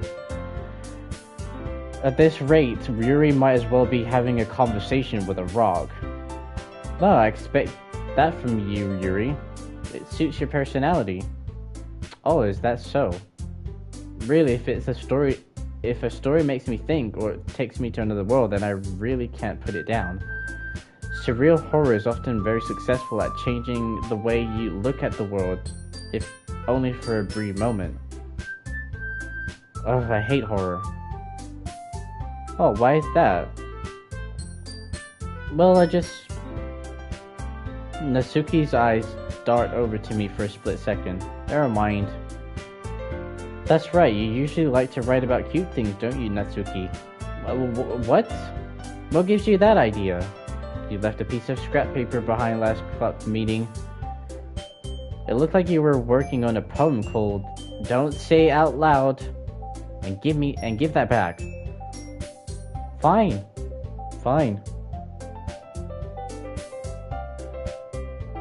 Apparently so. And I think it changed the story a little bit, because when I started the game first, the other girl greeted me first. But ever since that happened and we started a new game, it's like that girl doesn't exist. And instead, Monica was the one that greeted me, so... Fine. Natsuki, you write your own poems? Well, I guess sometimes. Why do you care? I think that's impressive. Why don't you share them sometime? No. Natsuki averts her eyes. You wouldn't like them. Not a very confident writer yet. I understand how Natsuki feels. Sharing that level of writing takes more than just confidence. The truest form of writing is writing to oneself. You must be willing to open up to your readers, exposing your vulnerabilities and showing even the deepest reaches of your heart. Do you have writing experience too, Yuri? Maybe if you share some of your work, you can set an example and help Natsuki feel comfortable enough to share hers. I guess it's the same for Yuri.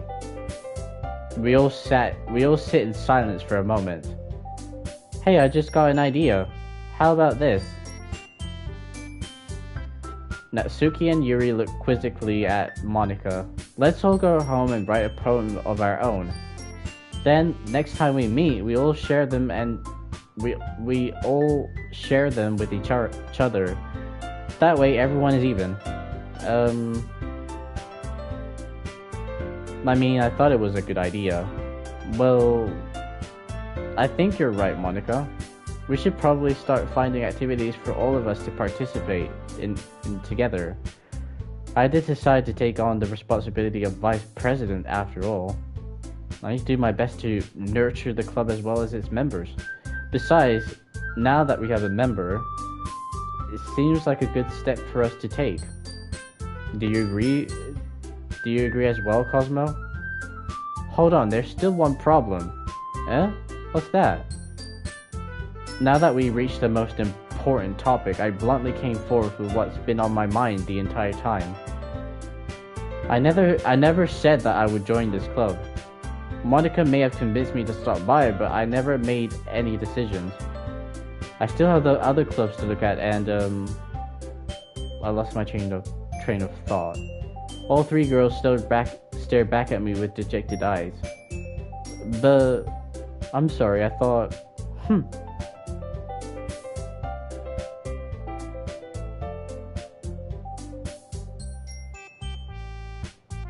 I guess I need to tell you the truth, Cosmo. The thing is, we don't have enough members yet to form an official club. We need 4. And I've been trying really hard to find new members. And if we don't find one before the festival... I'm defenseless against these girls. How am I supposed to make a clear-headed decision when it's like this? I would feel terrible for letting everyone down in this situation, and besides, the club itself seems pretty relaxed. So, if writing poems is the price I need to pay in order to spend every day with these... girls? Right, okay, I decided then. I'll join the literature club. One by one, the girls' eyes light up. Oh my goodness, really? Do you really mean that, Cosmo? Yeah. It could be fun, right? You really did scare me for a moment. I mean, if you really just left after all this, I would be super pissed. Cosmo, I'm so happy. We can become an official club now. Thank you so much for this. You're really amazing. I'll do everything I can to give you a great time, okay? Thanks, I guess. Okay, everyone. I think with that, we can officially end today's meeting on a good note.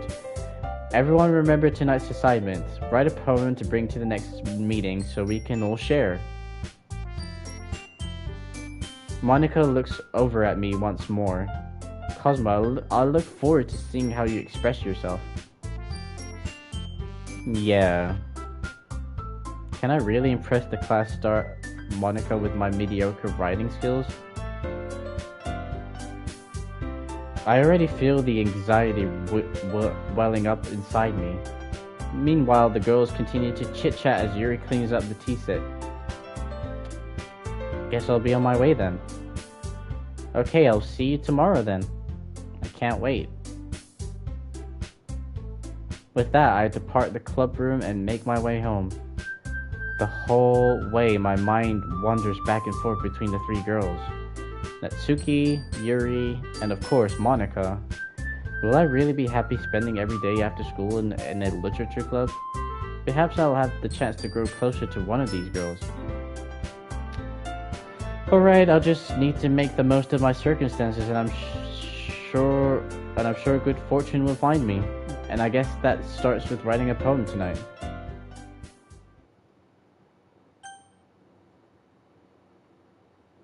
You have unlocked a special poem. Would you like to read it? Sure. Can you hear me?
Hi again, Cosmo. Glad to see you didn't run away on us. Nah, don't worry.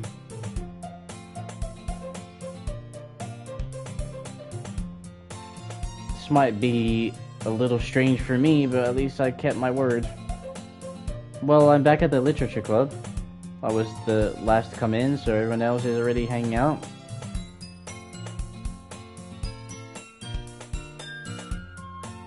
Thanks for keeping your promise, Cosmo. Hope this isn't too overwhelming of a commitment for you. Making you dive headfirst into literature when you're not accustomed to it.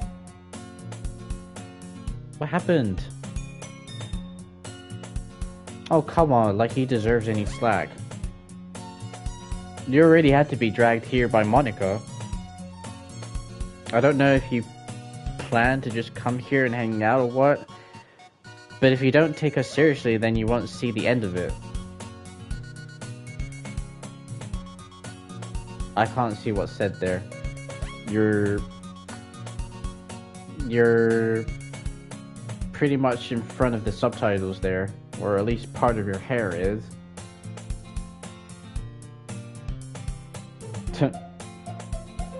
Natsuki finds herself stuck between saying Monica and manga.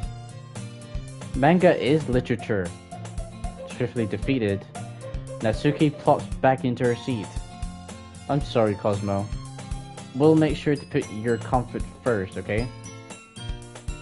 Yuri shoots Natsuki with a disappointed glance. Anyway, now that you're in the club and all, perhaps you might have interest in picking up a book to read? Well, I can't really say no either way. Like you said, I'm in this club now, so it only feels right for me to do something like that if you ask. Wait, I didn't mean it like that. If you don't really want to, then forget I've said anything, I guess. Oh no, it's not that, Yuri. I want to try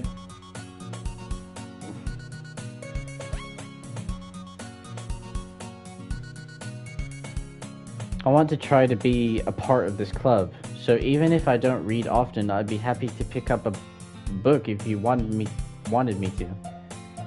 Are you sure? I just felt like, well, as vice president and all, that I should help you get started on something you might like. Yuri reaches into her bag and pulls out a book. I didn't want you to feel left out, so I picked up a book that I thought you might enjoy. It's a short read, so it should keep your attention even if you don't usually read. And we could, discuss it if you want. How is this girl accidentally being so cute?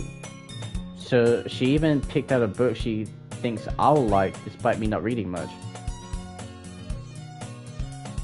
Yuri, thank you. I'll definitely read this. I enthusiastically take the book. Phew. Well, you can read it at your own pace. I look forward to hearing what you think. Now that everyone's settled in, I expected Monica to kick off some scheduled activities for the club, but that doesn't seem to be the case.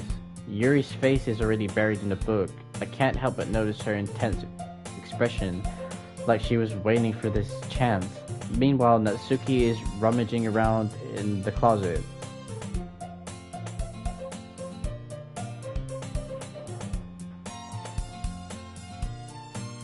I'm really curious to talk to Yuri a little bit more, but at the same time I would feel bad for distracting her from reading. I catch a glimpse of the cover of her book. It looks like the same book that she lent to me. More than that, she seems to be on the first few pages. Crap. I think she noticed me looking at her. She sneaks another glance at me and our eyes meet for a split second. But that only makes her hide her face deeper in her book. Sorry, I was just spacing out. I muttered this, sensing I made her uncomfortable. Oh, it's fine. If I was focused, then I probably wouldn't have noticed in the first place. But I'm just rereading a bit of this, so... That's the book that you gave me, right? I wanted to reread some of it. Not for any particular reason. Just curious, how come you have 2 copies of the same book? Well... When I stopped at the bookstore yesterday... Oh, that's not what I meant. I mean... I just happened to buy 2 of them. Oh, I see. There's something fairly obvious here that Yuri isn't telling me, but I decided to let it go. I'll definitely start reading it soon. I'm glad to hear. Once it starts to pick up, you might have a hard time putting it down. It's a very engaging and relatable story. Is that so? What's the story about, anyway? Well, I looked at the cover of the book. The book is titled Portrait of Markov. There's an ominous-looking eye symbol on the front cover. Basically, it's about this religious camp that has turned into a human experiment prison. And the people trapped there have this trait that turns them into killing machines that lust for blood. But the facility gets even worse, and they start selectively breeding people by cutting off their limbs and... Uh-oh, that might be a little bit of a spoiler. But anyway, I'm really into it. The book, I mean. Not the thing about the limbs. That's kind of dark, isn't it?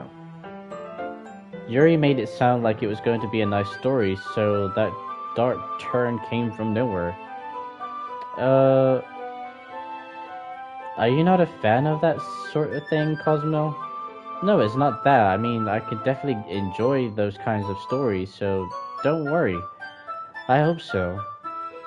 Yeah, I totally forgot that Yuri is into those things. She's so shy and reclusive on the outside, but her mind seems to be completely different. It's just that this kind of story is the kind that challenges you to look at life from a strange new perspective. When horrible thing happens, not just becomes something wants to be evil, but because the world is full of horrible people and we all worthless anyway. The text is different. Then I'm rambling, am I? Not again. I'm sorry. Hey, don't apologize. I haven't lost interest or anything. Well, I guess it's alright then. But I feel like I should let you know that I have this problem. When I let things like books and writing fill my thoughts, I kind of forget to pay attention to other people. So I'm sorry if I end up saying something strange, and please stop me if I start talking too much.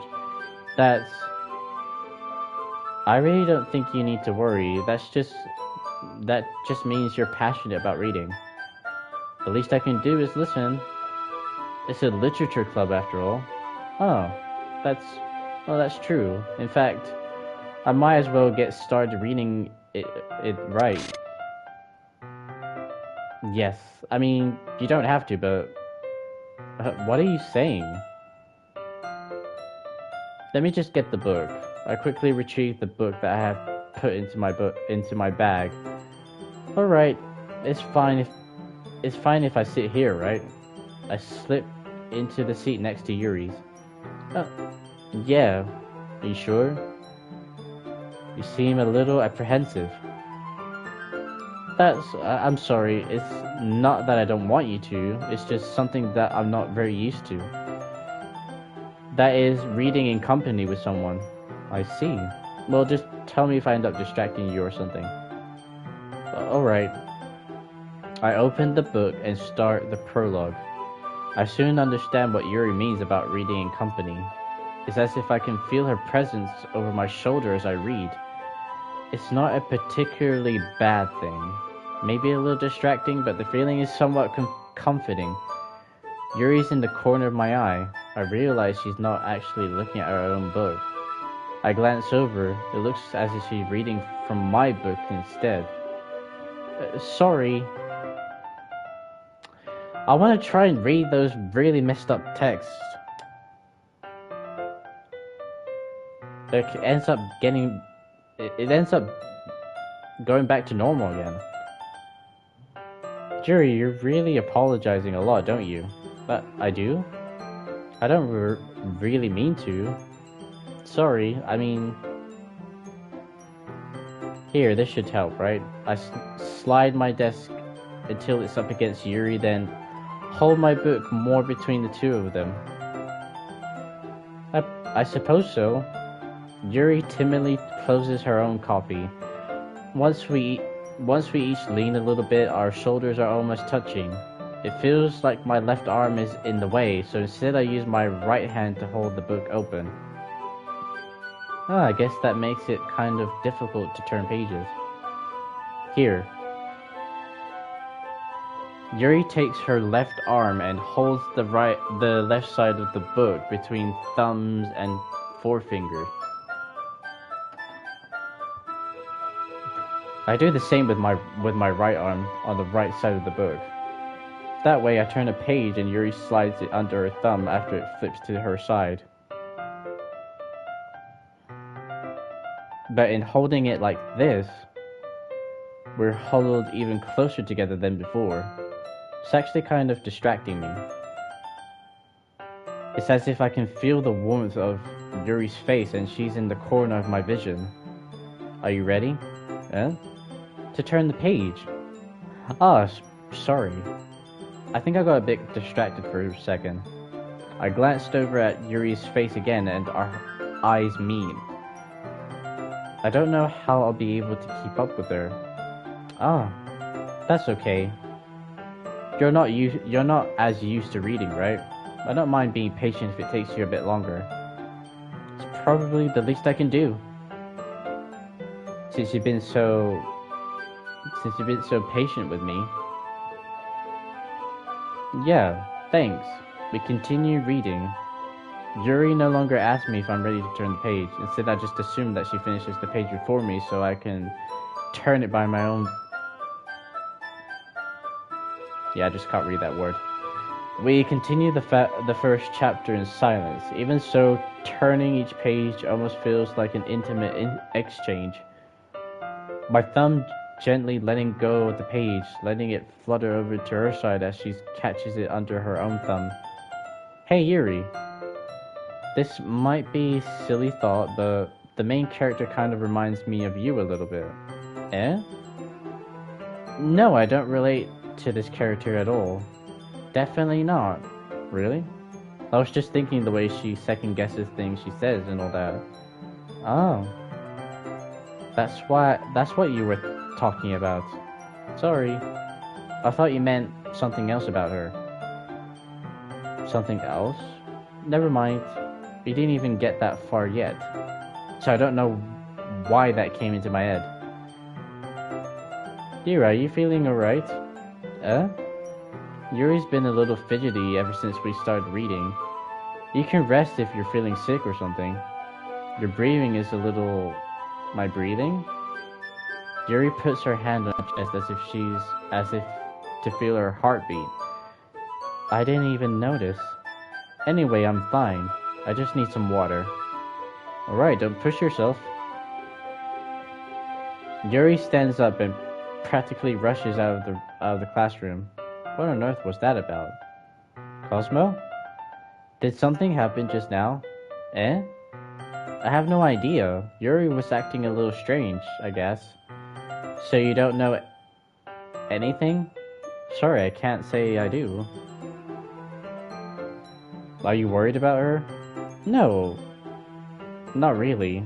I was just making sure that you didn't do anything to her. No, nothing. Don't worry, I believe you, silly. Yuri just does this sometimes, so it's nothing alarming. Alright, if you say so. Anyway, why don't we start with sharing our poems with each other? Eh? Shouldn't we wait for Yuri? Well, she might be a while, so I just figured we'd get started without her. Is that okay? Yeah, I was just asking. I stand up. I make a mental note of where I left off the book, then slipped it back into my bag.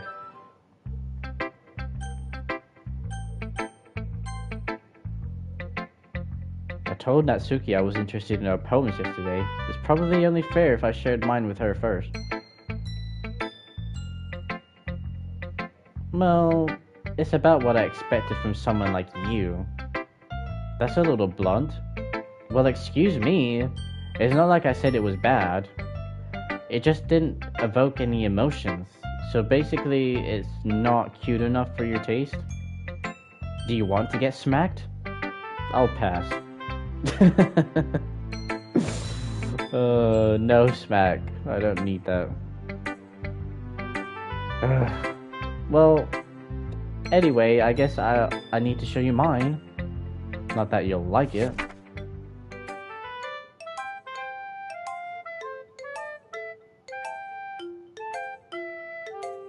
Yeah, this is the same poem that we read first in the other playthrough, so we're just gonna skip that. Yeah, I told you that you weren't gonna like it. I like it. What? Just be honest. I am. Why are you so convinced that I wouldn't like it? Well, because everyone in high school thinks that writing has to be all sophisticated and stuff. So people don't even take my writing seriously. But isn't that the point of poems, for people to express themselves? Your writing style wouldn't make your message any less valid. Yes, exactly. I like it when it's easy to read, but it hits you hard.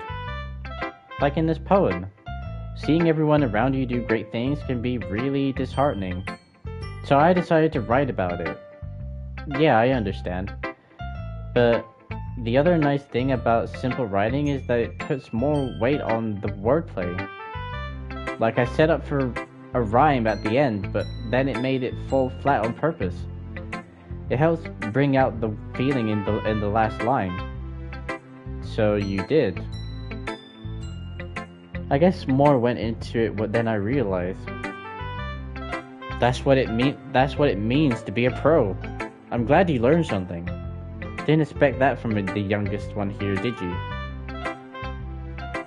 Yeah, guess not. I decided to humor her with the last comment. I don't really care how old everyone is, but if Natsuki is feeling proud, then I won't take that away from her. Who should I show my poem to next? Well, the only one that's left. Hi, Cosmo. Having a good time so far? Yeah.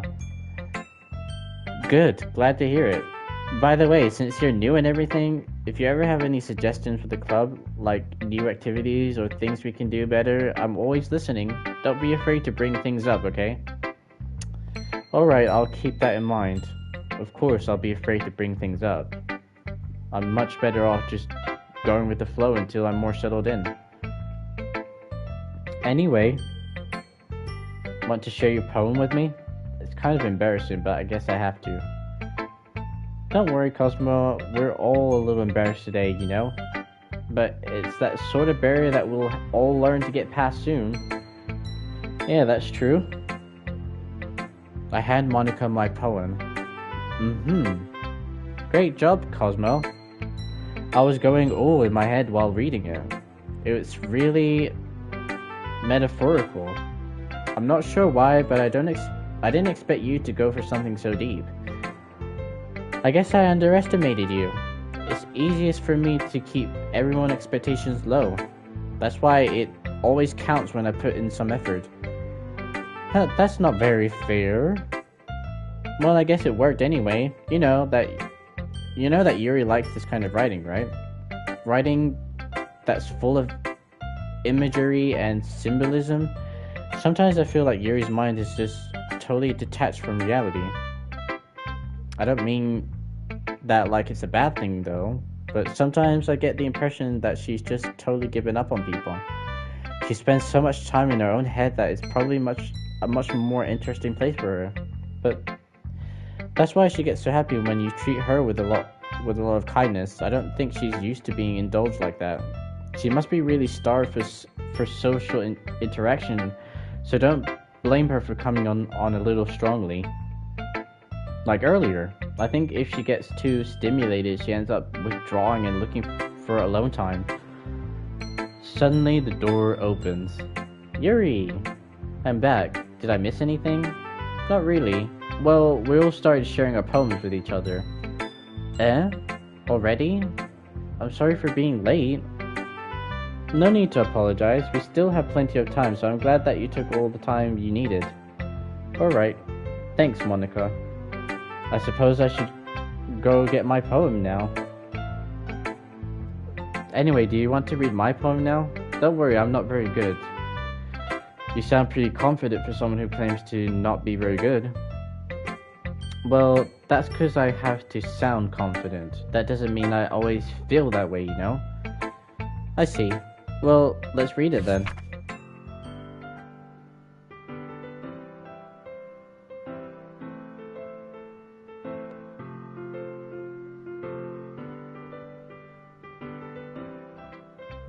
It's the same poem, so that's why I didn't read it.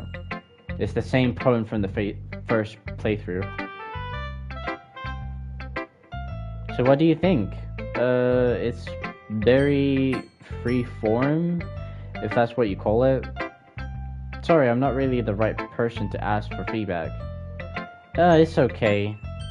Yeah, that kind of style has gotten pretty popular nowadays. That is, a lot of poems have been putting emphasis on the timing between words and lines. When performed out loud, it can be really powerful. What was the inspiration behind this one? Well, I'm not sure if I know how to put it. I guess you can say that I have some kind of epiphany recently. It's been influencing my poems a bit. An epiphany?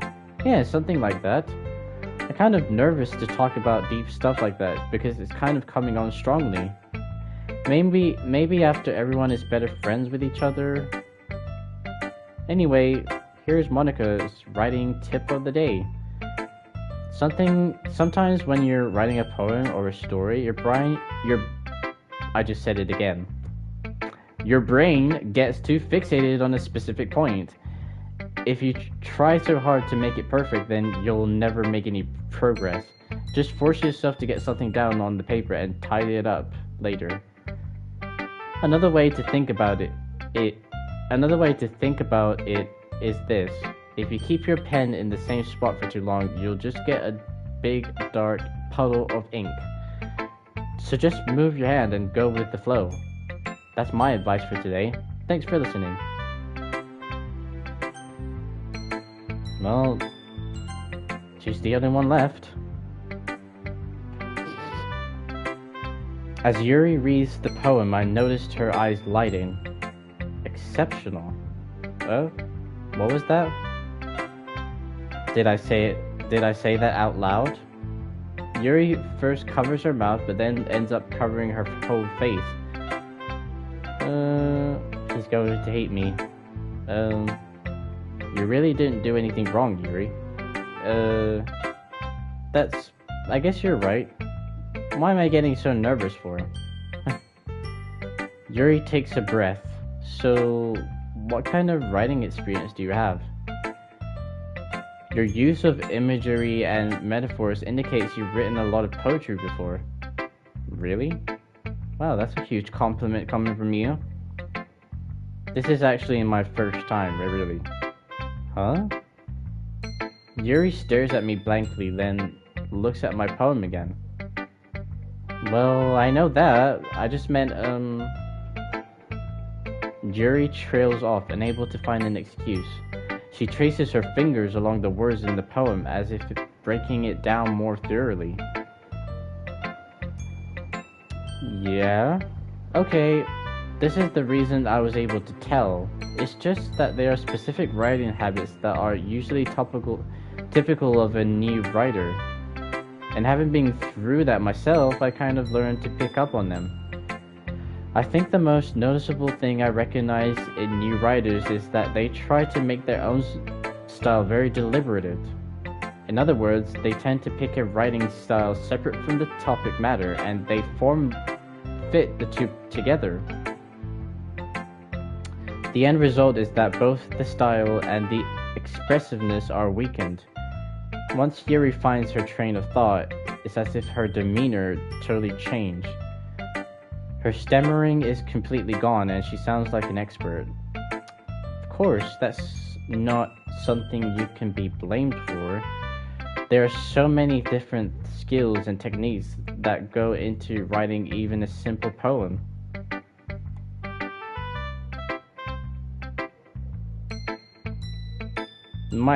It might take you some time, but it all comes with practice and learning by example and trying new things.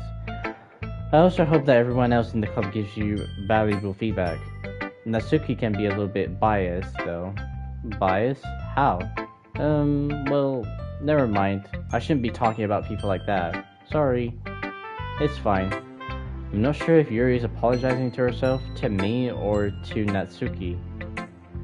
Do you mind if I read your poem now? Please do. I'd love to share my thoughts, process behind it. Yuri smiles dreamily as if that's a rare opportunity for her, which itself is kind of funny. After all, isn't this supposed to be a literature club?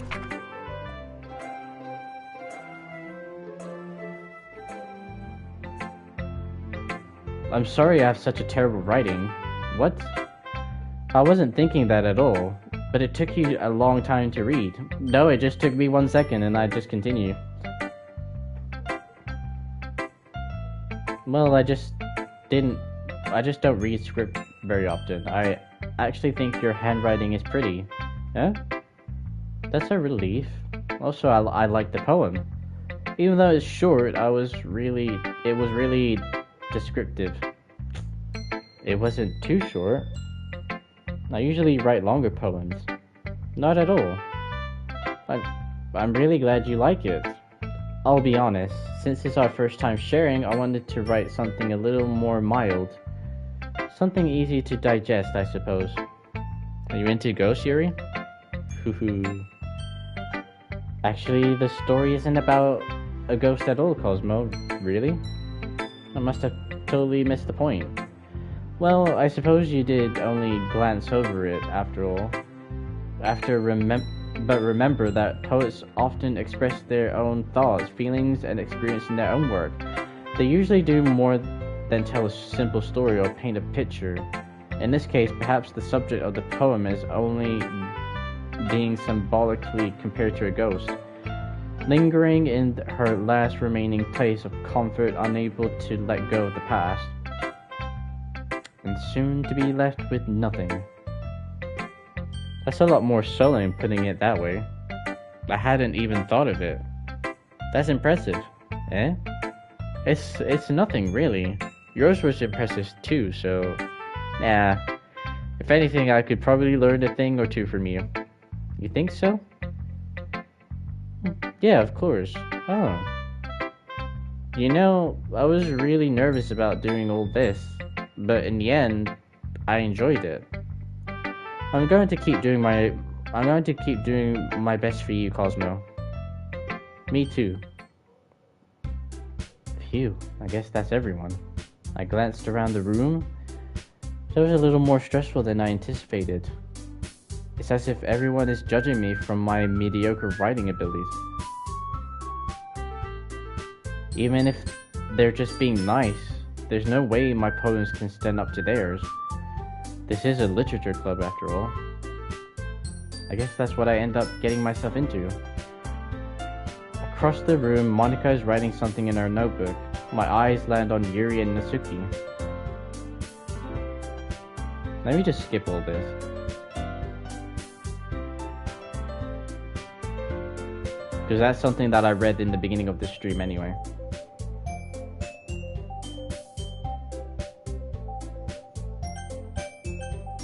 Can't skip it. Why is it not letting me skip it?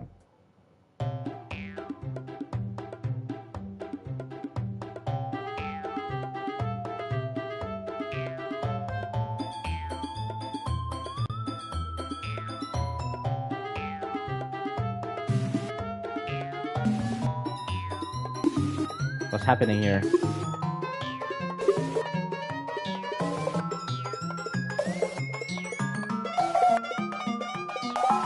What's happening here?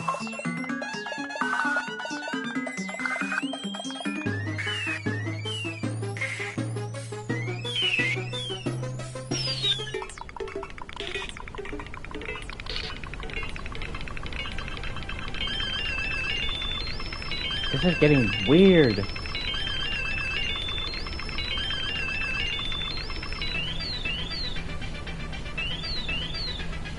Uh-oh. Now they're bringing up very heavy subjects here.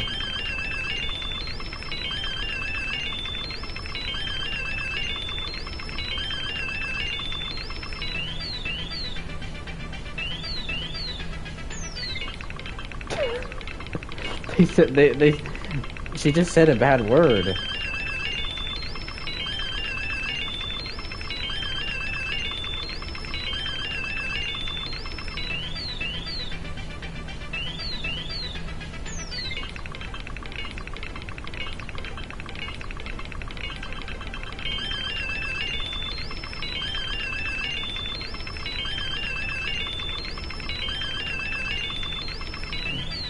Yeah, the music is everything is changing here. Yeah, she's just trying to make me look bad.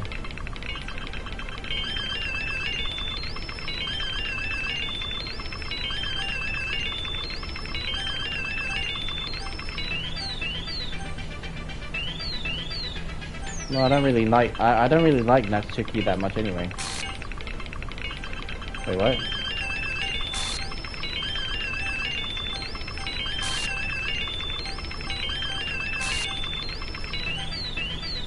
Just let me pick her, damn it. It's getting bigger. The screen is getting bigger.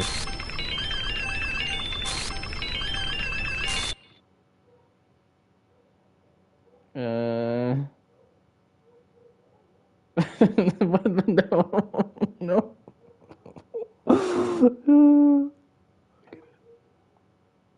Oh. Wait, what? Wait, what's going on here? I can't skip? Hello?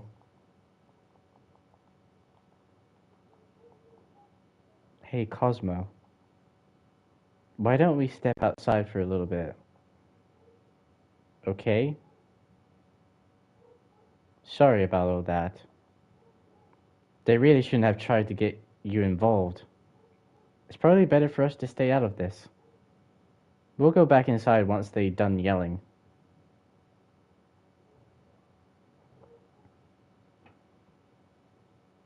Some president I am, right? Can't even confront my own club members properly. I just wish I was able to be a little more assertive sometimes. But I never have it in me to put my foot down against others. You understand, right? Anyway, if this makes you want to spend less time with the others, then that's fine. I'll be happy to spend time with you instead. Suddenly, Natsuki runs out of the classroom. She quickly runs away. Oh dear. Well, it looks like they're done. I didn't mean it. I didn't mean it. I didn't mean it. Yuri is rocking back and forth in her desk with her palms on her forehead. Yuri? I didn't mean it. I believe you. I have no idea what Yuri might have said to Natsuki. Or did. Cosmo, please don't hate me. Please. I'm not like this. There's something wrong with me today. It's fine, Yuri. We know you didn't mean it. Besides, I'm sure Natsuki will forget all about it by tomorrow. Completely. Anyway, the meeting is over, so you can go home now if you want. Yuri looks at me like she wants to say something, but she keeps glancing at Monika. You go first, Monika. I like to stay a little bit longer. I'm the president, so I should be the last one out. I'll wait for you to be done. Well, I'm the vice president, so please let me take that responsibility today. It kind of sounds like you don't want me around for something, Yuri. It's not that. It's not that. I didn't get much of a chance to discuss my book with Cosmo. It would just be embarrassing with you listening. I guess I don't really have a choice, do I? I'm sorry for causing trouble. Wait, what?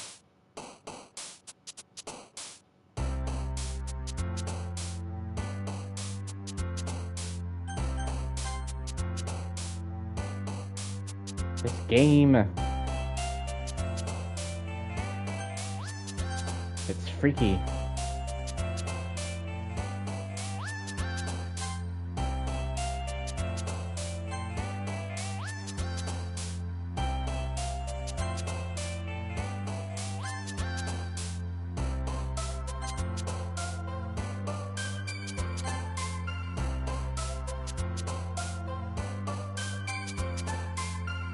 And all of a sudden I'm like doing another poem here. Just out of the blue.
game is really, really freaky.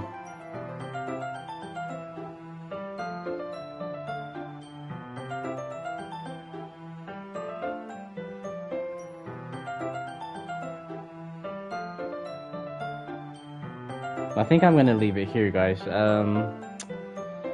I think while I want to continue this game, I think I'm going to leave it for the weekend.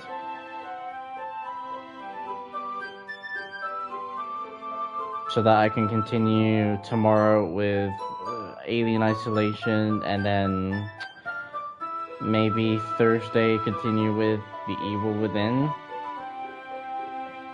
And then leave the rest of this for the weekend.